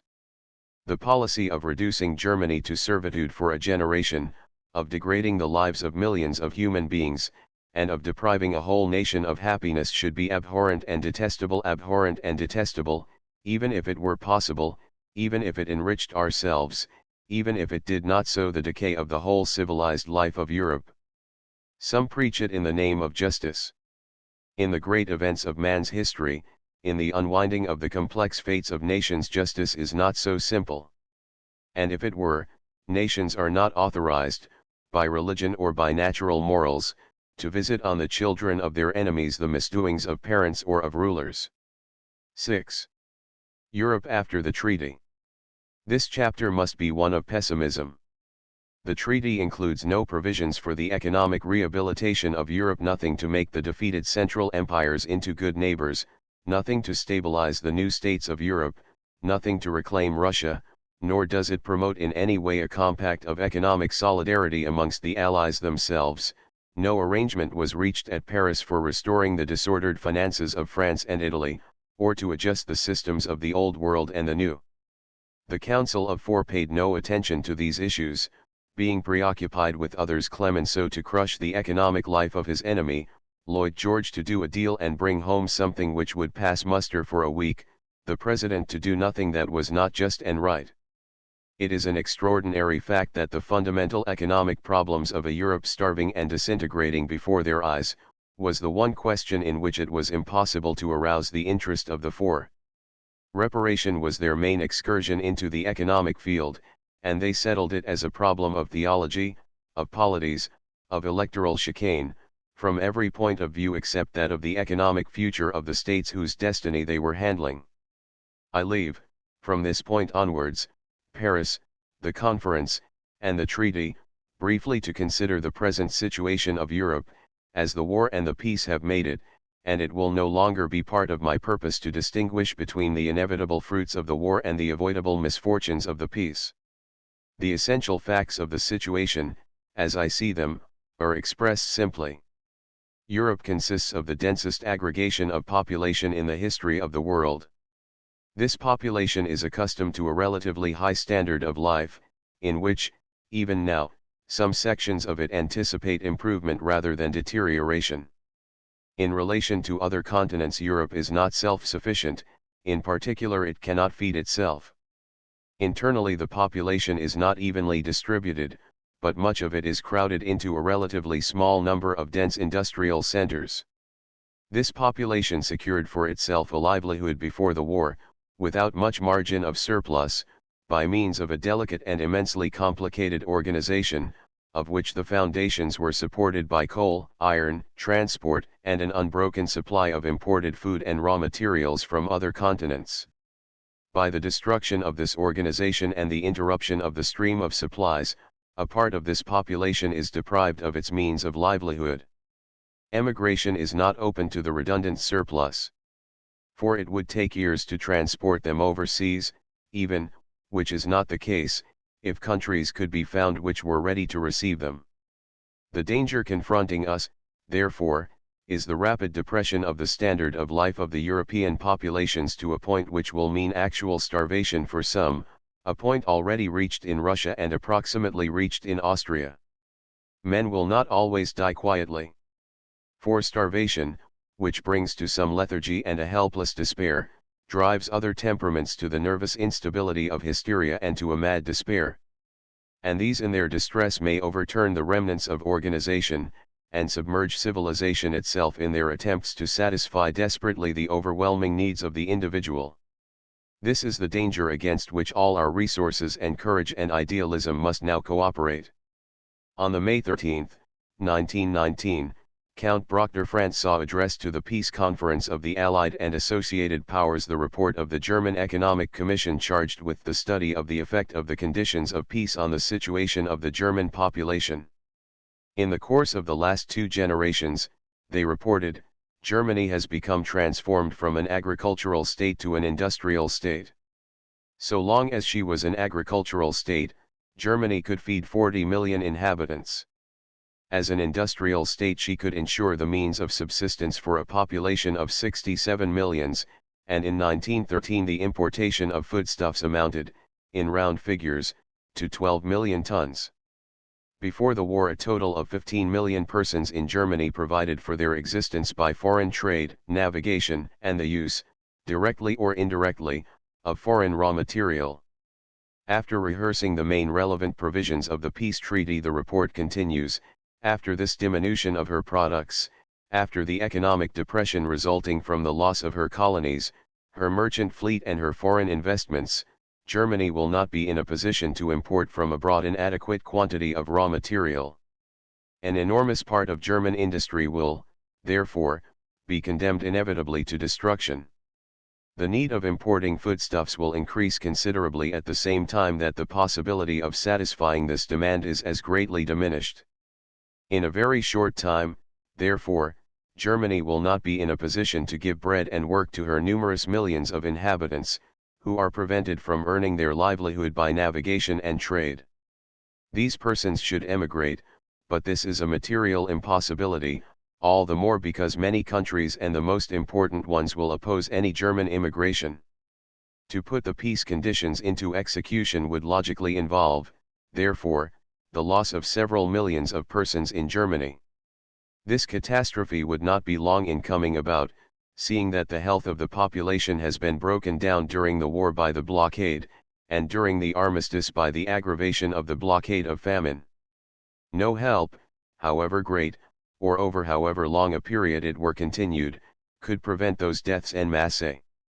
We do not know, and indeed we doubt, the report concludes, whether the delegates of the Allied and associated powers realize the inevitable consequences which will take place if Germany, an industrial state, very thickly populated, closely bound up with the economic system of the world, and under the necessity of importing enormous quantities of raw material and foodstuffs, suddenly finds herself pushed back to the phase of her development, which corresponds to her economic condition and the numbers of her population as they were half a century ago. Those who sign this treaty will sign the death sentence of many millions of German men, women, and children. I know of no adequate answer to these words. The indictment is at least as true of the Austrian, as of the German, settlement. This is the fundamental problem in front of us, before which questions of territorial adjustment and the balance of European power are insignificant. Some of the catastrophes of past history, which have thrown back human progress for centuries, have been due to the reactions following on the sudden termination, whether in the course of nature or by the act of man, of temporarily favorable conditions which have permitted the growth of population beyond what could be provided for when the favorable conditions were at an end. The significant features of the immediate situation can be grouped under three heads. First, the absolute falling off, for the time being, in Europe's internal productivity. Second, the breakdown of transport and exchange by means of which its products could be conveyed where they were most wanted. And third, the inability of Europe to purchase its usual supplies from overseas. The decrease of productivity cannot be easily estimated, and may be the subject of exaggeration.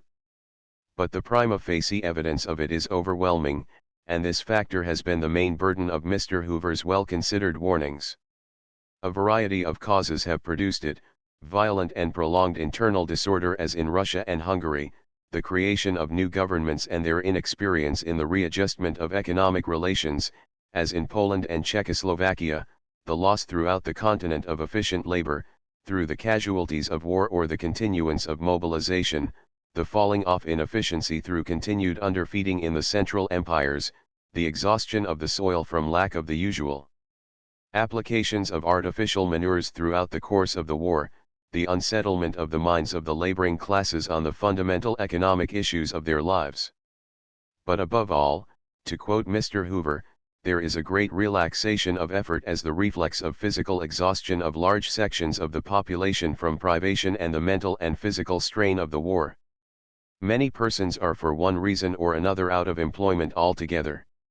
According to Mr. Hoover, a summary of the unemployment bureaus in Europe in July 1919 showed that 15 million families were receiving unemployment allowances in one form or another, and were being paid in the main by a constant inflation of currency. In Germany there is the added deterrent to labor and to capital, insofar as the reparation terms are taken literally, that anything, which they may produce beyond the barest level of subsistence, will for years to come be taken away from them.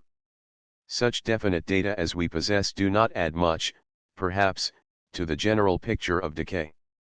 But I will remind the reader of one or two of them. The coal production of Europe as a whole is estimated to have fallen off by 30%, and upon coal the greater part of the industries of Europe and the whole of her transport system depend. Whereas before the war Germany produced 85% of the total food consumed by her inhabitants, the productivity of the soil is now diminished by 40% and the effective quality of the livestock by 55%. 145 of the European countries which formerly possessed a large exportable surplus, Russia, as much by reason of deficient transport as of diminished output, may herself starve. Hungary, apart from her other troubles, has been pillaged by the Romanians immediately after harvest. Austria will have consumed the whole of her own harvest for 1919 before the end of the calendar year. The figures are almost too overwhelming to carry conviction to our minds. If they were not quite so bad, our effective belief in them might be stronger. But even when coal can be got and grain harvested, the breakdown of the European railway system prevents their carriage, and even when goods can be manufactured, the breakdown of the European currency system prevents their sale. I have already described the losses, by war and under the armistice surrenders, to the transport system of Germany. But even so, Germany's position, taking account of her power of replacement by manufacture, is probably not so serious as that of some of her neighbors. In Russia, about which, however, we have very little exact or accurate information, the condition of the rolling stock is believed to be altogether desperate, and one of the most fundamental factors in her existing economic disorder. And in Poland, Romania, and Hungary the position is not much better. Yet modern industrial life essentially depends on efficient transport facilities, and the population which secured its livelihood by these means cannot continue to live without them. The breakdown of currency, and the distrust in its purchasing value, is an aggravation of these evils which must be discussed in a little more detail in connection with foreign trade. What then is our picture of Europe? A country population able to support life on the fruits of its own agricultural production but without the accustomed surplus for the towns, and also, as a result of the lack of imported materials and so of variety and amount in the saleable manufactures of the towns, without the usual incentives to market food in return for other wares, an industrial population unable to keep its strength for lack of food, unable to earn a livelihood for lack of materials, and so unable to make good by imports from abroad, the failure of productivity at home. Yet, according to Mr. Hoover, a rough estimate would indicate that the population of Europe is at least 100 million greater than can be supported without imports, and must live by the production and distribution of exports. The problem of the re-inauguration of the perpetual circle of production and exchange in foreign trade leads me to a necessary digression on the currency situation of Europe. Lenin is said to have declared that the best way to destroy the capitalist system was to debauch the currency. By a continuing process of inflation, governments can confiscate, secretly and unobserved, an important part of the wealth of their citizens. By this method they not only confiscate, but they confiscate arbitrarily, and, while the process impoverishes many, it actually enriches some.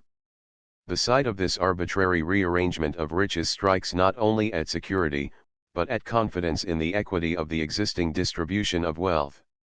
Those to whom the system brings windfalls, beyond their deserts and even beyond their expectations or desires, become profiteers, who are the object of the hatred of the bourgeoisie, whom the inflationism has impoverished, not less than of the proletariat.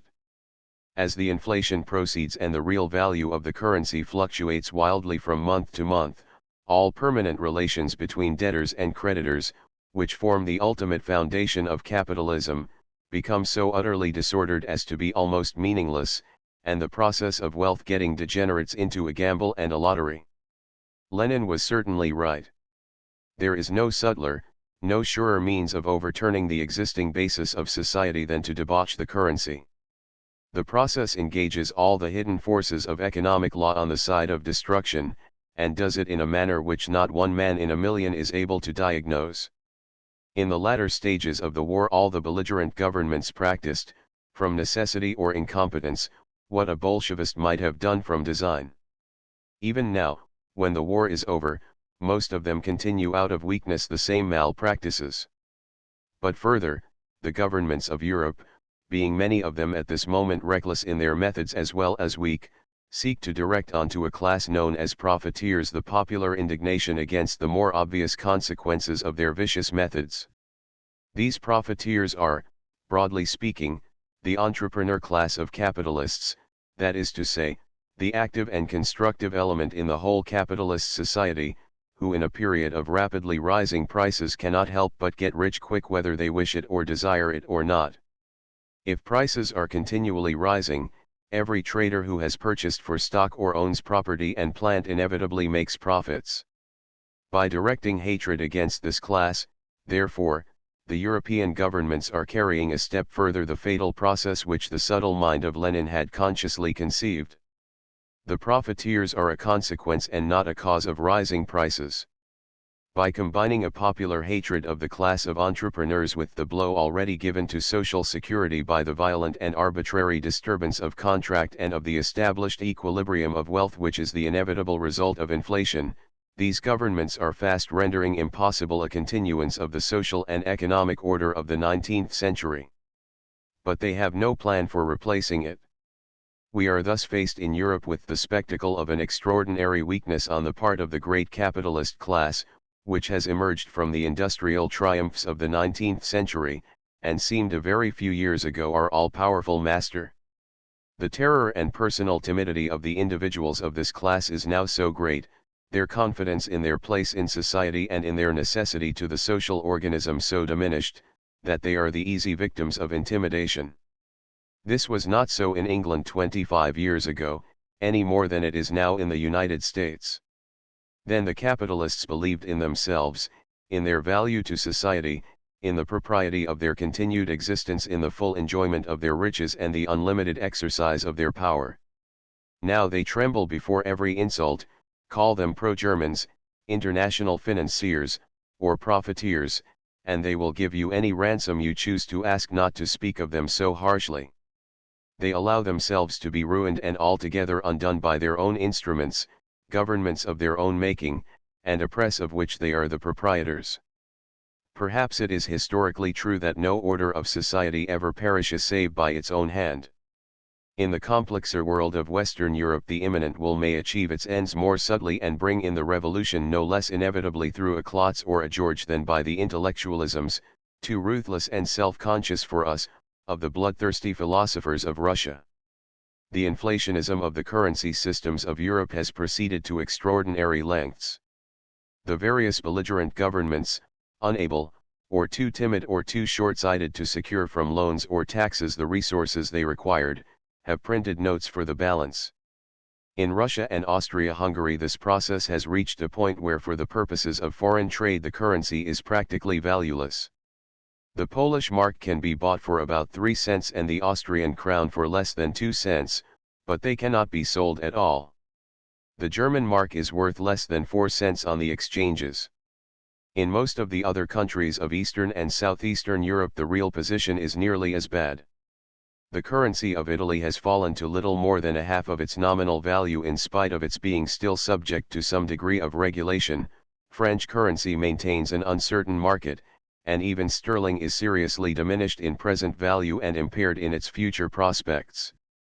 But while these currencies enjoy a precarious value abroad, they have never entirely lost, not even in Russia, their purchasing power at home. A sentiment of trust in the legal money of the state is so deeply implanted in the citizens of all countries that they cannot but believe that some day this money must recover a part at least of its former value. To their minds it appears that value is inherent in money as such, and they do not apprehend that the real wealth, which this money might have stood for, has been dissipated once and for all. This sentiment is supported by the various legal regulations with which the governments endeavor to control internal prices, and so to preserve some purchasing power for their legal tender. Thus the force of law preserves a measure of immediate purchasing power over some commodities, and the force of sentiment and custom maintains, especially amongst peasants, a willingness to hoard paper which is really worthless. The presumption of a spurious value for the currency, by the force of law expressed in the regulation of prices, contains in itself, however, the seeds of final economic decay, and soon dries up the sources of ultimate supply. If a man is compelled to exchange the fruits of his labors for paper which, as experience soon teaches him, he cannot use to purchase what he requires at a price comparable to that which he has received for his own products, he will keep his produce for himself, dispose of it to his friends and neighbors as a favor, or relax his efforts in producing it. A system of compelling the exchange of commodities at what is not their real relative value not only relaxes production, but leads finally to the waste and inefficiency of barter.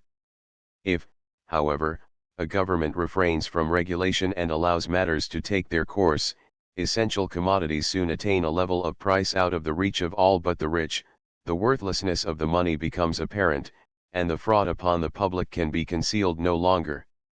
The effect on foreign trade of price regulation and profiteer hunting as cures for inflation is even worse. Whatever may be the case at home, the currency must soon reach its real level abroad, with the result that prices inside and outside the country lose their normal adjustment. The price of imported commodities, when converted at the current rate of exchange, is far in excess of the local price, so that many essential goods will not be imported at all by private agency, and must be provided by the government, which, in reselling the goods below cost price, plunges thereby a little further into insolvency.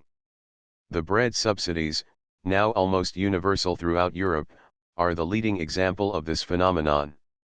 The countries of Europe fall into two distinct groups at the present time as regards their manifestations of what is really the same evil throughout, according as they have been cut off from international intercourse by the blockade, or have had their imports paid for out of the resources of their allies. I take Germany as typical of the first, and France and Italy of the second. The note circulation of Germany is about 10 times 1/46 what it was before the war. The value of the mark in terms of gold is about 1/8 of its former value.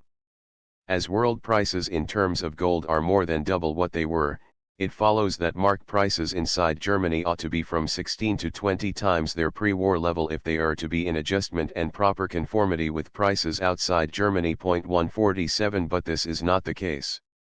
In spite of a very great rise in German prices, they probably do not yet average much more than 5 times their former level, so far as staple commodities are concerned, and it is impossible that they should rise further except with a simultaneous and not less violent adjustment of the level of money wages. The existing maladjustment hinders in two ways, apart from other obstacles, that revival of the import trade which is the essential preliminary of the economic reconstruction of the country. In the first place, imported commodities are beyond the purchasing power of the great mass of the population. 148 And the flood of imports which might have been expected to succeed the raising of the blockade was not in fact commercially possible. 149 In the second place, it is a hazardous enterprise for a merchant or a manufacturer to purchase with a foreign credit material for which, when he has imported it or manufactured it, he will receive mark currency of a quite uncertain and possibly unrealizable value. This latter obstacle to the revival of trade is one which easily escapes notice and deserves a little attention. It is impossible at the present time to say what the mark will be worth in terms of foreign currency 3 or 6 months or a year hence, and the exchange market can quote no reliable figure. It may be the case, therefore, that a German merchant, careful of his future credit and reputation, who is actually offered a short period credit in terms of sterling or dollars, may be reluctant and doubtful whether to accept it. He will owe sterling or dollars, but he will sell his product for marks, and his power, when the time comes, to turn these marks into the currency in which he has to repay his debt is entirely problematic. Business loses its genuine character and becomes no better than a speculation in the exchanges, the fluctuations in which entirely obliterate the normal profits of commerce. There are therefore 3 separate obstacles to the revival of trade: a maladjustment between internal prices and international prices, a lack of individual credit abroad wherewith to buy the raw materials needed to secure the working capital and to restart the circle of exchange, and a disordered currency system which renders credit operations hazardous or impossible quite apart from the ordinary risks of commerce. The note circulation of France is more than 6 times its pre-war level. The exchange value of the franc in terms of gold is a little less than 2/3 its former value, that is to say, the value of the franc has not fallen in proportion to the increased volume of the currency. 150 This apparently superior situation of France is due to the fact that until recently a very great part of her imports have not been paid for, but have been covered by loans from the governments of Great Britain and the United States. This has allowed a want of equilibrium between exports and imports to be established, which is becoming a very serious factor, now that the outside assistance is being gradually discontinued. The internal economy of France and its price level in relation to the note circulation and the foreign exchanges is at present based on an excess of imports over exports which cannot possibly continue. Yet it is difficult to see how the position can be readjusted except by a lowering of the standard of consumption in France, which, even if it is only temporary, will provoke a great deal of discontent. 151. The situation of Italy is not very different. There the note circulation is 5 or 6 times its pre-war level, and the exchange value of the lira in terms of gold about half its former value. Thus the adjustment of the exchange to the volume of the note circulation has proceeded further in Italy than in France. On the other hand, Italy's invisible receipts, from emigrant remittances and the expenditure of tourists, have been very injuriously affected. The disruption of Austria has deprived her of an important market, and her peculiar dependence on foreign shipping and on imported raw materials of every kind has laid her open to special injury from the increase of world prices. For all these reasons her position is grave, and her excess of imports as serious a symptom as in the case of France. 152. The existing inflation and the maladjustment of international trade are aggravated, both in France and in Italy, by the unfortunate budgetary position of the governments of these countries. In France the failure to impose taxation is notorious. Before the war the aggregate French and British budgets, and also the average taxation per head, were about equal, but in France no substantial effort has been made to cover the increased expenditure. Taxes increased in Great Britain during the war, it has been estimated, from 95 francs per head to 265 francs, whereas the increase in France was only from 90 to 103 francs. The taxation voted in France for the financial year ending June 30, 1919, was less than half the estimated normal post-bellum expenditure. The normal budget for the future cannot be put below $4.4 billion, 22 milliard francs, and may exceed this figure, but even for the fiscal year 1919-20 the estimated receipts from taxation do not cover much more than half this amount. The French Ministry of Finance have no plan or policy whatever for meeting this prodigious deficit, except the expectation of receipts from Germany on a scale which the French officials themselves know to be baseless. In the meantime they are helped by sales of war material and surplus American stocks and do not scruple, even in the latter half of 1919, to meet the deficit by the yet further expansion of the note issue of the Bank of France. 153. The budgetary position of Italy is perhaps a little superior to that of France. Italian finance throughout the war was more enterprising than the French, and far greater efforts were made to impose taxation and pay for the war. Nevertheless Signor Nitti, the Prime Minister, in a letter addressed to the electorate on the eve of the general election, October, 1919, thought it necessary to make public the following desperate analysis of the situation. 1. The state expenditure amounts to about 3 times the revenue. 2. All the industrial undertakings of the state, including the railways, telegraphs, and telephones, are being run at a loss. Although the public is buying bread at a high price, that price represents a loss to the government of about $1 milliard a year. 3. Exports now leaving the country are valued at only 1/4 or 1/5 of the imports from abroad. 4. The national debt is increasing by about $1 milliard lire per month. 5. The military expenditure for 1 month is still larger than that for the first year of the war. But if this is the budgetary position of France and Italy, that of the rest of belligerent Europe is yet more desperate. In Germany the total expenditure of the Empire, the federal states, and the communes in 1919-20 is estimated at 25 milliards of marks, of which not above 10 milliards are covered by previously existing taxation. This is without allowing anything for the payment of the indemnity. In Russia, Poland, Hungary, or Austria such a thing as a budget cannot be seriously considered to exist at all. 154. Thus the menace of inflationism described above is not merely a product of the war, of which peace begins the cure. It is a continuing phenomenon of which the end is not yet in sight.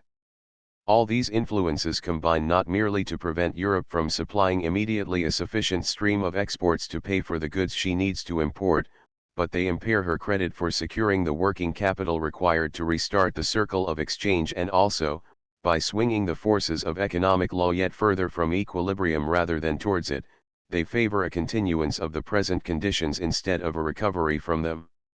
An inefficient, unemployed, disorganized Europe faces us, torn by internal strife and international hate, fighting, starving, pillaging, and lying. What warrant is there for a picture of less somber colors?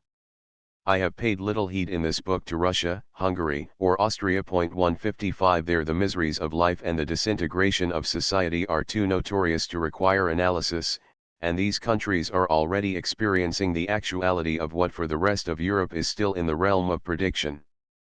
Yet they comprehend a vast territory and a great population, and are an extant example of how much man can suffer and how far society can decay. Above all, they are the signal to us of how in the final catastrophe the malady of the body passes over into malady of the mind. Economic privation proceeds by easy stages, and so long as men suffer it patiently the outside world cares little. Physical efficiency and resistance to disease slowly diminish. 156 But life proceeds somehow, until the limit of human endurance is reached at last, and counsels of despair and madness stir the sufferers from the lethargy which precedes the crisis. Then man shakes himself, and the bonds of custom are loosed. The power of ideas is sovereign, and he listens to whatever instruction of hope, illusion, or revenge is carried to him on the air. As I write, the flames of Russian Bolshevism seem, for the moment at least, to have burnt themselves out, and the peoples of Central and Eastern Europe are held in a dreadful torpor. The lately gathered harvest keeps off the worst privations, and peace has been declared at Paris. But winter approaches. Men will have nothing to look forward to or to nourish hopes on. There will be little fuel to moderate the rigors of the season or to comfort the starved bodies of the town dwellers. But who can say how much is endurable, or in what direction men will seek at last to escape from their misfortunes? 7. Remedies. It is difficult to maintain true perspective in large affairs. I have criticized the work of Paris, and have depicted in somber colors the condition and the prospects of Europe. This is one aspect of the position and, I believe, a true one. But in so complex a phenomenon the prognostics do not all point one way, and we may make the error of expecting consequences to follow too swiftly and too inevitably from what perhaps are not all the relevant causes. The blackness of the prospect itself leads us to doubt its accuracy, our imagination is dulled rather than stimulated by too woeful a narration, and our minds rebound from what is felt too bad to be true. But before the reader allows himself to be too much swayed by these natural reflections, and before I lead him, as is the intention of this chapter, towards remedies and ameliorations and the discovery of happier tendencies, let him redress the balance of his thought by recalling two contrasts, England and Russia, of which the one may encourage his optimism too much, but the other should remind him that catastrophes can still happen, and that modern society is not immune from the very greatest evils. In the chapters of this book I have not generally had in mind the situation or the problems of England. Europe in my narration must generally be interpreted to exclude the British Isles. England is in a state of transition, and her economic problems are serious. We may be on the eve of great changes in her social and industrial structure. Some of us may welcome such prospects and some of us deplore them. But they are of a different kind altogether from those impending on Europe. I do not perceive in England the slightest possibility of catastrophe or any serious likelihood of a general upheaval of society. The war has impoverished us, but not seriously. I should judge that the real wealth of the country in 1919 is at least equal to what it was in 1900. Our balance of trade is adverse, but not so much so that the readjustment of it need disorder our economic life. 157 The deficit in our budget is large, but not beyond what firm and prudent statesmanship could bridge. The shortening of the hours of labor may have somewhat diminished our productivity. But it should not be too much to hope that this is a feature of transition, and no one who is acquainted with the British working man can doubt that, if it suits him, and if he is in sympathy and reasonable contentment with the conditions of his life, he can produce at least as much in a shorter working day as he did in the longer hours which prevailed formerly. The most serious problems for England have been brought to a head by the war, but are in their origins more fundamental. The forces of the 19th century have run their course and are exhausted. The economic motives and ideals of that generation no longer satisfy us, we must find a new way and must suffer again the malaise, and finally the pangs, of a new industrial birth. This is one element. The other is that on which I have enlarged in Chapter 2, the increase in the real cost of food and the diminishing response of nature to any further increase in the population of the world, a tendency which must be especially injurious to the greatest of all industrial countries and the most dependent on imported supplies of food. But these secular problems are such as no age is free from. They are of an altogether different order from those which may afflict the peoples of Central Europe. Those readers who, chiefly mindful of the British conditions with which they are familiar, are apt to indulge their optimism, and still more those whose immediate environment is American, must cast their minds to Russia, Turkey, Hungary, or Austria, where the most dreadful material evils which men can suffer, famine, cold, disease, war, murder, and anarchy, are an actual present experience, if they are to apprehend the character of the misfortunes against the further extension of which it must surely be our duty to seek the remedy, if there is one. What then is to be done? The tentative suggestions of this chapter may appear to the reader inadequate. But the opportunity was missed at Paris during the 6 months which followed the armistice, and nothing we can do now can repair the mischief wrought at that time. Great privation and great risks to society have become unavoidable. All that is now open to us is to redirect, so far as lies in our power, the fundamental economic tendencies which underlie the events of the hour, so that they promote the re-establishment of prosperity and order, instead of leading us deeper into misfortune. We must first escape from the atmosphere and the methods of Paris. Those who controlled the conference may bow before the gusts of popular opinion, but they will never lead us out of our troubles. It is hardly to be supposed that the Council of Four can retrace their steps, even if they wished to do so. The replacement of the existing governments of Europe is, therefore, an almost indispensable preliminary. I propose then to discuss a program, for those who believe that the Peace of Versailles cannot stand, under the following heads: the revision of the treaty, the settlement of inter-ally indebtedness, an international loan and the reform of the currency, the relations of Central Europe to Russia. 1. The revision of the treaty. Are any constitutional means open to us for altering the treaty? President Wilson and General Smuts, who believe that to have secured the covenant of the League of Nations outweighs much evil in the rest of the treaty, have indicated that we must look to the League for the gradual evolution of a more tolerable life for Europe. There are territorial settlements, General Smuts wrote in his statement on signing the peace treaty, which will need revision. There are guarantees laid down which we all hope will soon be found out of harmony with the new peaceful temper and unarmed state of our former enemies. There are punishments foreshadowed over most of which a calmer mood may yet prefer to pass the sponge of oblivion. There are indemnities stipulated which cannot be enacted without grave injury to the industrial revival of Europe, and which it will be in the interests of all to render more tolerable and moderate. I am confident that the League of Nations will yet prove the path of escape for Europe out of the ruin brought about by this war.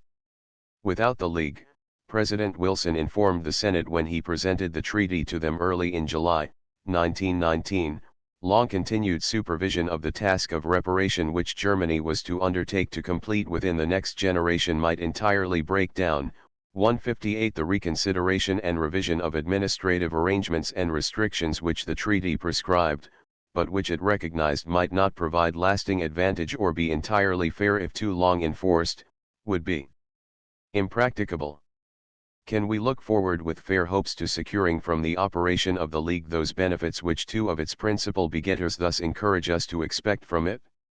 The relevant passage is to be found in Article 19 of the Covenant, which runs as follows. The Assembly may from time to time advise the reconsideration by members of the League of treaties which have become inapplicable and the consideration of international conditions whose continuance might endanger the peace of the world. But alas! Article V provides that except where otherwise expressly provided in this covenant or by the terms of the present treaty, decisions at any meeting of the Assembly or of the Council shall require the agreement of all the members of the League represented at the meeting. Does not this provision reduce the League, so far as concerns an early reconsideration of any of the terms of the peace treaty, into a body merely for wasting time?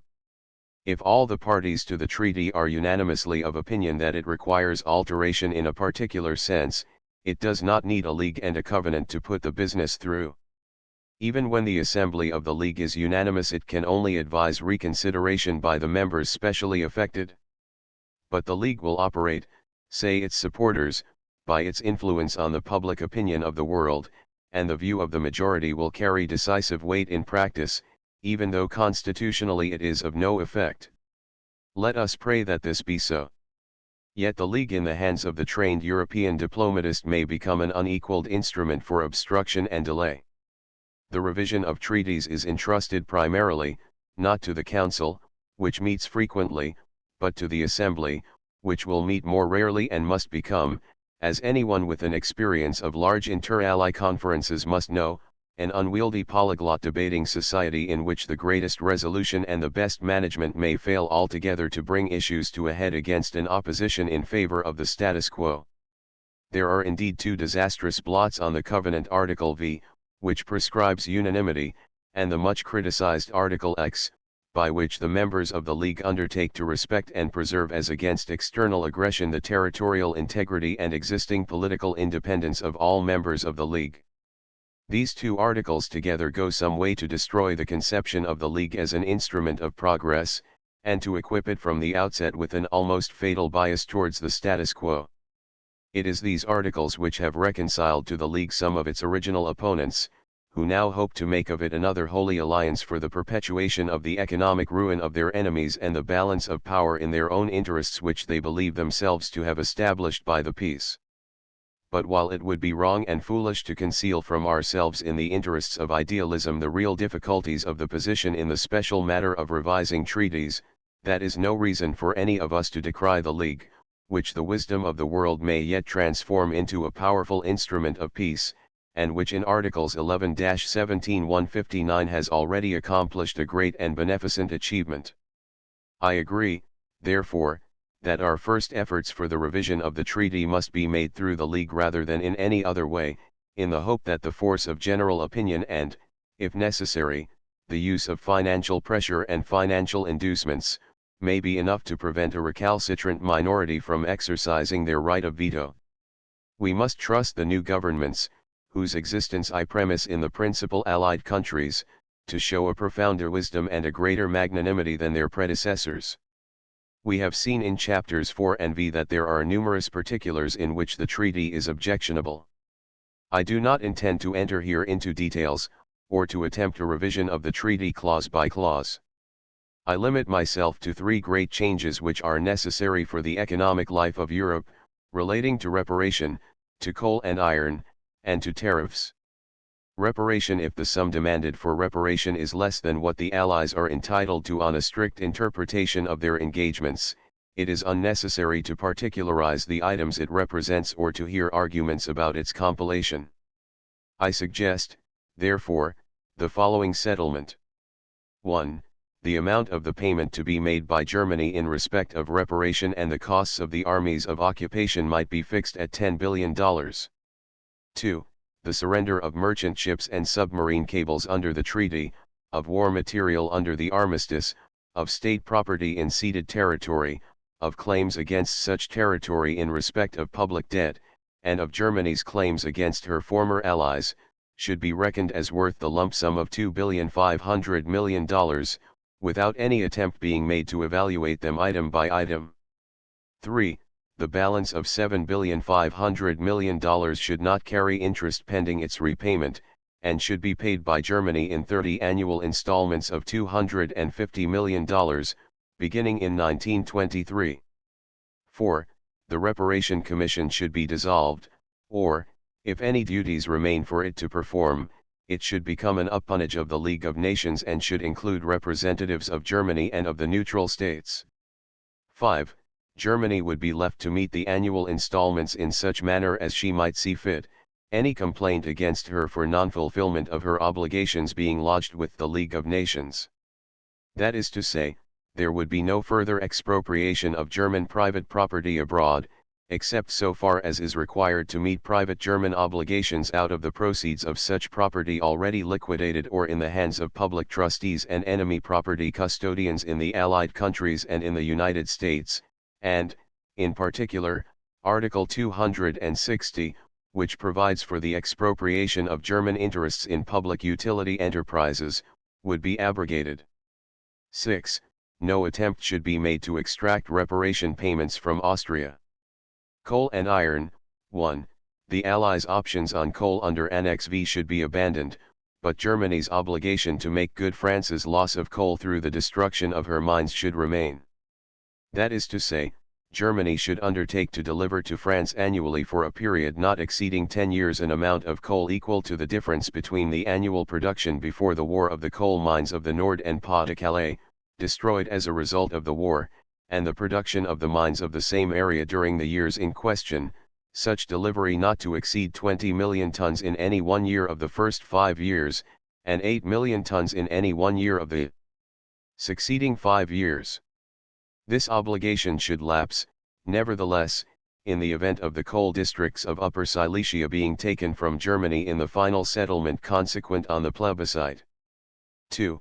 The arrangement as to the Saar should hold good, except that, on the one hand, Germany should receive no credit for the mines, and, on the other, should receive back both the mines and the territory without payment and unconditionally after 10 years.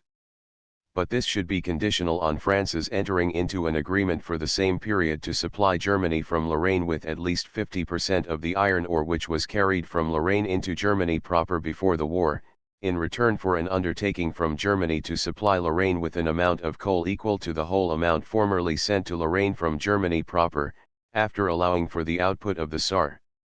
3. The arrangement as to Upper Silesia should hold good. That is to say, a plebiscite should be held, and in coming to a final decision regard will be paid, by the principal Allied and associated powers, to the wishes of the inhabitants as shown by the vote, and to the geographical and economic conditions of the locality. But the Allies should declare that in their judgment economic conditions require the inclusion of the coal districts in Germany unless the wishes of the inhabitants are decidedly to the contrary. 4. The Coal Commission already established by the Allies should become an appanage of the League of Nations, and should be enlarged to include representatives of Germany and the other states of Central and Eastern Europe, of the Northern Neutrals, and of Switzerland. Its authority should be advisory only, but should extend over the distribution of the coal supplies of Germany, Poland, and the constituent parts of the former Austro-Hungarian Empire, and of the exportable surplus of the United Kingdom. All the states represented on the Commission should undertake to furnish it with the fullest information, and to be guided by its advice so far as their sovereignty and their vital interests permit. Tariffs of free trade union should be established under the auspices of the League of Nations of countries undertaking to impose no protectionist tariffs 160 whatever against the produce of other members of the Union, Germany, Poland, the new states which formerly composed the Austro-Hungarian and Turkish empires, and the mandated states should be compelled to adhere to this union for 10 years, after which time adherence would be voluntary. The adherence of other states would be voluntary from the outset. But it is to be hoped that the United Kingdom, at any rate, would become an original member. By fixing the reparation payments well within Germany's capacity to pay, we make possible the renewal of hope and enterprise within her territory, we avoid the perpetual friction and opportunity of improper pressure arising out of treaty clauses which are impossible of fulfillment, and we render unnecessary the intolerable powers of the Reparation Commission. By a moderation of the clauses relating directly or indirectly to coal, and by the exchange of iron ore, we permit the continuance of Germany's industrial life, and put limits on the loss of productivity which would be brought about otherwise by the interference of political frontiers with the natural localization of the iron and steel industry. By the proposed free trade union some part of the loss of organization and economic efficiency may be retrieved, which must otherwise result from the innumerable new political frontiers now created between greedy, jealous, immature, and economically incomplete nationalist states. Economic frontiers were tolerable so long as an immense territory was included in a few great empires, but they will not be tolerable when the empires of Germany, Austria-Hungary, Russia, and Turkey have been partitioned between some 20 independent authorities. A free trade union, comprising the whole of Central, Eastern, and Southeastern Europe, Siberia, Turkey, and, I should hope, the United Kingdom, Egypt, and India, might do as much for the peace and prosperity of the world as the League of Nations itself. Belgium, Holland, Scandinavia, and Switzerland might be expected to adhere to it shortly. And it would be greatly to be desired by their friends that France and Italy also should see their way to adhesion. It would be objected, I suppose, by some critics that such an arrangement might go some way in effect towards realizing the former German dream of Mitteleuropa. If other countries were so foolish as to remain outside the Union and to leave to Germany all its advantages, there might be some truth in this. But an economic system, to which everyone had the opportunity of belonging and which gave special privilege to none, is surely absolutely free from the objections of a privileged and avowedly imperialistic scheme of exclusion and discrimination. Our attitude to these criticisms must be determined by our whole moral and emotional reaction to the future of international relations and the peace of the world.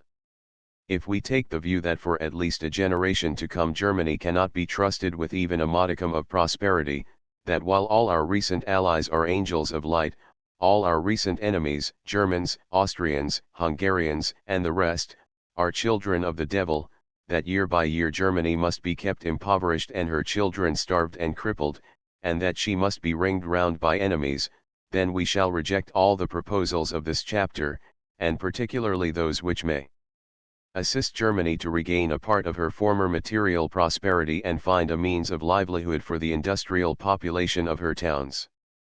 But if this view of nations and of their relation to one another is adopted by the democracies of Western Europe, and is financed by the United States, heaven help us all.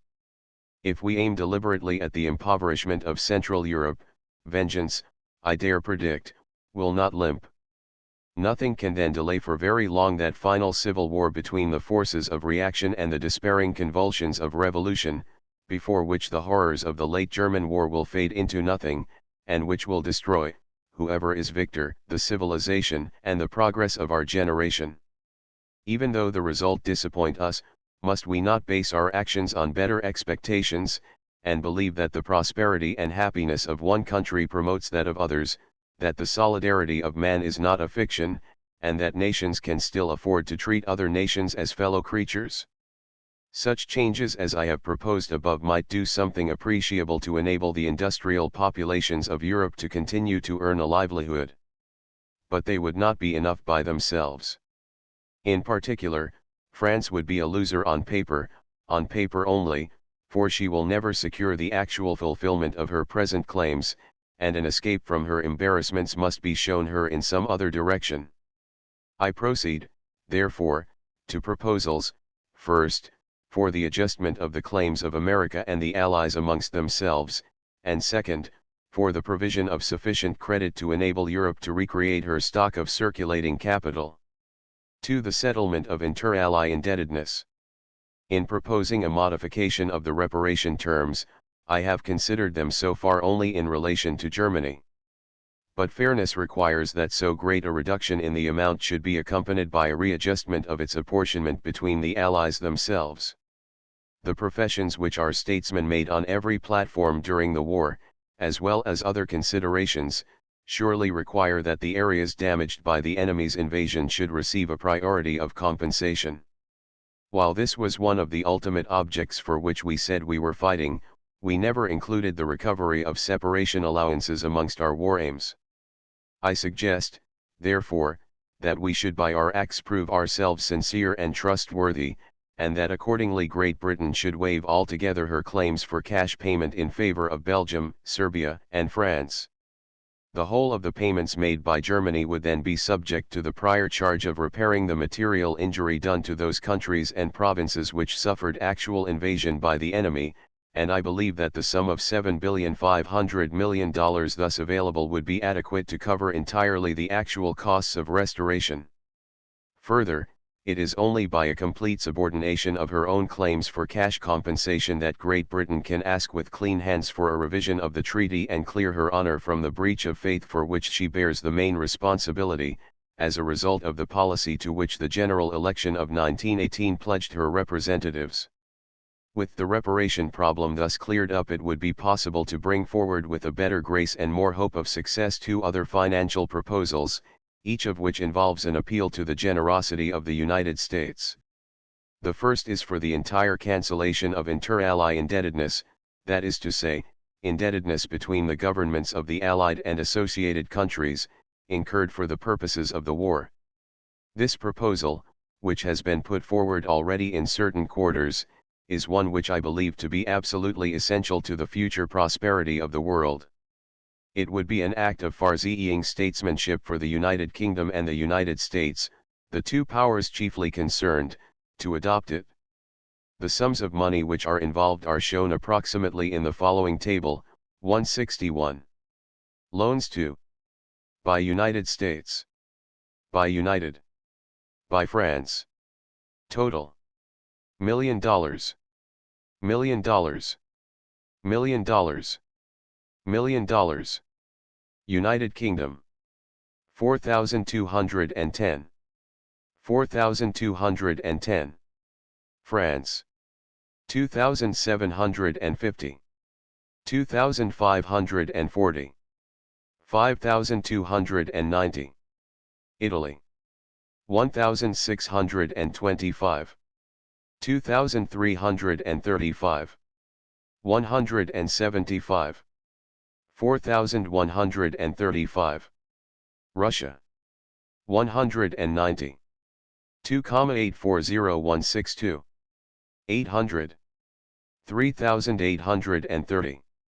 Belgium: 400, 490,163, 450, 1,340. Serbia and Yugoslavia: 100, 100, 100, 300. Other allies: 175, 395, 250, 820. Total: 9,450164, 8,700, 1,775, 19,925. Thus the total volume of inter-ally indebtedness, assuming that loans from one ally are not set off against loans to another, is nearly $20 billion. The United States is a lender only. The United Kingdom has lent about twice as much as she has borrowed. France has borrowed about 3 times as much as she has lent. The other allies have been borrowers only. If all the above inter-ally indebtedness were mutually forgiven, the net result on paper, i.e. assuming all the loans to be good, would be a surrender by the United States of about $10 billion and by the United Kingdom of about $4,500,000,000. France would gain about $3,500,000,000 and Italy about $4 billion. But these figures overstate the loss to the United Kingdom and understate the gain to France, for a large part of the loans made by both these countries has been to Russia and cannot, by any stretch of imagination, be considered good. If the loans which the United Kingdom has made to her allies are reckoned to be worth 50% of their full value, an arbitrary but convenient assumption which the Chancellor of the Exchequer has adopted on more than one occasion as being as good as any other for the purposes of an approximate national balance sheet, the operation would involve her neither in loss nor in gain. But in whatever way the net result is calculated on paper, the relief in anxiety which such a liquidation of the position would carry with it would be very great. It is from the United States, therefore, that the proposal asks generosity. Speaking with a very intimate knowledge of the relations throughout the war between the British, the American, and the other Allied treasuries, I believe this to be an act of generosity for which Europe can fairly ask, provided Europe is making an honorable attempt in other directions, not to continue war, economic or otherwise, but to achieve the economic reconstitution of the whole continent. The financial sacrifices of the United States have been, in proportion to her wealth, immensely less than those of the European states. This could hardly have been otherwise. It was a European quarrel, in which the United States government could not have justified itself before its citizens in expending the whole national strength, as did the Europeans.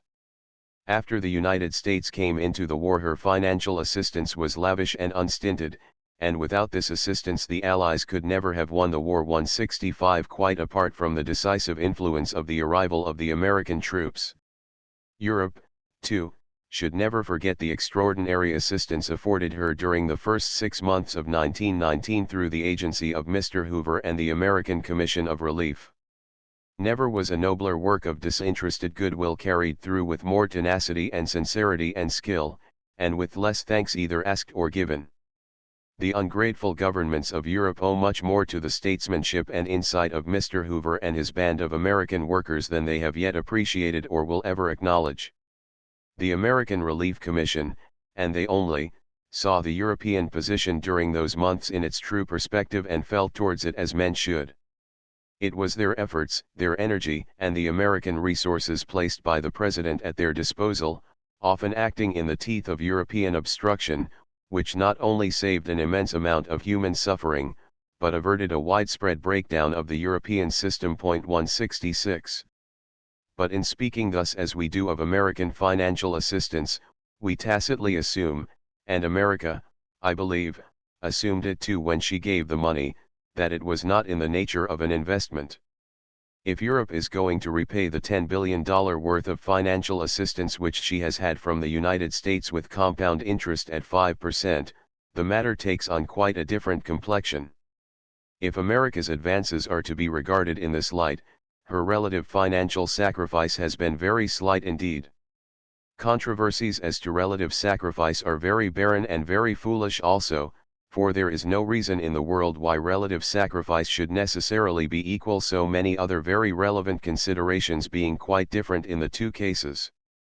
The 2 or 3 facts following are put forward, therefore, not to suggest that they provide any compelling argument for Americans, but only to show that from his own selfish point of view an Englishman is not seeking to avoid due sacrifice on his country's part in making the present suggestion. 1. The sums which the British Treasury borrowed from the American Treasury, after the latter came into the war, were approximately offset by the sums which England lent to her other allies during the same period, i.e. excluding sums lent before the United States came into the war, so that almost the whole of England's indebtedness to the United States was incurred, not on her own account, but to enable her to assist the rest of her allies, who were for various reasons not in a position to draw their assistance from the United States direct. 167. 2. The United Kingdom has disposed of about $5 billion worth of her foreign securities, and in addition has incurred foreign debt to the amount of about $6 billion. The United States, so far from selling, has bought back upwards of $5 billion, and has incurred practically no foreign debt. 3. The population of the United Kingdom is about 1/2 that of the United States, the income about 1/3, and the accumulated wealth between 1/2 and 1/3. The financial capacity of the United Kingdom may therefore be put at about 2/5 that of the United States. This figure enables us to make the following comparison, excluding loans to allies in each case, as is right on the assumption that these loans are to be repaid. The war expenditure of the United Kingdom has been about 3 times that of the United States, or in proportion to capacity between 7 and 8 times. Having cleared this issue out of the way as briefly as possible, I turn to the broader issues of the future relations between the parties to the late war, by which the present proposal must primarily be judged. Failing such a settlement as is now proposed, the war will have ended with a network of heavy tribute payable from one ally to another.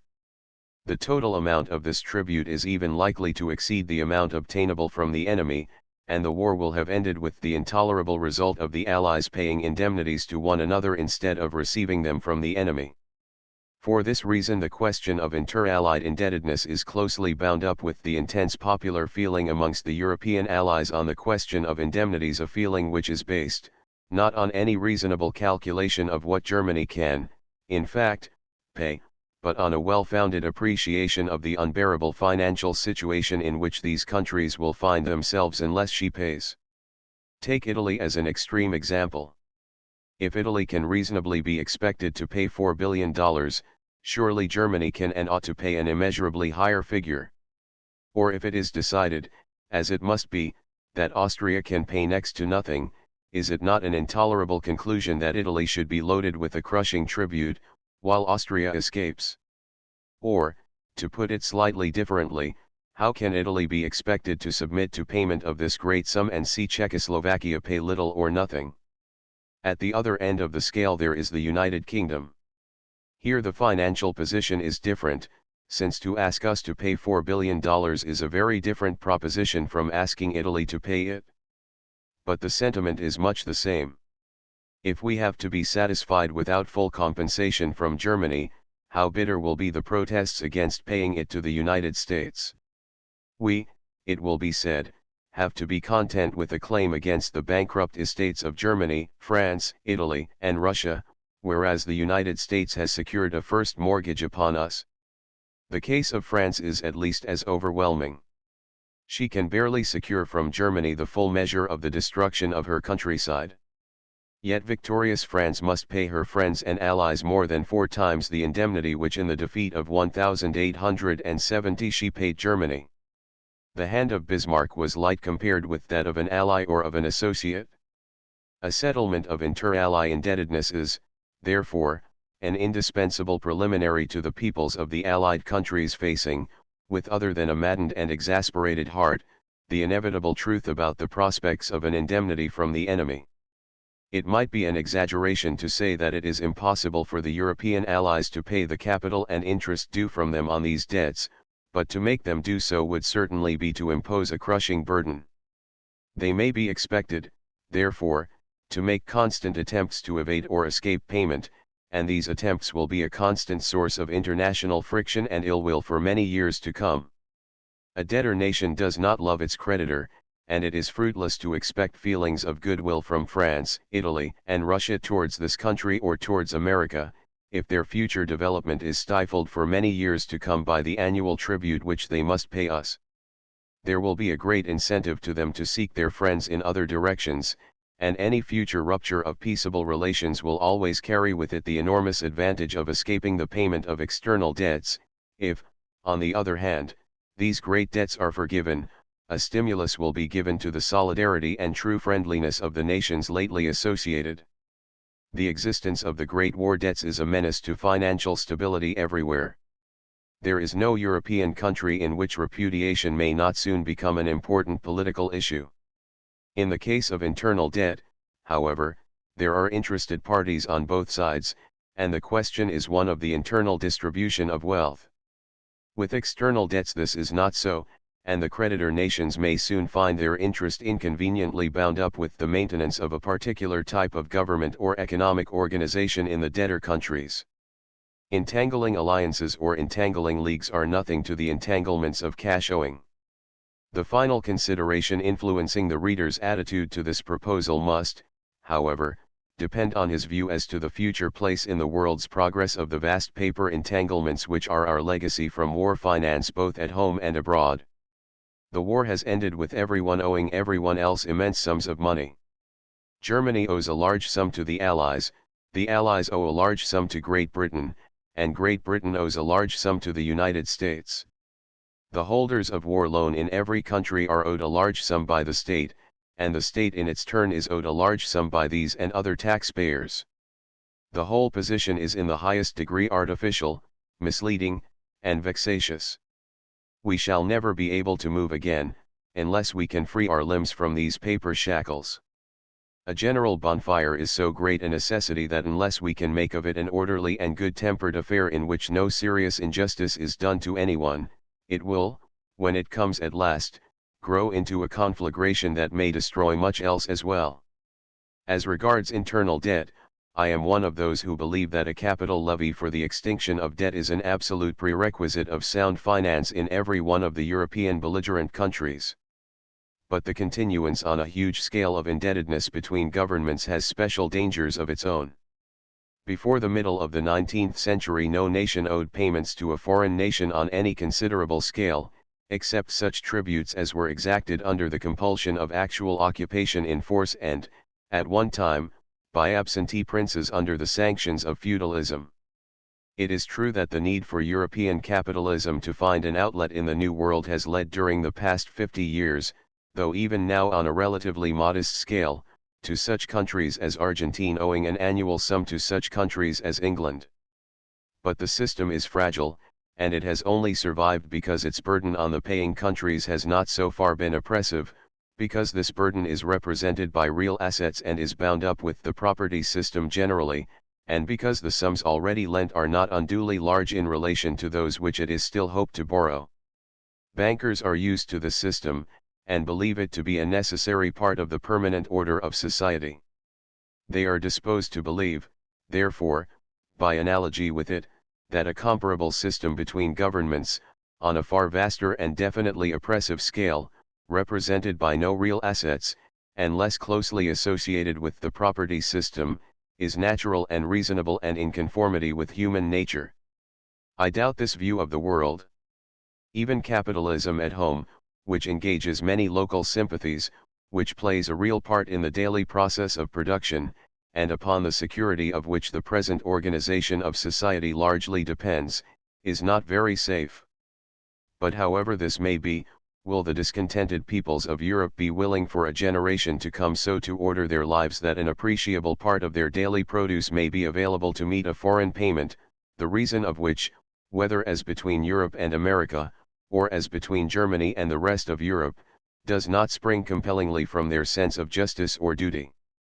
On the one hand, Europe must depend in the long run on her own daily labor and not on the largesse of America, but, on the other hand, she will not pinch herself in order that the fruit of her daily labor may go elsewhere.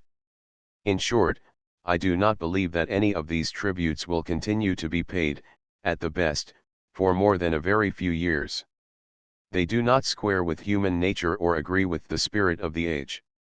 If there is any force in this mode of thought, expediency and generosity agree together, and the policy which will best promote immediate friendship between nations will not conflict with the permanent interests of the benefactor. 168.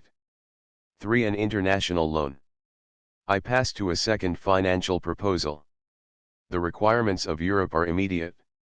The prospect of being relieved of oppressive interest payments to England and America over the whole life of the next 2 generations, and of receiving from Germany some assistance year by year to the costs of restoration, would free the future from excessive anxiety. But it would not meet the ills of the immediate present, the excess of Europe's imports over her exports, the adverse exchange, and the disorder of the currency. It will be very difficult for European production to get started again without a temporary measure of external assistance. I am therefore a supporter of an international loan in some shape or form, such as has been advocated in many quarters in France, Germany, and England, and also in the United States. In whatever way the ultimate responsibility for repayment is distributed, the burden of finding the immediate resources must inevitably fall in major part upon the United States. The chief objections to all the varieties of this species of project are, I suppose, the following. The United States is disinclined to entangle herself further, after recent experiences, in the affairs of Europe, and, anyhow, has for the time being no more capital to spare for export on a large scale.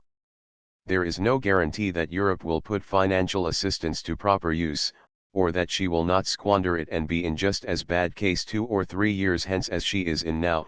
M. Klotz will use the money to put off the day of taxation a little longer, Italy and Yugoslavia will fight one another on the proceeds, Poland will devote it to fulfilling towards all her neighbors the military role which France has designed for her, the governing classes of Romania will divide up the booty amongst themselves.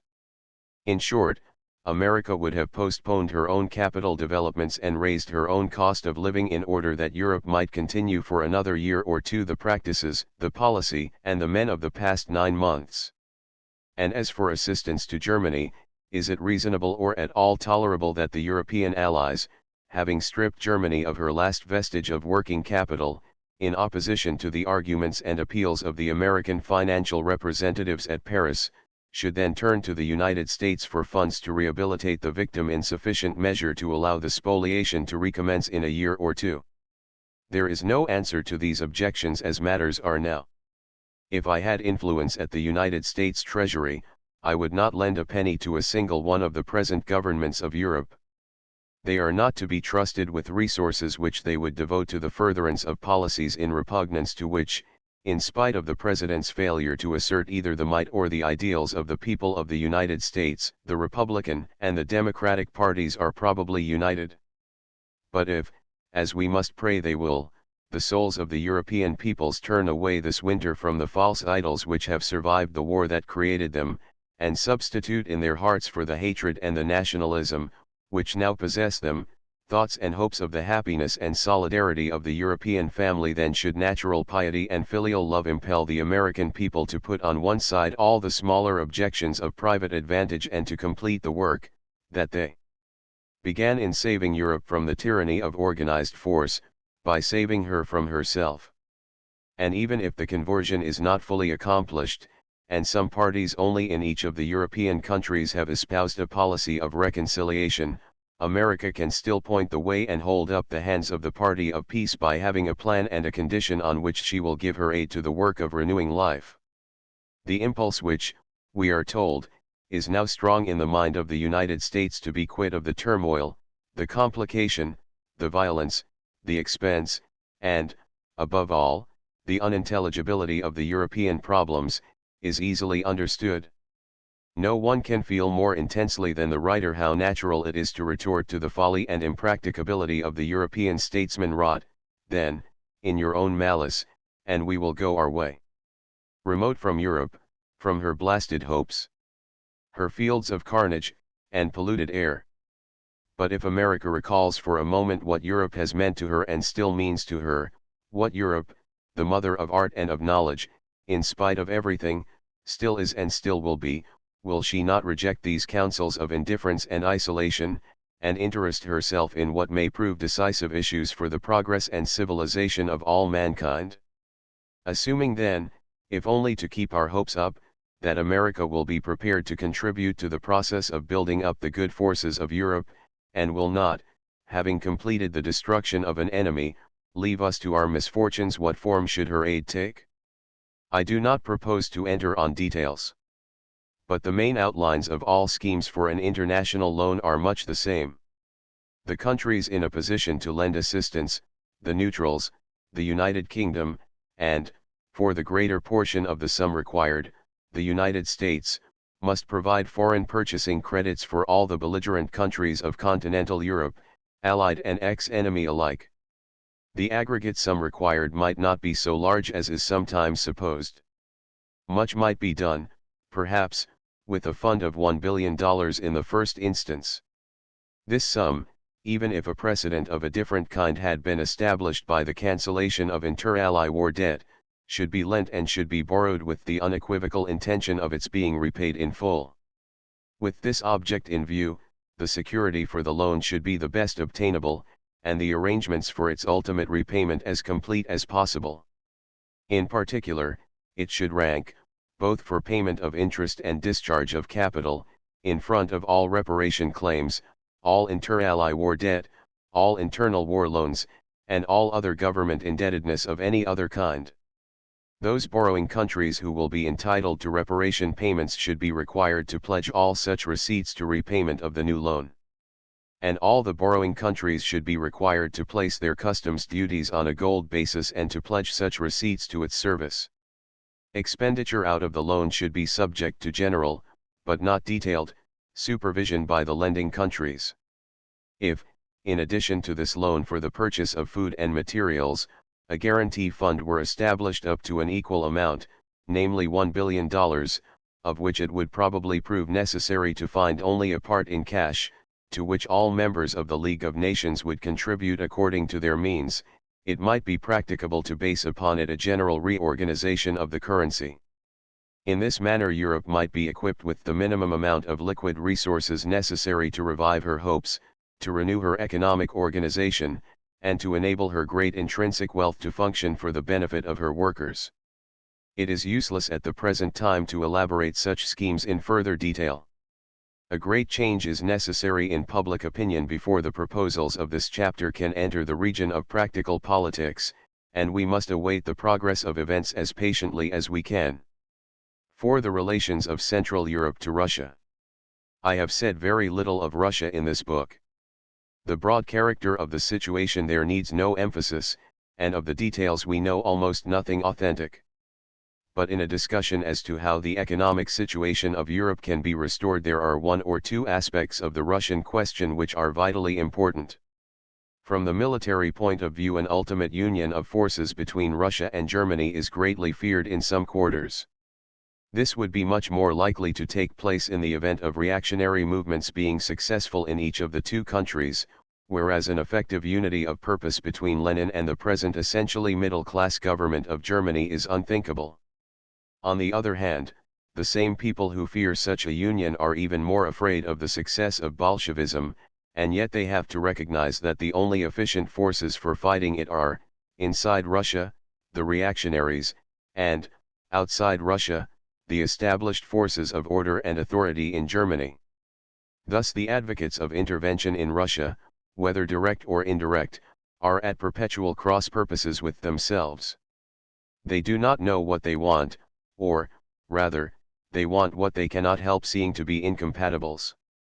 This is one of the reasons why their policy is so inconstant and so exceedingly futile. The same conflict of purpose is apparent in the attitude of the Council of the Allies at Paris towards the present government of Germany.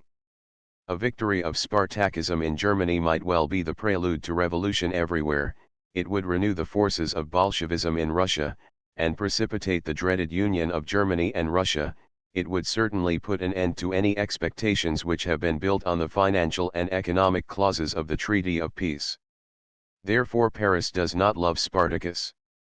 But, on the other hand, a victory of reaction in Germany would be regarded by everyone as a threat to the security of Europe, and as endangering the fruits of victory and the basis of the peace.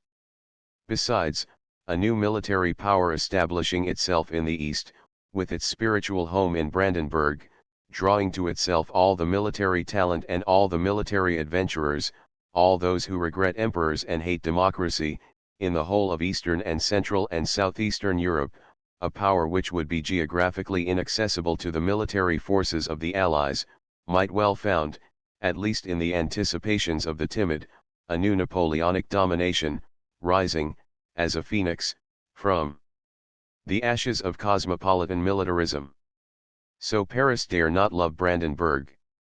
The argument points, then, to the sustentation of those moderate forces of order, which, somewhat to the world's surprise, still manage to maintain themselves on the rock of the German character. But the present government of Germany stands for German unity more perhaps than for anything else. The signature of the peace was, above all, the price which some Germans thought it worth while to pay for the unity which was all that was left them of 1870. Therefore Paris, with some hopes of disintegration across the Rhine not yet extinguished, can resist no opportunity of insult or indignity, no occasion of lowering the prestige or weakening the influence of a government, with the continued stability of which all the conservative interests of Europe are nevertheless bound up. The same dilemma affects the future of Poland in the role which France has cast for her. She is to be strong, Catholic, militarist, and faithful, the consort, or at least the favorite, of victorious France, prosperous and magnificent between the ashes of Russia and the ruin of Germany. Romania, if only she could be persuaded to keep up appearances a little more, is a part of the same scatterbrained conception. Yet, unless her great neighbors are prosperous and orderly, Poland is an economic impossibility with no industry but Jew baiting. And when Poland finds that the seductive policy of France is pure rhodomontade and that there is no money in it whatever, nor glory either, she will fall, as promptly as possible, into the arms of somebody else. The calculations of diplomacy lead us, therefore, nowhere. Crazy dreams and childish intrigue in Russia and Poland and thereabouts are the favorite indulgence at present of those Englishmen and Frenchmen who seek excitement in its least innocent form, and believe, or at least behave as if foreign policy was of the same genre as a cheap melodrama. Let us turn, therefore, to something more solid. The German government has announced, October 30, 1919, its continued adhesion to a policy of non-intervention in the internal affairs of Russia, not only on principle, but because it believes that this policy is also justified from a practical point of view. Let us assume that at last we also adopt the same standpoint, if not on principle, at least from a practical point of view. What are then the fundamental economic factors in the future relations of Central to Eastern Europe? Before the war, Western and Central Europe drew from Russia a substantial part of their imported cereals. Without Russia, the importing countries would have had to go short. Since 1914, the loss of the Russian supplies has been made good, partly by drawing on reserves, partly from the bumper harvests of North America called forth by Mr. Hoover's guaranteed price, but largely by economies of consumption and by privation.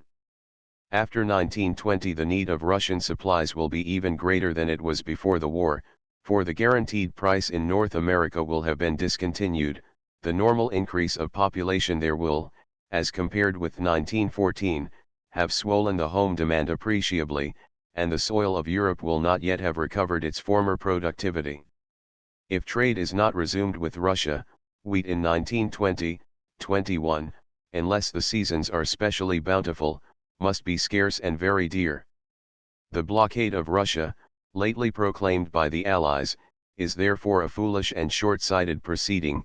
We are blockading not so much Russia as ourselves. The process of reviving the Russian export trade is bound in any case to be a slow one. The present productivity of the Russian peasant is not believed to be sufficient to yield an exportable surplus on the pre-war scale. The reasons for this are obviously many, but amongst them are included the insufficiency of agricultural implements and accessories and the absence of incentive to production caused by the lack of commodities in the towns which the peasants can purchase in exchange for their produce. Finally, there is the decay of the transport system, which hinders or renders impossible the collection of local surpluses in the big centers of distribution. I see no possible means of repairing this loss of productivity within any reasonable period of time except through the agency of German enterprise and organization. It is impossible geographically and for many other reasons for Englishmen, Frenchmen, or Americans to undertake it. We have neither the incentive nor the means for doing the work on a sufficient scale. Germany, on the other hand, has the experience, the incentive, and to a large extent the materials for furnishing the Russian peasant with the goods of which he has been starved for the past 5 years, for reorganizing the business of transport and collection, and so for bringing into the world's pool, for the common advantage, the supplies from which we are now so disastrously cut off. It is in our interest to hasten the day when German agents and organizers will be in a position to set in train in every Russian village the impulses of ordinary economic motive. This is a process quite independent of the governing authority in Russia, but we may surely predict with some certainty that, whether or not the form of communism represented by Soviet government proves permanently suited to the Russian temperament, the revival of trade, of the comforts of life and of ordinary economic motive are not likely to promote the extreme forms of those doctrines of violence and tyranny which are the children of war and of despair. Let us then in our Russian policy not only applaud and imitate the policy of non-intervention which the government of Germany has announced, but, desisting from a blockade which is injurious to our own permanent interests, as well as illegal, let us encourage and assist Germany to take up again her place in Europe as a creator and organizer of wealth for her eastern and southern neighbors. There are many persons in whom such proposals will raise strong prejudices. I ask them to follow out in thought the result of yielding to these prejudices. If we oppose in detail every means by which Germany or Russia can recover their material well-being, Because we feel a national, racial, or political hatred for their populations or their governments, we must be prepared to face the consequences of such feelings. Even if there is no moral solidarity between the nearly related races of Europe, there is an economic solidarity which we cannot disregard. Even now, the world markets are one. If we do not allow Germany to exchange products with Russia and so feed herself, she must inevitably compete with us for the produce of the New World. The more successful we are in snapping economic relations between Germany and Russia, the more we shall depress the level of our own economic standards and increase the gravity of our own domestic problems. This is to put the issue on its lowest grounds. There are other arguments, which the most obtuse cannot ignore, against a policy of spreading and encouraging further the economic ruin of great countries. I see few signs of sudden or dramatic developments anywhere. Riots and revolutions there may be, but not such, at present, as to have fundamental significance. Against political tyranny and injustice revolution is a weapon. But what counsels of hope can revolution offer to sufferers from economic privation, which does not arise out of the injustices of distribution but is general? The only safeguard against revolution in Central Europe is indeed the fact that, even to the minds of men who are desperate, revolution offers no prospect of improvement whatever. There may, therefore, be ahead of us a long, silent process of semi-starvation, and of a gradual, steady lowering of the standards of life and comfort. The bankruptcy and decay of Europe, if we allow it to proceed, will affect everyone in the long run, but perhaps not in a way that is striking or immediate. This has one fortunate side. We may still have time to reconsider our courses and to view the world with new eyes. For the immediate future events are taking charge, and the near destiny of Europe is no longer in the hands of any man. The events of the coming year will not be shaped by the deliberate acts of statesmen, but by the hidden currents, flowing continually beneath the surface of political history, of which no one can predict the outcome. In one way only can we influence these hidden currents, by setting in motion those forces of instruction and imagination which change opinion. The assertion of truth, the unveiling of illusion, the dissipation of hate, the enlargement and instruction of men's hearts and minds, must be the means. In this autumn of 1919, in which I write, we are at the dead season of our fortunes. The reaction from the exertions, the fears, and the sufferings of the past 5 years is at its height. Our power of feeling or caring beyond the immediate questions of our own material well-being is temporarily eclipsed. The greatest events outside our own direct experience and the most dreadful anticipations cannot move us. In each human heart terror survives. The ruin it has gorged, the loftiest fear. All that they would disdain to think were true. Hypocrisy and custom make their minds the fanes of many a worship, now outworn. They dare not devise good for man's estate. And yet they know not that they do not dare. The good want power but to weep barren tears. The powerful goodness want, worse need for them. The wise want love, and those who love want wisdom. And all best things are thus confused to ill. Many are strong and rich, and would be just, but live among their suffering fellow men. As if none felt, they know not what they do. We have been moved already beyond endurance, and need rest. Never in the lifetime of men now living has the universal element in the soul of man burned so dimly. For these reasons the true voice of the new generation has not yet spoken, and silent opinion is not yet formed. To the formation of the general opinion of the future I dedicate this book. Colophon. The Economic Consequences of the Peace. Was published in 1920 by John Maynard Keynes. This ebook was produced for Standard eBooks by Lucas Bystricky, and is based on a transcription produced in 2005 by Rick Niles, John King, and the online distributed proofreading team. 4. Project Gutenberg. And on digital scans from the Internet Archive.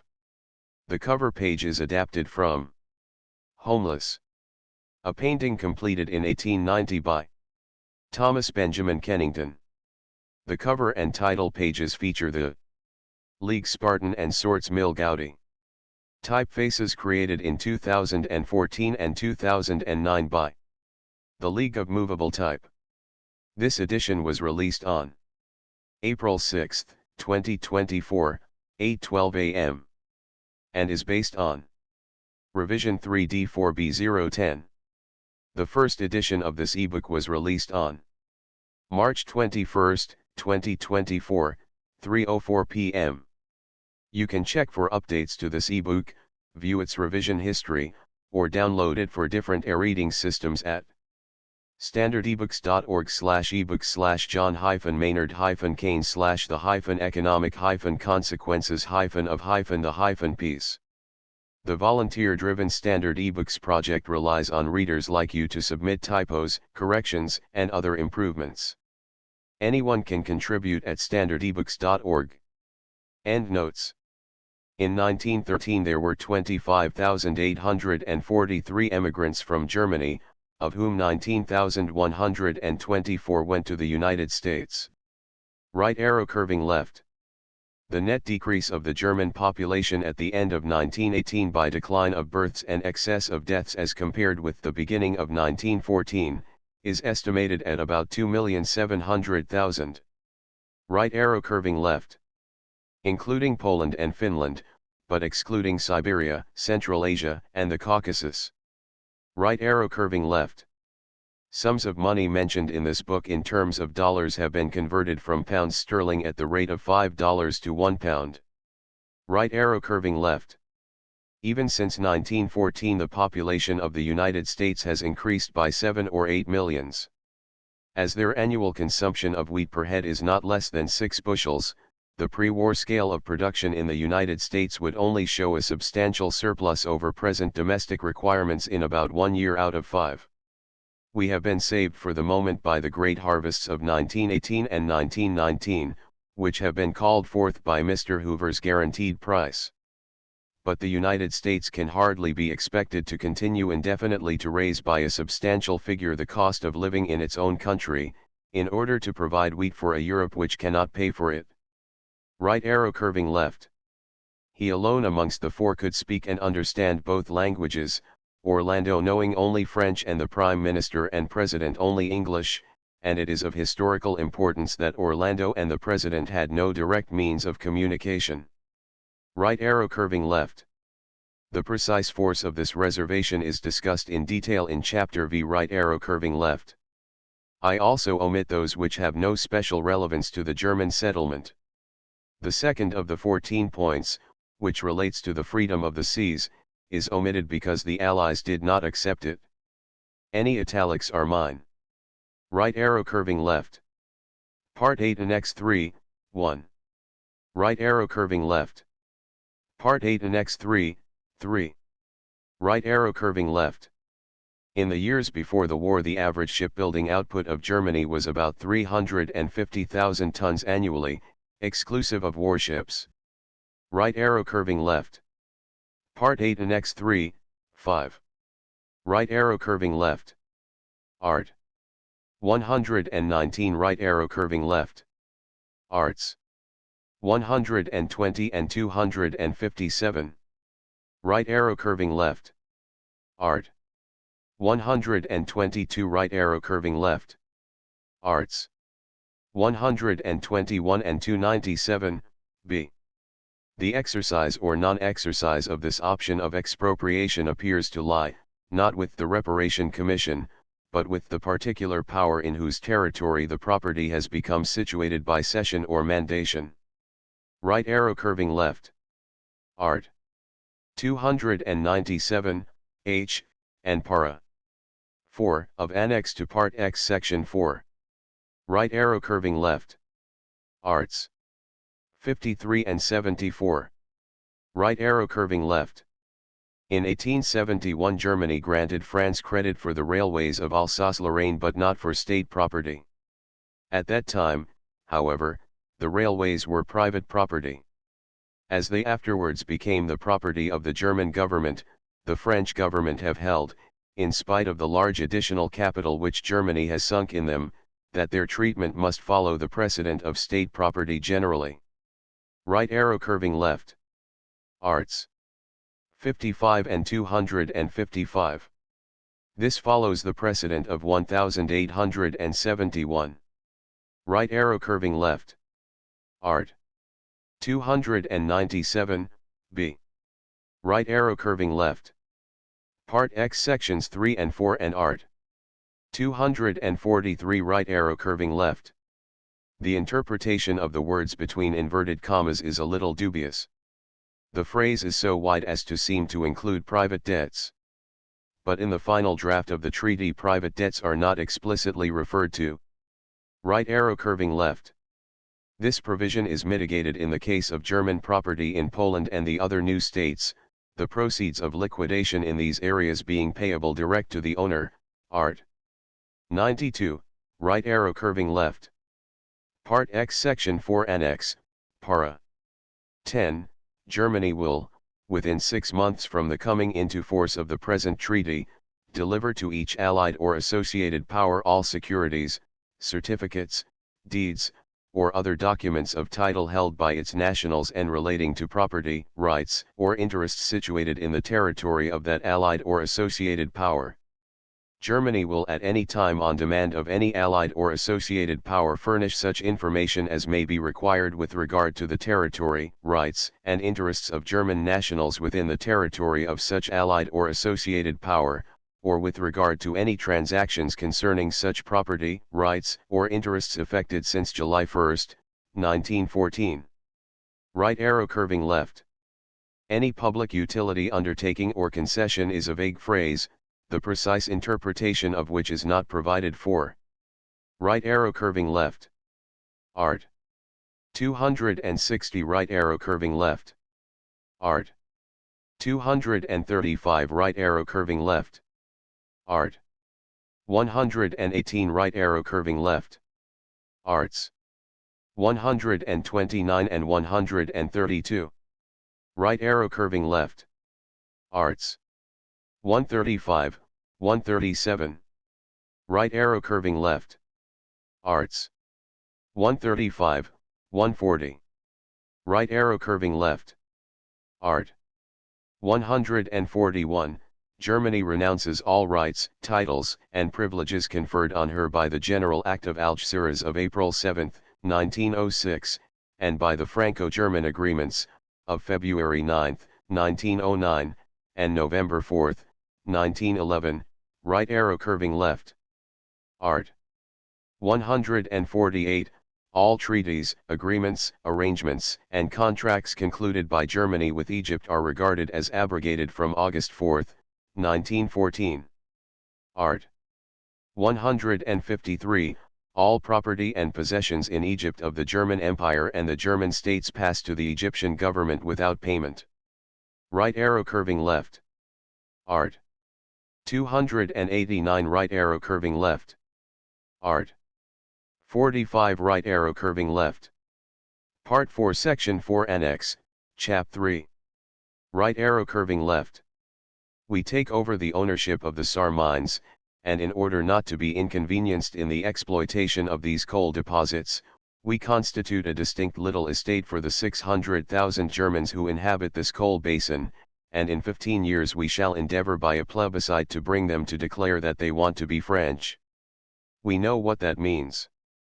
During 15 years we are going to work on them, to attack them from every point, till we obtain from them a declaration of love. It is evidently a less brutal proceeding than the coup de force which detached from us our Alsatians and Lorrainers. But if less brutal, it is more hypocritical. We know quite well between ourselves that it is an attempt to annex these 600,000 Germans. One can understand very well the reasons of an economic nature which have led Clemenceau to wish to give us these Saar coal deposits, but in order to acquire them must we give ourselves the appearance of wanting to juggle with 600,000 Germans in order to make Frenchmen of them in 15 years. M. Hervé in La Victoire, May 31, 1919. Right arrow curving left. This plebiscite is the most important of the concessions accorded to Germany in the Allies' final note, and one for which Mr. Lloyd George, who never approved the Allies' policy on the eastern frontiers of Germany, can claim the chief credit. The vote cannot take place before the spring of 1920, and may be postponed until 1921. In the meantime, the province will be governed by an Allied Commission. The vote will be taken by communes, and the final frontiers will be determined by the Allies, who shall have regard, partly to the results of the vote in each commune, and partly to the geographical and economic conditions of the locality. It would require great local knowledge to predict the result. By voting Polish, a locality can escape liability for the indemnity, and for the crushing taxation consequent on voting German, a factor not to be neglected. On the other hand, the bankruptcy and incompetence of the new Polish state might deter those who were disposed to vote on economic rather than on racial grounds. It has also been stated that the conditions of life in such matters as sanitation and social legislation are incomparably better in Upper Silesia than in the adjacent districts of Poland, where similar legislation is in its infancy. The argument in the text assumes that Upper Silesia will cease to be German. But much may happen in a year, and the assumption is not certain. To the extent that it proves erroneous, the conclusions must be modified. Right arrow curving left. German authorities claim, not without contradiction, that to judge from the votes cast at elections, 1/3 of the population would elect in the Polish interest, and 2/3 in the German. Right arrow curving left.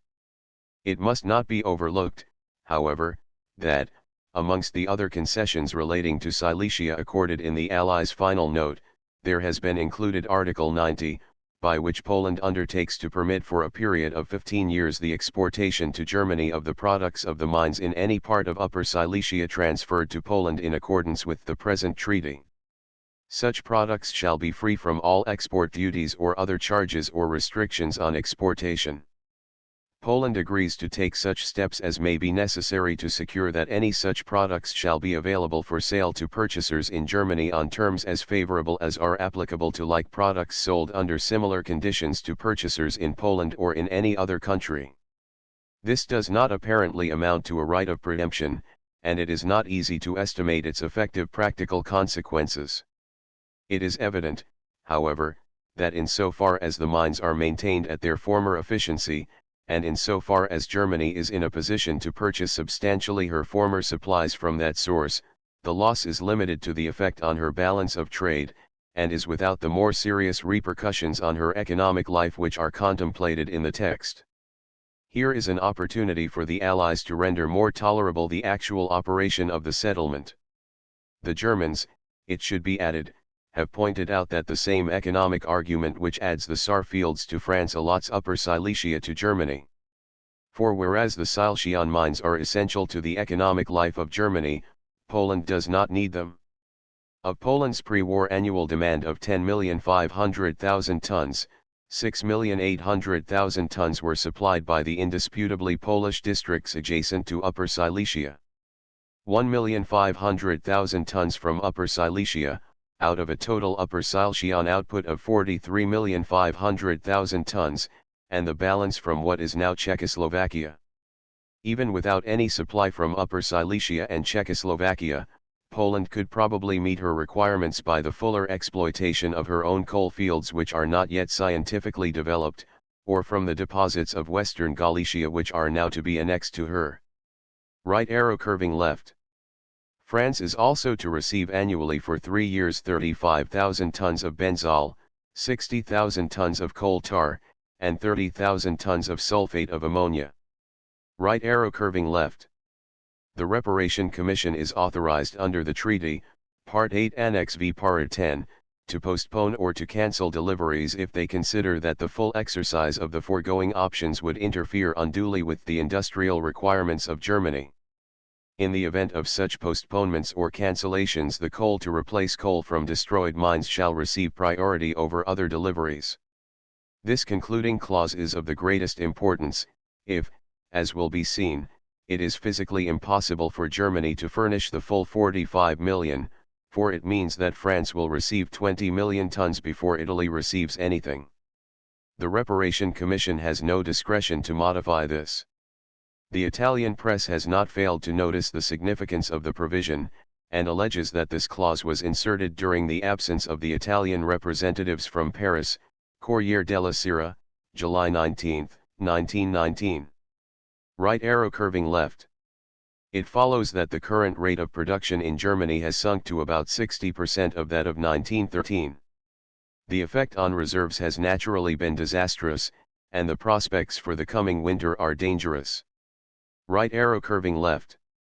This assumes a loss of output of 15% as compared with the estimate of 30% quoted above. Right arrow curving left. This supposes a loss of 23% of Germany's industrial undertaking and a diminution of 13% in her other requirements. Right arrow curving left. The reader must be reminded in particular that the above calculations take no account of the German production of lignite, which yielded in 1913 13 million tons of rough lignite in addition to an amount converted into 21 million tons of briquette. This amount of lignite, however, was required in Germany before the war in addition to the quantities of coal assumed above. I am not competent to speak on the extent to which the loss of coal can be made good by the extended use of lignite or by economies in its present employment, but some authorities believe that Germany may obtain substantial compensation for her loss of coal by paying more attention to her deposits of lignite. Right arrow curving left. Mr. Hoover, in July, 1919, estimated that the coal output of Europe, excluding Russia and the Balkans, had dropped from 679,500,000 tons to 443 million tons as a result in a minor degree of loss of material and labor, but owing chiefly to a relaxation of physical effort after the privations and sufferings of the war, a lack of rolling stock and transport, and the unsettled political fate of some of the mining districts. Right arrow curving left. Numerous commercial agreements during the war were arranged on these lines. But in the month of June, 1919, alone, minor agreements providing for payment in coal were made by Germany with Denmark, Norway, and Switzerland. The amounts involved were not large, but without them Germany could not have obtained butter from Denmark, fats and herrings from Norway, or milk and cattle from Switzerland. Right arrow curving left. Some 60,000 Ruhr miners have agreed to work extra shifts, so-called butter shifts, for the purpose of furnishing coal for export to Denmark, hence butter will be exported in return. The butter will benefit the miners in the first place, as they have worked specially to obtain it. Konisk Zeitung, June 11, 1919. Right arrow curving left. What of the prospects of whiskey shifts in England? Right arrow curving left.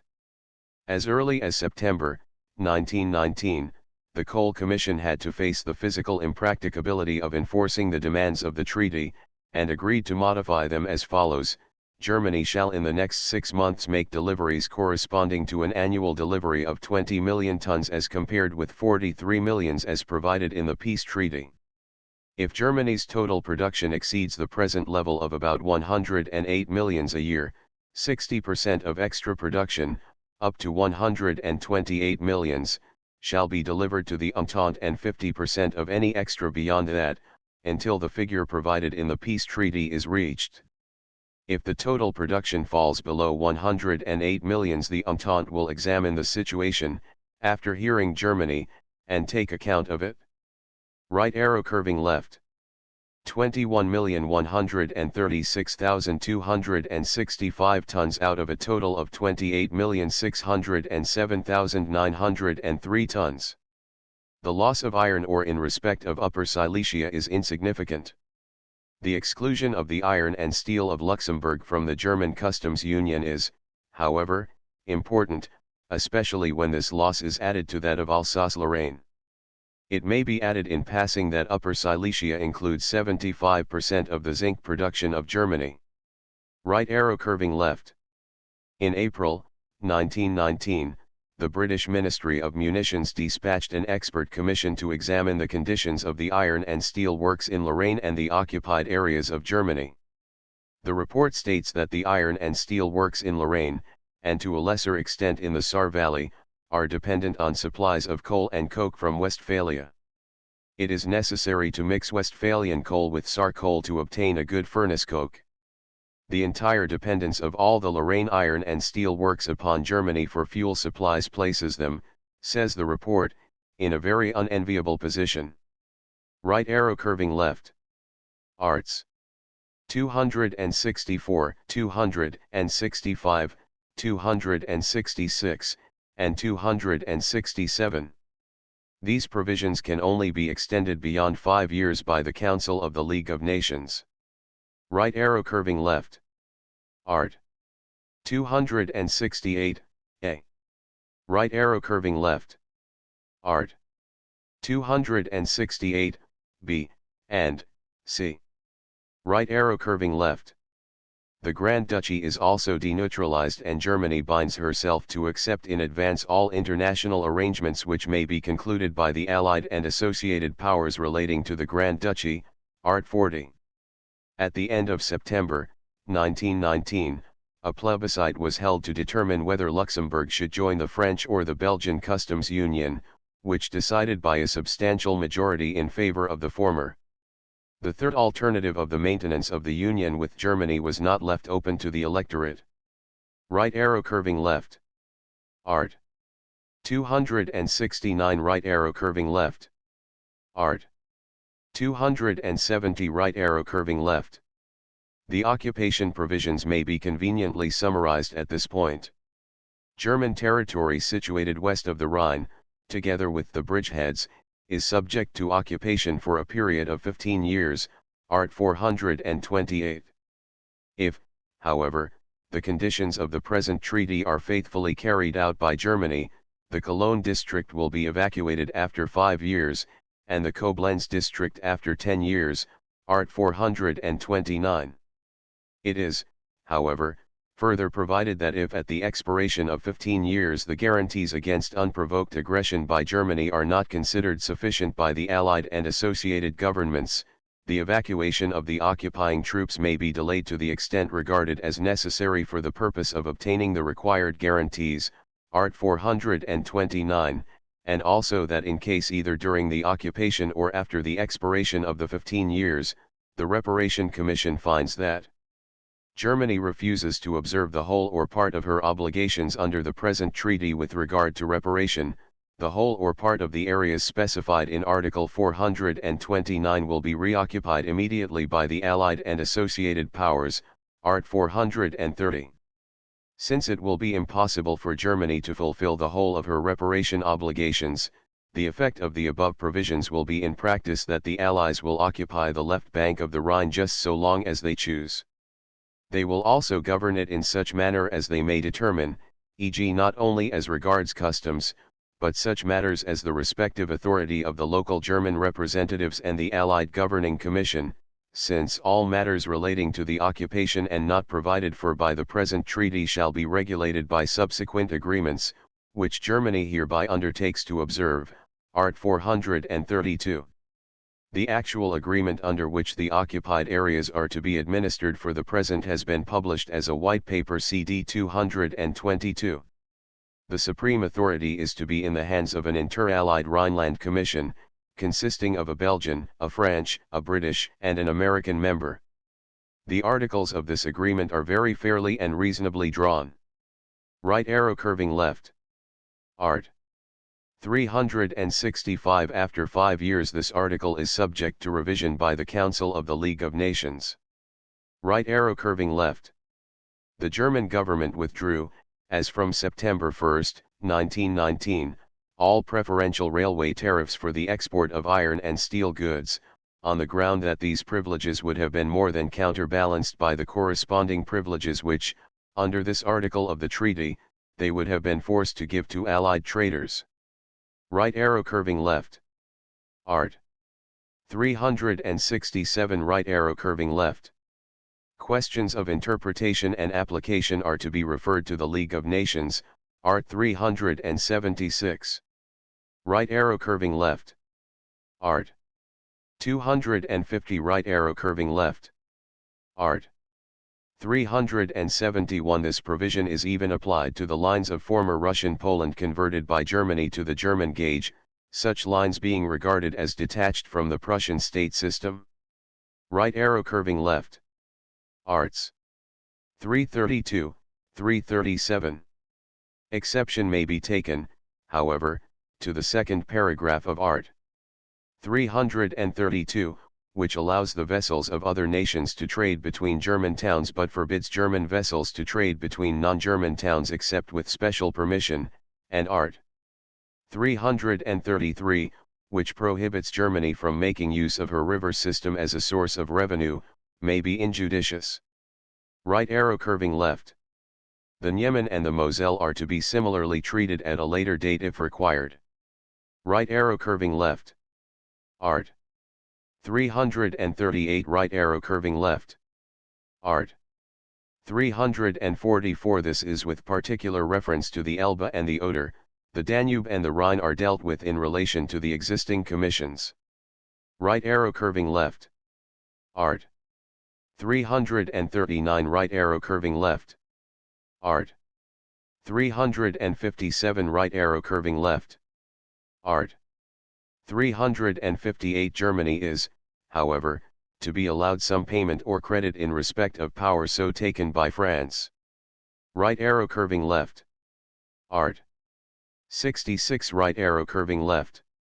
With reservation that any future claims and demands of the Allies and the United States of America remain unaffected, the following financial conditions are required: reparation for damage done.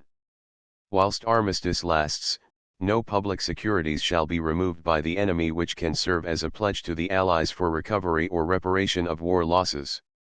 Immediate restitution of cash deposit in National Bank of Belgium, and, in general, immediate return of all documents, of specie, stock, shares, paper money, together with plant for issue thereof, touching public or private interests in invaded countries.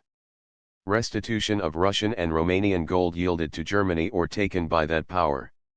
This gold to be delivered in trust to the Allies until signature of peace. Right arrow curving left. It is to be noticed, in passing, that they contain nothing which limits the damage to damage inflicted contrary to the recognized rules of warfare. That is to say, it is permissible to include claims arising out of the legitimate capture of a merchantman at sea, as well as the costs of illegal submarine warfare. Right arrow curving left.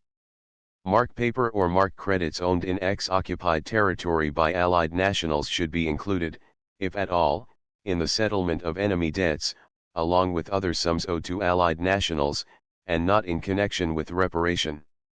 Right arrow curving left. A special claim on behalf of Belgium was actually included in the peace treaty, and was accepted by the German representatives without demur. Right arrow curving left. To the British observer, one scene, however, stood out distinguished from the rest: the field of Ypres. In that desolate and ghostly spot, the natural color and humors of the landscape and the climate seemed designed to express to the traveler the memories of the ground. A visitor to the salient early in November, 1918, when a few German bodies still added a touch of realism and human horror, and the great struggle was not yet certainly ended, could feel there, as nowhere else, the present outrage of war, and at the same time the tragic and sentimental purification which to the future will in some degree transform its harshness. Right arrow curving left. These notes, estimated to amount to no less than 6,000 million marks, are now a source of embarrassment and great potential loss to the Belgian government, inasmuch as on their recovery of the country they took them over from their nationals in exchange for Belgian notes at the rate of 120 francs equals Mk1. This rate of exchange, being substantially in excess of the value of the mark notes at the rate of exchange current at the time, and enormously in excess of the rate to which the mark notes have since fallen, the Belgian franc being now worth more than 3 marks, was the occasion of the smuggling of mark notes into Belgium on an enormous scale, to take advantage of the profit obtainable. The Belgian government took this very imprudent step, partly because they hoped to persuade the peace conference to make the redemption of these bank notes, at the par of exchange, a first charge on German assets. The peace conference held, however, that reparation proper must take precedence of the adjustment of improvident banking transactions effected at an excessive rate of exchange.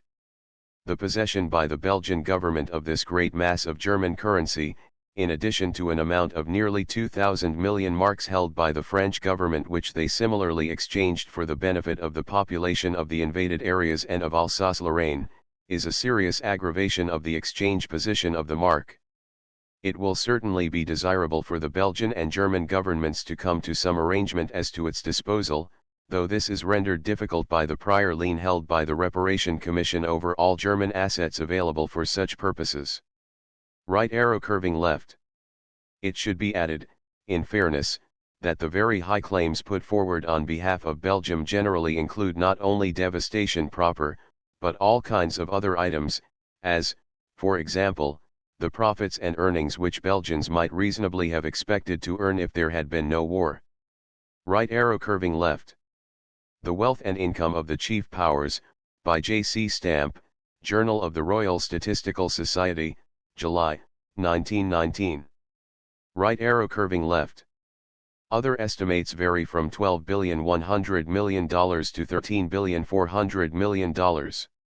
See The Wealth and Income of the Chief Powers, by J.C. Stamp, Journal of the Royal Statistical Society, July, 1919. Right arrow curving left. This was clearly and courageously pointed out by M. Charles Gide in L'Emancipation for February, 1919. Right arrow curving left. For details of these and other figures, see The Wealth and Income of the Chief Powers, by J.C. Stamp, Journal of the Royal Statistical Society, July, 1919. Right arrow curving left. Even when the extent of the material damage has been established, it will be exceedingly difficult to put a price on it, which must largely depend on the period over which restoration is spread, and the methods adopted.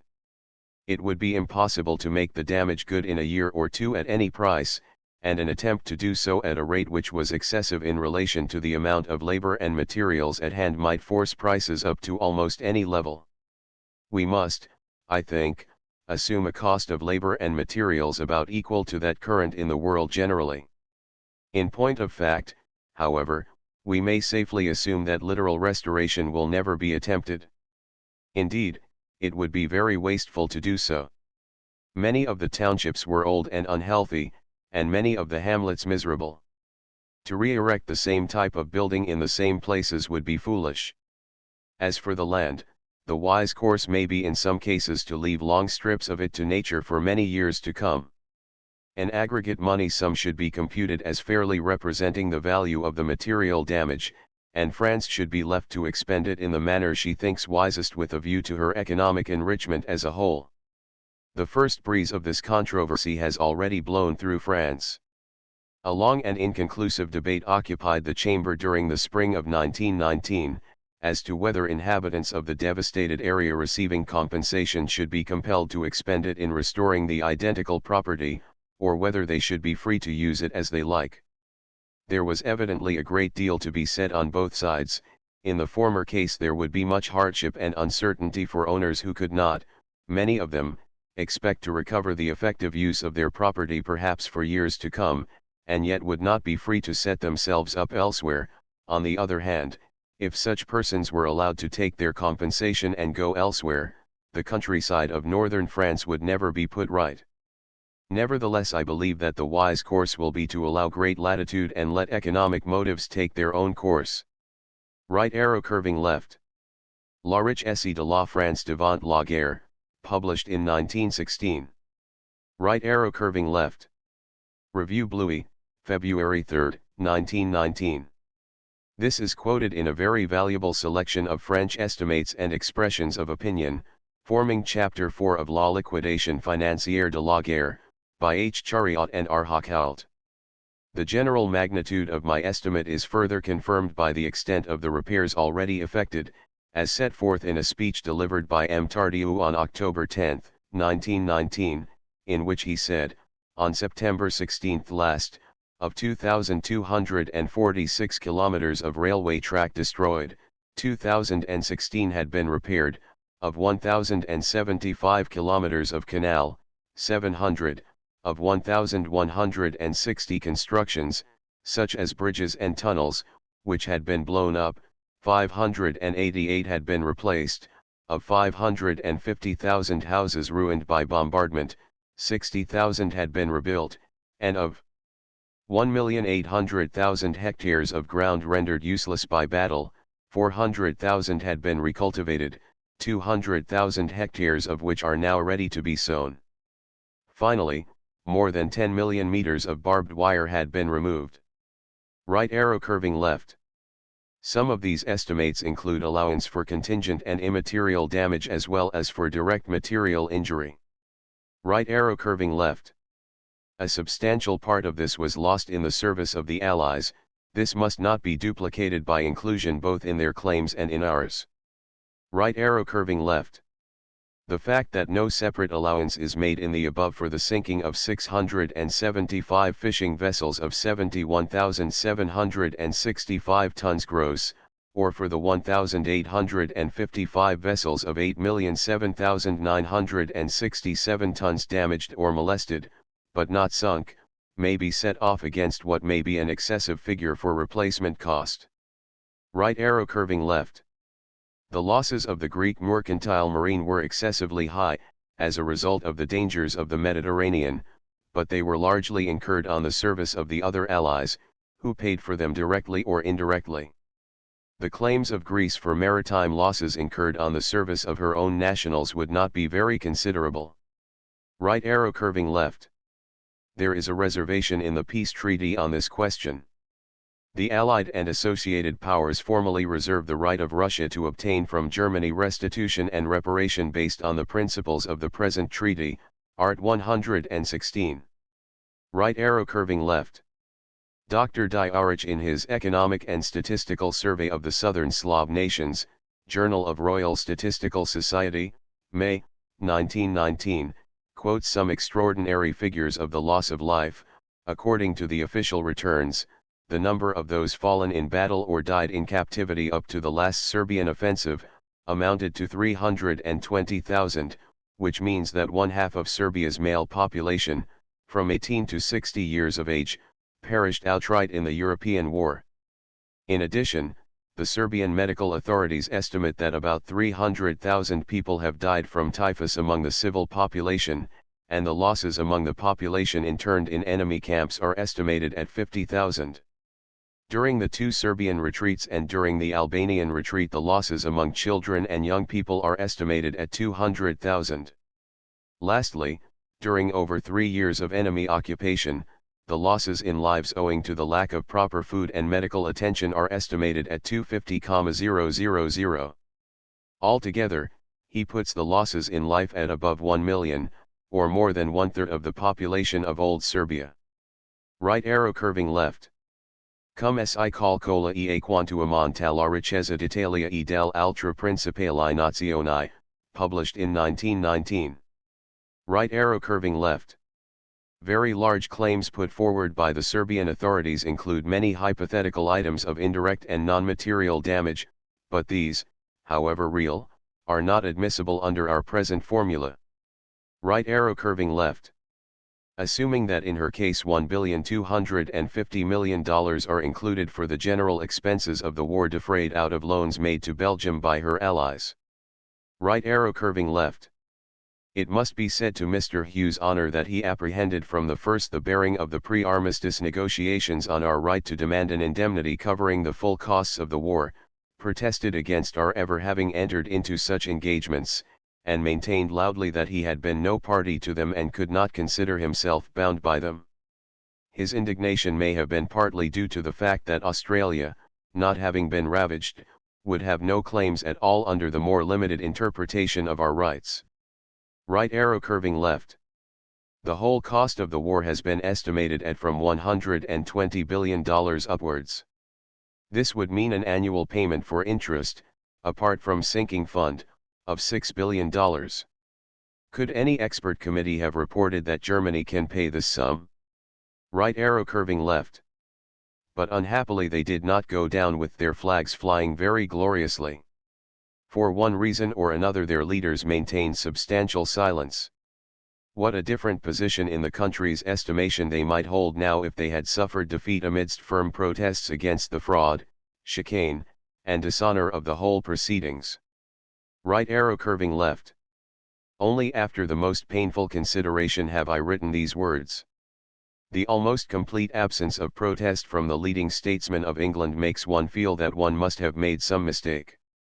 But I believe that I know all the facts, and I can discover no such mistake. In any case, I have set forth all the relevant engagements in Chapter 4 and at the beginning of this chapter, so that the reader can form his own judgment. Right arrow curving left. In conversation with Frenchmen who were private persons and quite unaffected by political considerations, this aspect became very clear.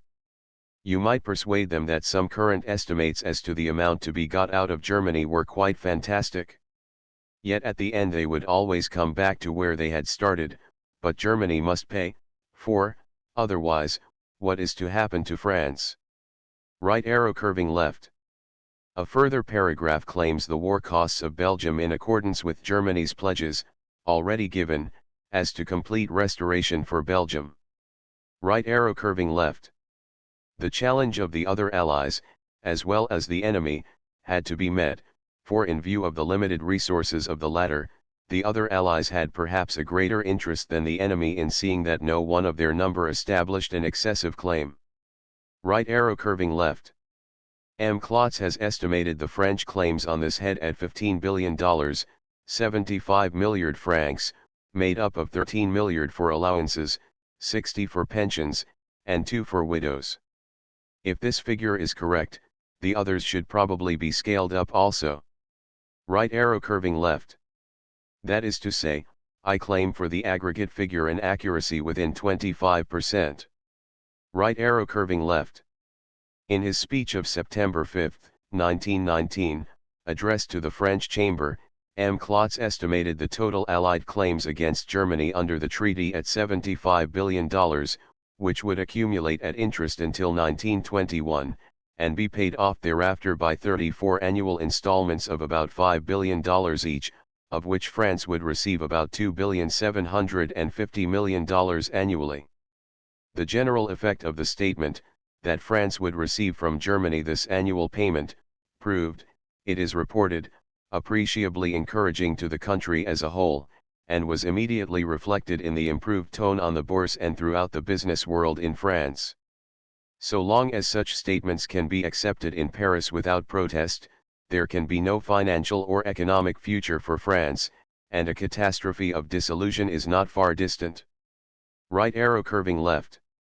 As a matter of subjective judgment, I estimate for this figure an accuracy of 10% in deficiency and 20% in excess, i.e. that the result will lie between $32 billion and $44 billion. Right arrow curving left. Germany is also liable under the treaty, as an addition to her liabilities for reparation, to pay all the costs of the armies of occupation after peace is signed for the 15 subsequent years of occupation. So far as the text of the treaty goes, there is nothing to limit the size of these armies, and France could, therefore, by quartering the whole of her normal standing army in the occupied area, shift the charge from her own taxpayers to those of Germany, though in reality any such policy would be at the expense not of Germany, who by hypothesis is already paying for reparation up to the full limit of her capacity, but of France's allies, who would receive so much less in respect of reparation. A white paper, Command 240, has, however, been issued, in which is published a declaration by the governments of the United States, Great Britain, and France engaging themselves to limit the sum payable annually by Germany to cover the cost of occupation to $60 million as soon as the Allied and associated powers concerned are convinced that the conditions of disarmament by Germany are being satisfactorily fulfilled. The word which I have italicized is a little significant. The three powers reserve to themselves the liberty to modify this arrangement at any time if they agree that it is necessary. Right arrow curving left. Art. 235. The force of this article is somewhat strengthened by Article 251, by virtue of which dispensations may also be granted for other payments as well as for food and raw material. Right arrow curving left. This is the effect of paragraph 12, c, of Annex 2 of the reparation chapter, leaving minor complications on one side. The treaty fixes the payments in terms of gold marks, which are converted in the above rate of 20 to $5. Right arrow curving left.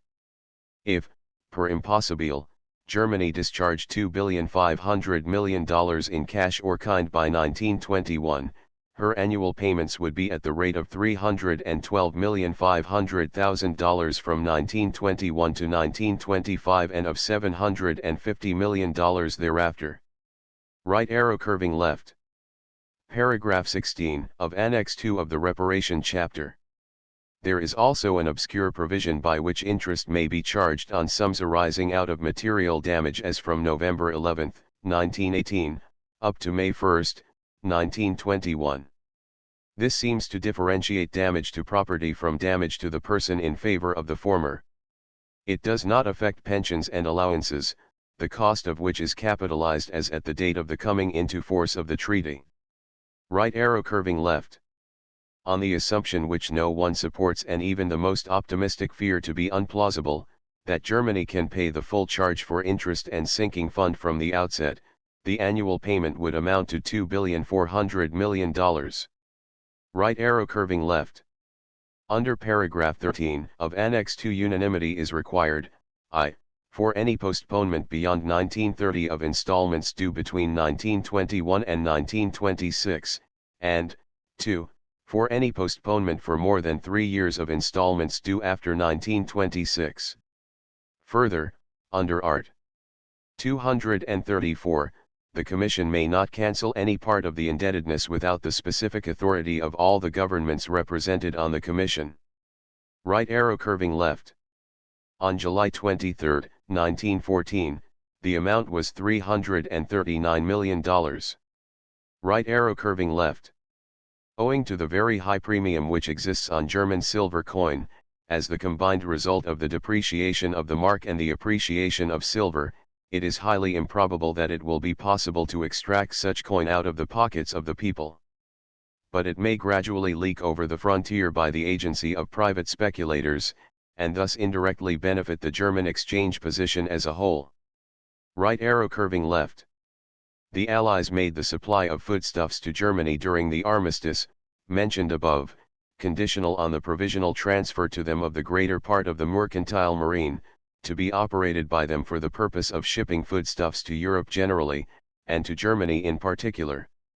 The reluctance of the Germans to agree to this was productive of long and dangerous delays in the supply of food, but the abortive conferences of Treves and Spa, January 16, February 14, 16, and March 4, 5, 1919, were at last followed by the Agreement of Brussels, March 14, 1919. The unwillingness of the Germans to conclude was mainly due to the lack of any absolute guarantee on the part of the Allies that, if they surrendered the ships, they would get the food. But assuming reasonable good faith on the part of the latter, their behavior in respect of certain other clauses of the armistice, however, had not been impeccable and gave the enemy some just grounds for suspicion. Their demand was not an improper one, for without the German ships the business of transporting the food would have been difficult, if not impossible, and the German ships surrendered or their equivalent were in fact almost wholly employed in transporting food to Germany itself. Up to June 30, 1919, 176 German ships of 1,025,388 gross tonnage had been surrendered, to the Allies in accordance with the Brussels Agreement. Right arrow curving left. The amount of tonnage transferred may be rather greater and the value per ton rather less. The aggregate value involved is not likely, however, to be less than $500 million or greater than $750 million. Right arrow curving left. This census was carried out by virtue of a decree of August 23, 1918.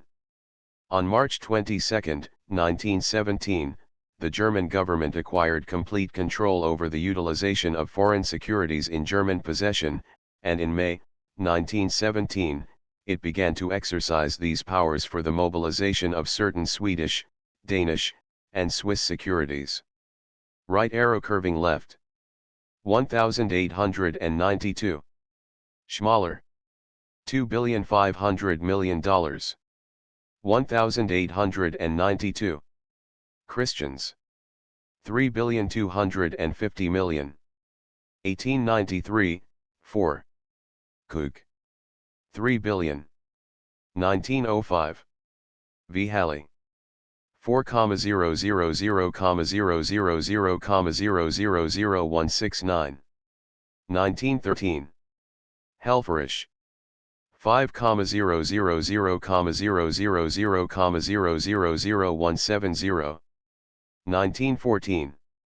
Ballade. 6,250,000,000. 1914. Pistorius. 6,250,000,000. 1919. Hans David. 5,250,000,000,000,171. Right arrow curving left. I have made no deduction for securities in the ownership of Alsace-Lorrainers and others who have now ceased to be German nationals. Right arrow curving left. In all these estimates, I am conscious of being driven by a fear of overstating the case against the treaty, of giving figures in excess of my own real judgment. There is a great difference between putting down on paper fancy estimates of Germany's resources and actually extracting contributions in the form of cash. I do not myself believe that the Reparation Commission will secure real resources from the above items by May, 1921, even as great as the lower of the two figures given above. Right arrow curving left. The treaty, see Art 114, leaves it very dubious how far the Danish government is under an obligation to make payments to the Reparation Commission in respect of its acquisition of Schleswig. They might, for instance, arrange for various offsets such as the value of the mark notes held by the inhabitants of ceded areas. In any case, the amount of money involved is quite small. The Danish government is raising a loan for $33 million, Kr 120 million, for the joint purposes of taking over Schleswig's share of the German debt, for buying German public property, for helping the Schleswig population, and for settling the currency question. Right arrow curving left. Here again my own judgment would carry me much further, and I should doubt the possibility of Germany's exports equaling her imports during this period. But the statement in the text goes far enough for the purpose of my argument. Right arrow curving left. It has been estimated that the cession of territory to France, apart from the loss of Upper Silesia, may reduce Germany's annual pre-war production of steel ingots from 20 million tons to 14 million tons, and increase France's capacity from 5 million tons to 11 million tons. Right arrow curving left. Germany's exports of sugar in 1913 amounted to 1,110,073 tons of the value of $65,471,500, of which 838,583 tons were exported to the United Kingdom at a value of $45,254,000. These figures were in excess of the normal, the average total exports for the 5 years ending 1913 being about $50 million. Right arrow curving left. The necessary price adjustment, which is required, on both sides of this account, will be made en bloc later. Right arrow curving left. If the amount of the sinking fund be reduced, and the annual payment is continued over a greater number of years, the present value, so powerful is the operation of compound interest, cannot be materially increased. A payment of $500 million annually in perpetuity, assuming interest, as before, at 5%, would only raise the present value to $10 billion. Right arrow curving left. As an example of public misapprehension on economic affairs, the following letter from Sir Sidney Low to the Times of the December 3, 1918, deserves quotation.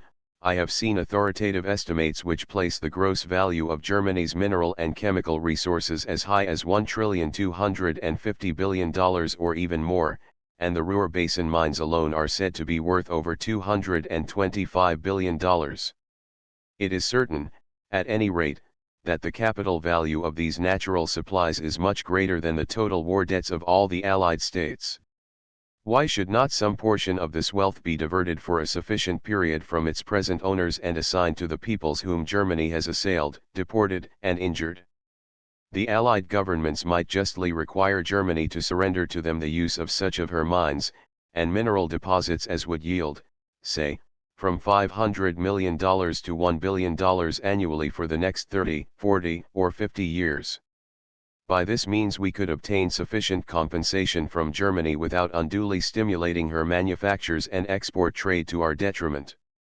It is not clear why, if Germany has wealth exceeding $1,250 billion, Sir Sidney Low is content with the trifling sum of $500 million to $1 billion annually.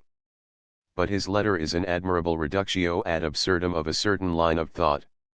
While a mode of calculation, which estimates the value of coal miles deep in the bowels of the earth as high as in a coal scuttle, of an annual lease of $5,000 for 999 years at $4,995,000 and of a field, presumably, at the value of all the crops it will grow to the end of recorded time, opens up great possibilities. It is also double-edged.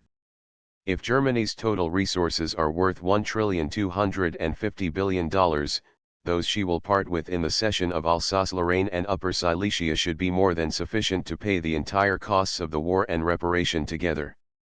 In point of fact, the present market value of all the mines in Germany of every kind has been estimated at $1,500 million, or a little more than 1,000th part of Sir Sidney Low's expectations.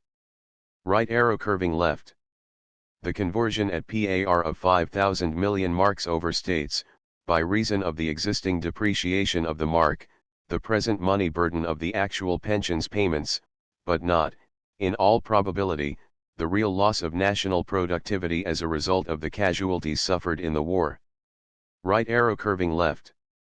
It cannot be overlooked, in passing, that in its results on a country's surplus productivity a lowering of the standard of life acts both ways.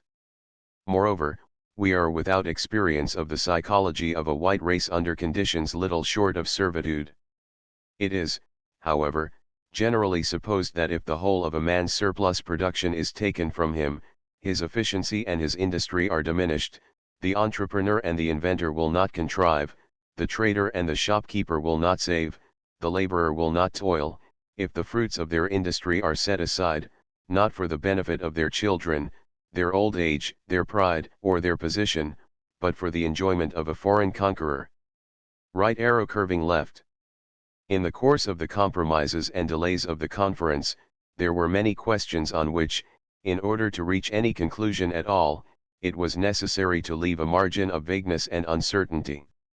The whole method of the conference tended towards this. The Council of Four wanted, not so much a settlement, as a treaty.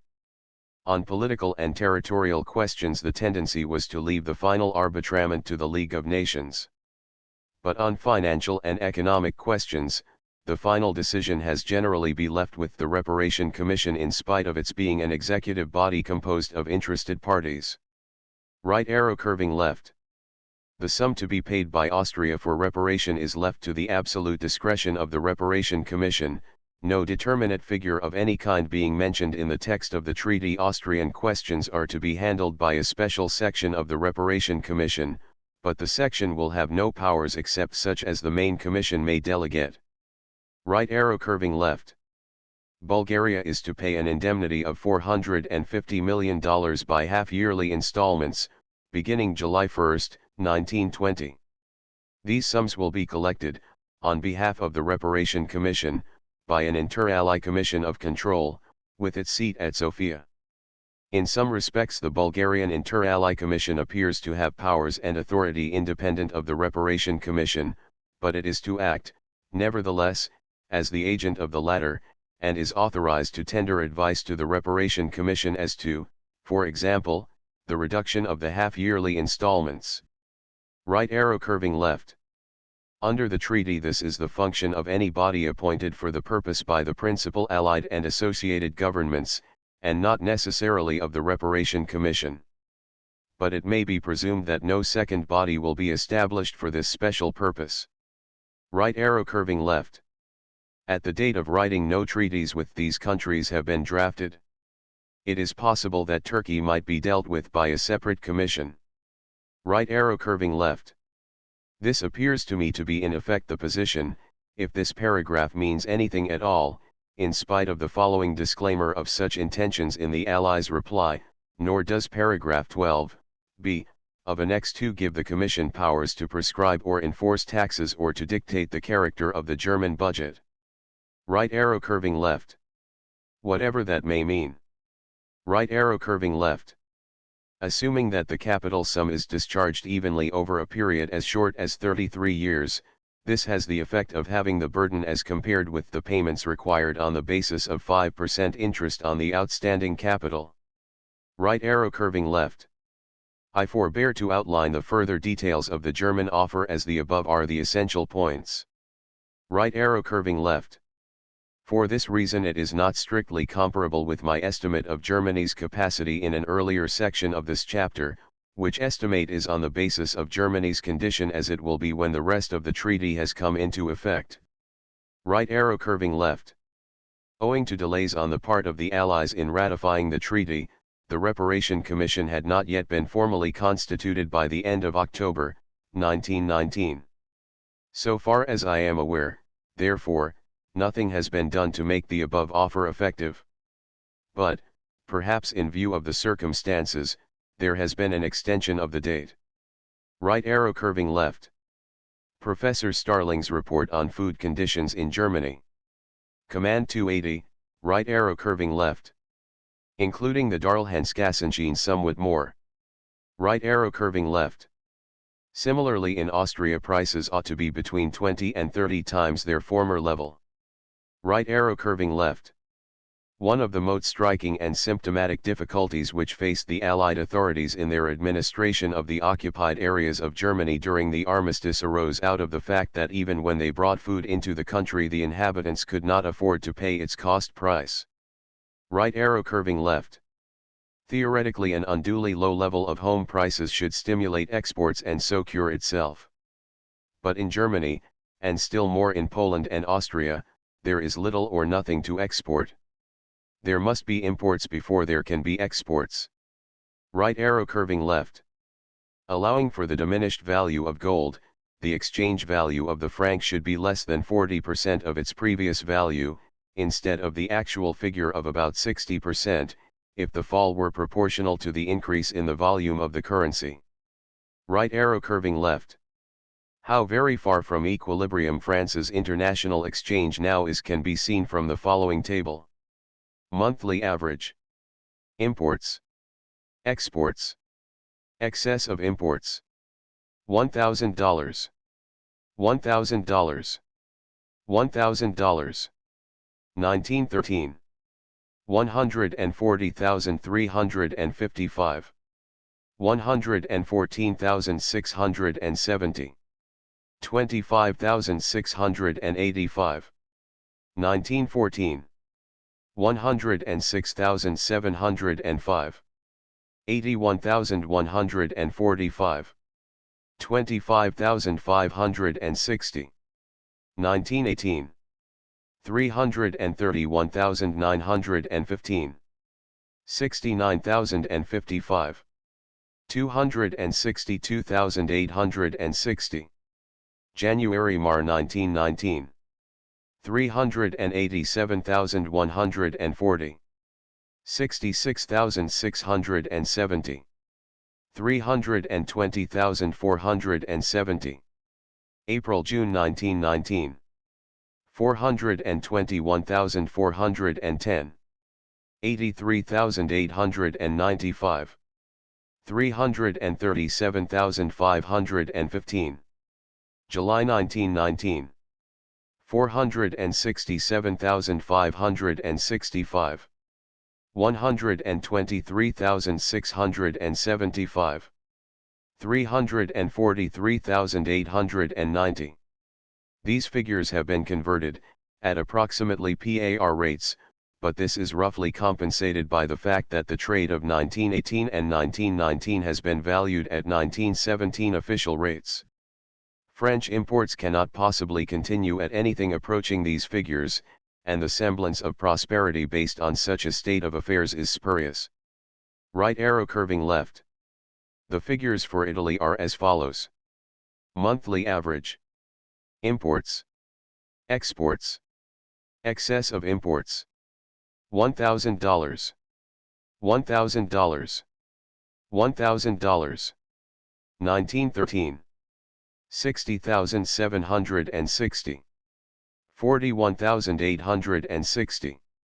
18,900. 1914. 48,720. 36,840. 11,880. 1918. 235,025. 41,390. 193,635. January-Mar 1919. 229,240. 38,685. 191,155. April-June 1919. 331,035. 69,250. 261,785. July-Og 1919. 223,535. 84,515. 139,020. Right arrow curving left. In the last two returns of the Bank of France available as I write, October 2nd and 9, 1919, the increases in the note issue on the week amounted to $93,750,000 and $94,125,000 respectively. Right arrow curving left. On October 3, 1919, M. Bielinski made his financial statement to the Polish Diet. He estimated his expenditure for the next 9 months at rather more than double his expenditure for the past 9 months, and while during the first period his revenue had amounted to 1/5 of his expenditure, for the coming months he was budgeting for receipts equal to 1/8 of his outgoings. The Times correspondent at Warsaw reported that in general M. Bielinski's tone was optimistic and appeared to satisfy his audience. Right arrow curving left. The terms of the peace treaty imposed on the Austrian Republic bear no relation to the real facts of that state's desperate situation. The Arbeiterzeitung of Vienna on June 4, 1919, commented on them as follows: "Never has the substance of a treaty of peace so grossly betrayed the intentions which were said to have guided its construction as is the case with this treaty, in which every provision is permeated with ruthlessness and pitilessness, in which no breath of human sympathy can be detected, which flies in the face of everything which binds man to man, which is a crime against humanity itself, against a suffering and tortured people. I am acquainted in detail with the Austrian treaty and I was present when some of its terms were being drafted, but I do not find it easy to rebut the justice of this outburst." Right arrow curving left. For months past the reports of the health conditions in the Central Empires have been of such a character that the imagination is dulled, and one almost seems guilty of sentimentality in quoting them. But their general veracity is not disputed, and I quote the three following, that the reader may not be unmindful of them. In the last years of the war, in Austria alone at least 35,000 people died of tuberculosis, in Vienna alone 12,000. Today we have to reckon with a number of at least 350,000 to 400,000 people who require treatment for tuberculosis. As the result of malnutrition, a bloodless generation is growing up with undeveloped muscles, undeveloped joints, and undeveloped brain. Nui Frii Presa, May 31, 1919. The commission of doctors appointed by the medical faculties of Holland, Sweden, and Norway to examine the conditions in Germany reported as follows in the Swedish press in April, 1919, "Tuberculosis, especially in children, is increasing in an appalling way, and, generally speaking, is malignant. In the same way rickets is more serious and more widely prevalent. It is impossible to do anything for these diseases, there is no milk for the tuberculous, and no cod liver oil for those suffering from rickets. Tuberculosis is assuming almost unprecedented aspects, such as have hitherto only been known in exceptional cases. The whole body is attacked simultaneously, and the illness in this form is practically incurable. Tuberculosis is nearly always fatal now among adults. It is the cause of 90% of the hospital cases. Nothing can be done against it owing to lack of foodstuffs. It appears in the most terrible forms, such as glandular tuberculosis, which turns into purulent dissolution. The following is by a writer in the Vossische Zeitung, June 5, 1919, who accompanied the Hoover mission to the Erzgebirge. I visited large country districts where 90% of all the children were rickety and where children of 3 years are only beginning to walk. Accompany me to a school in the Erzgebirge. You think it is a kindergarten for the little ones. No, these are children of 7 and 8 years. Tiny faces, with large dull eyes, overshadowed by huge puffed, rickety foreheads, their small arms just skin and bone, and above the crooked legs with their dislocated joints the swollen, pointed stomachs of the hunger edema. You see this child here, the physician in charge explained, it consumed an incredible amount of bread, and yet did not get any stronger. I found out that it hid all the bread it received underneath its straw mattress. The fear of hunger was so deeply rooted in the child that it collected stores instead of eating the food. A misguided animal instinct made the dread of hunger worse than the actual pangs. Yet there are many persons apparently in whose opinion justice requires that such beings should pay tribute until they are 40 or 50 years of age in relief of the British taxpayer. Right arrow curving left. The figures for the United Kingdom are as follows. Monthly average. Net imports. Exports. Excess of imports. $1,000. $1,000. $1,000. 1913. 274,650. 218,850. 55,800. 1914. 250,485. 179,465. 71,020. January-Mar 1919. 547,890. 245,610. 302,280. April-June 1919. 557,015. 312,315. 244,700. July-Sep 1919. 679,635. 344,315.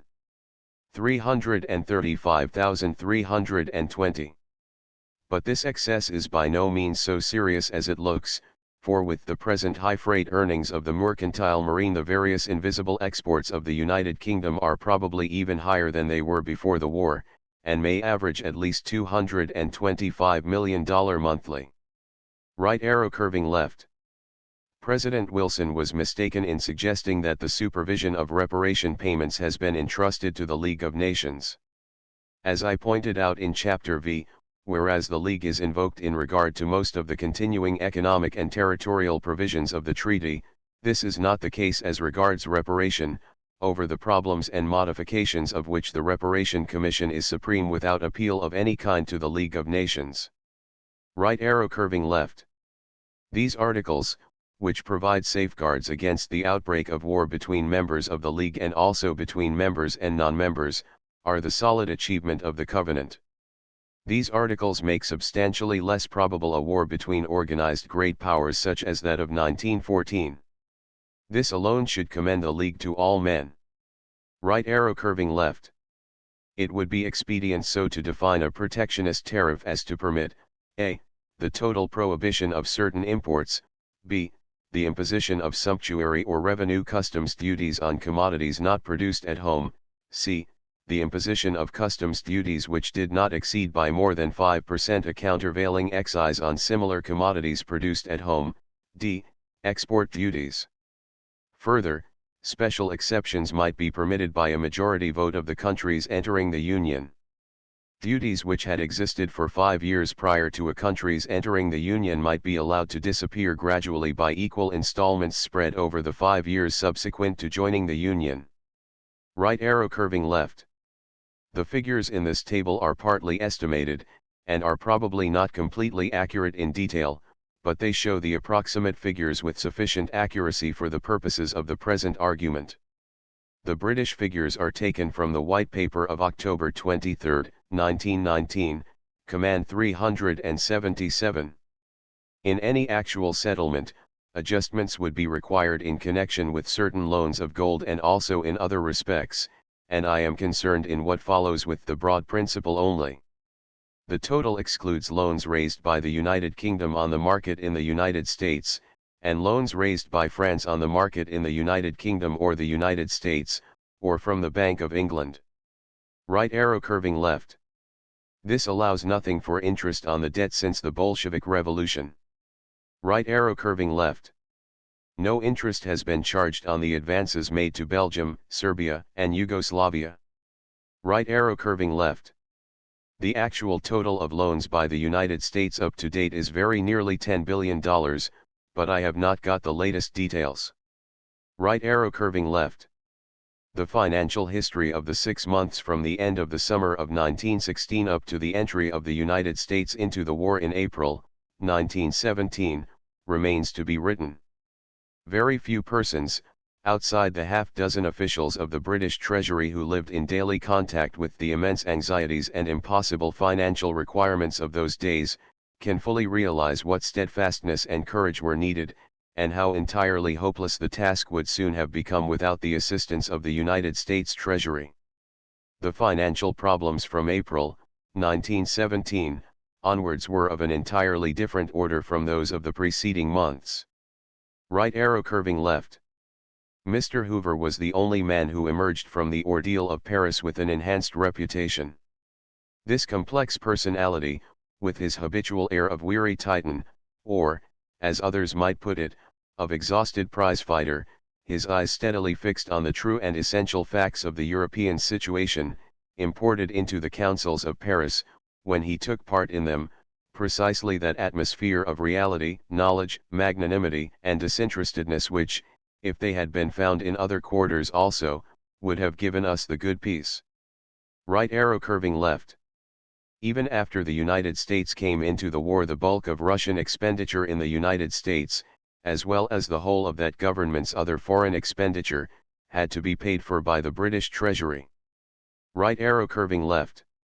It is reported that the United States Treasury has agreed to fund, i.e. to add to the principal sum, the interest owing them on their loans to the Allied governments during the next 3 years. I presume that the British Treasury is likely to follow suit. If the debts are to be paid ultimately, this piling up of the obligations at compound interest makes the position progressively worse. But the arrangement wisely offered by the United States Treasury provides a due interval for the calm consideration of the whole problem in the light of the after-war position as it will soon disclose itself. Right arrow curving left. Plus $2,500,000 for investments other than securities. Right arrow curving left. Net investments, i.e. after allowance for property in Germany owned abroad. This may also be the case with some of the other estimates. Right arrow curving left. This estimate, given in the Weltwirtschaftszeitung, June 13, 1919, is an estimate of the value of Germany's foreign investments as at the outbreak of war. Right arrow curving left. The economic consequences of the peace. Imprint. This ebook is the product of many hours of hard work by volunteers for Standard eBooks, and builds on the hard work of other literature lovers made possible by the public domain. This particular ebook is based on a transcription from Project Gutenberg and on digital scans from the Internet Archive. The source text and artwork in this ebook are believed to be in the United States public domain, that is, they are believed to be free of copyright restrictions in the United States. They may still be copyrighted in other countries, so users located outside of the United States must check their local laws before using this ebook. The creators of and contributors to this ebook dedicate their contributions to the worldwide public domain via the terms in the CC 01.0 Universal Public Domain Dedication. For full license information, see the uncopyright at the end of this ebook.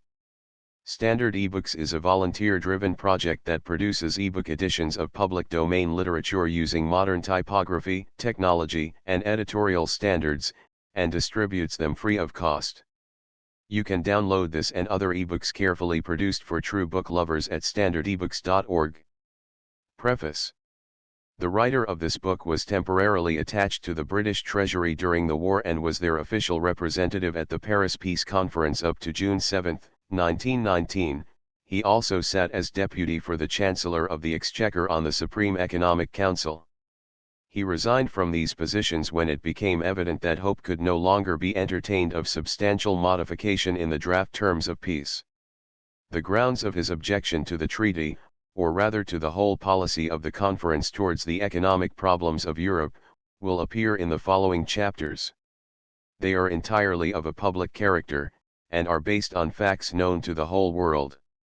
J. M. Keynes. King's College, Cambridge. November, 1919. The Economic Consequences of the Peace. By John Maynard Keynes. Uncopyright. May you do good and not evil. May you find forgiveness for yourself and forgive others. May you share freely, never taking more than you give. Copyright pages exist to tell you that you can't do something. Unlike them, this uncopyright page exists to tell you that the writing and artwork in this ebook are believed to be in the United States public domain, that is, they are believed to be free of copyright restrictions in the United States. The United States public domain represents our collective cultural heritage, and items in it are free for anyone in the United States to do almost anything at all with, without having to get permission. Copyright laws are different all over the world, and the source text or artwork in this ebook may still be copyrighted in other countries. If you're not located in the United States, you must check your local laws before using this ebook. Standard eBooks makes no representations regarding the copyright status of the source text or artwork in this ebook in any country other than the United States. Non-authorship activities performed on items that are in the public domain, so-called sweat of the brow work, don't create a new copyright. That means that nobody can claim a new copyright on an item that is in the public domain for, among other things, work like digitization, markup, or typography. Regardless, the contributors to this ebook release their contributions under the terms in the CC 01.0 Universal Public Domain Dedication, thus dedicating to the worldwide public domain all of the work they've done on this ebook, including but not limited to metadata, the title page, imprint, colophon, this uncopyright, and any changes or enhancements to, or markup on, the original text and artwork. This dedication doesn't change the copyright status of the source text or artwork. We make this dedication in the interest of enriching our global cultural heritage, to promote free and libre culture around the world, and to give back to the unrestricted culture that has given all of us so much. Table of Contents. Title page. Imprint.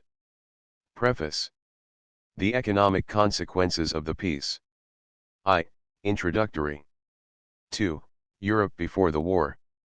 I. Population. 2. Organization. 3. The psychology of society. 4. The relation of the old world to the new. 3. The conference. 4. The treaty. V. Reparation. I. Undertakings given prior to the peace negotiations. 2. The conference and the terms of the treaty. 3. Germany's capacity to pay. 4. The Reparation Commission. V. The German counter-proposals. 6.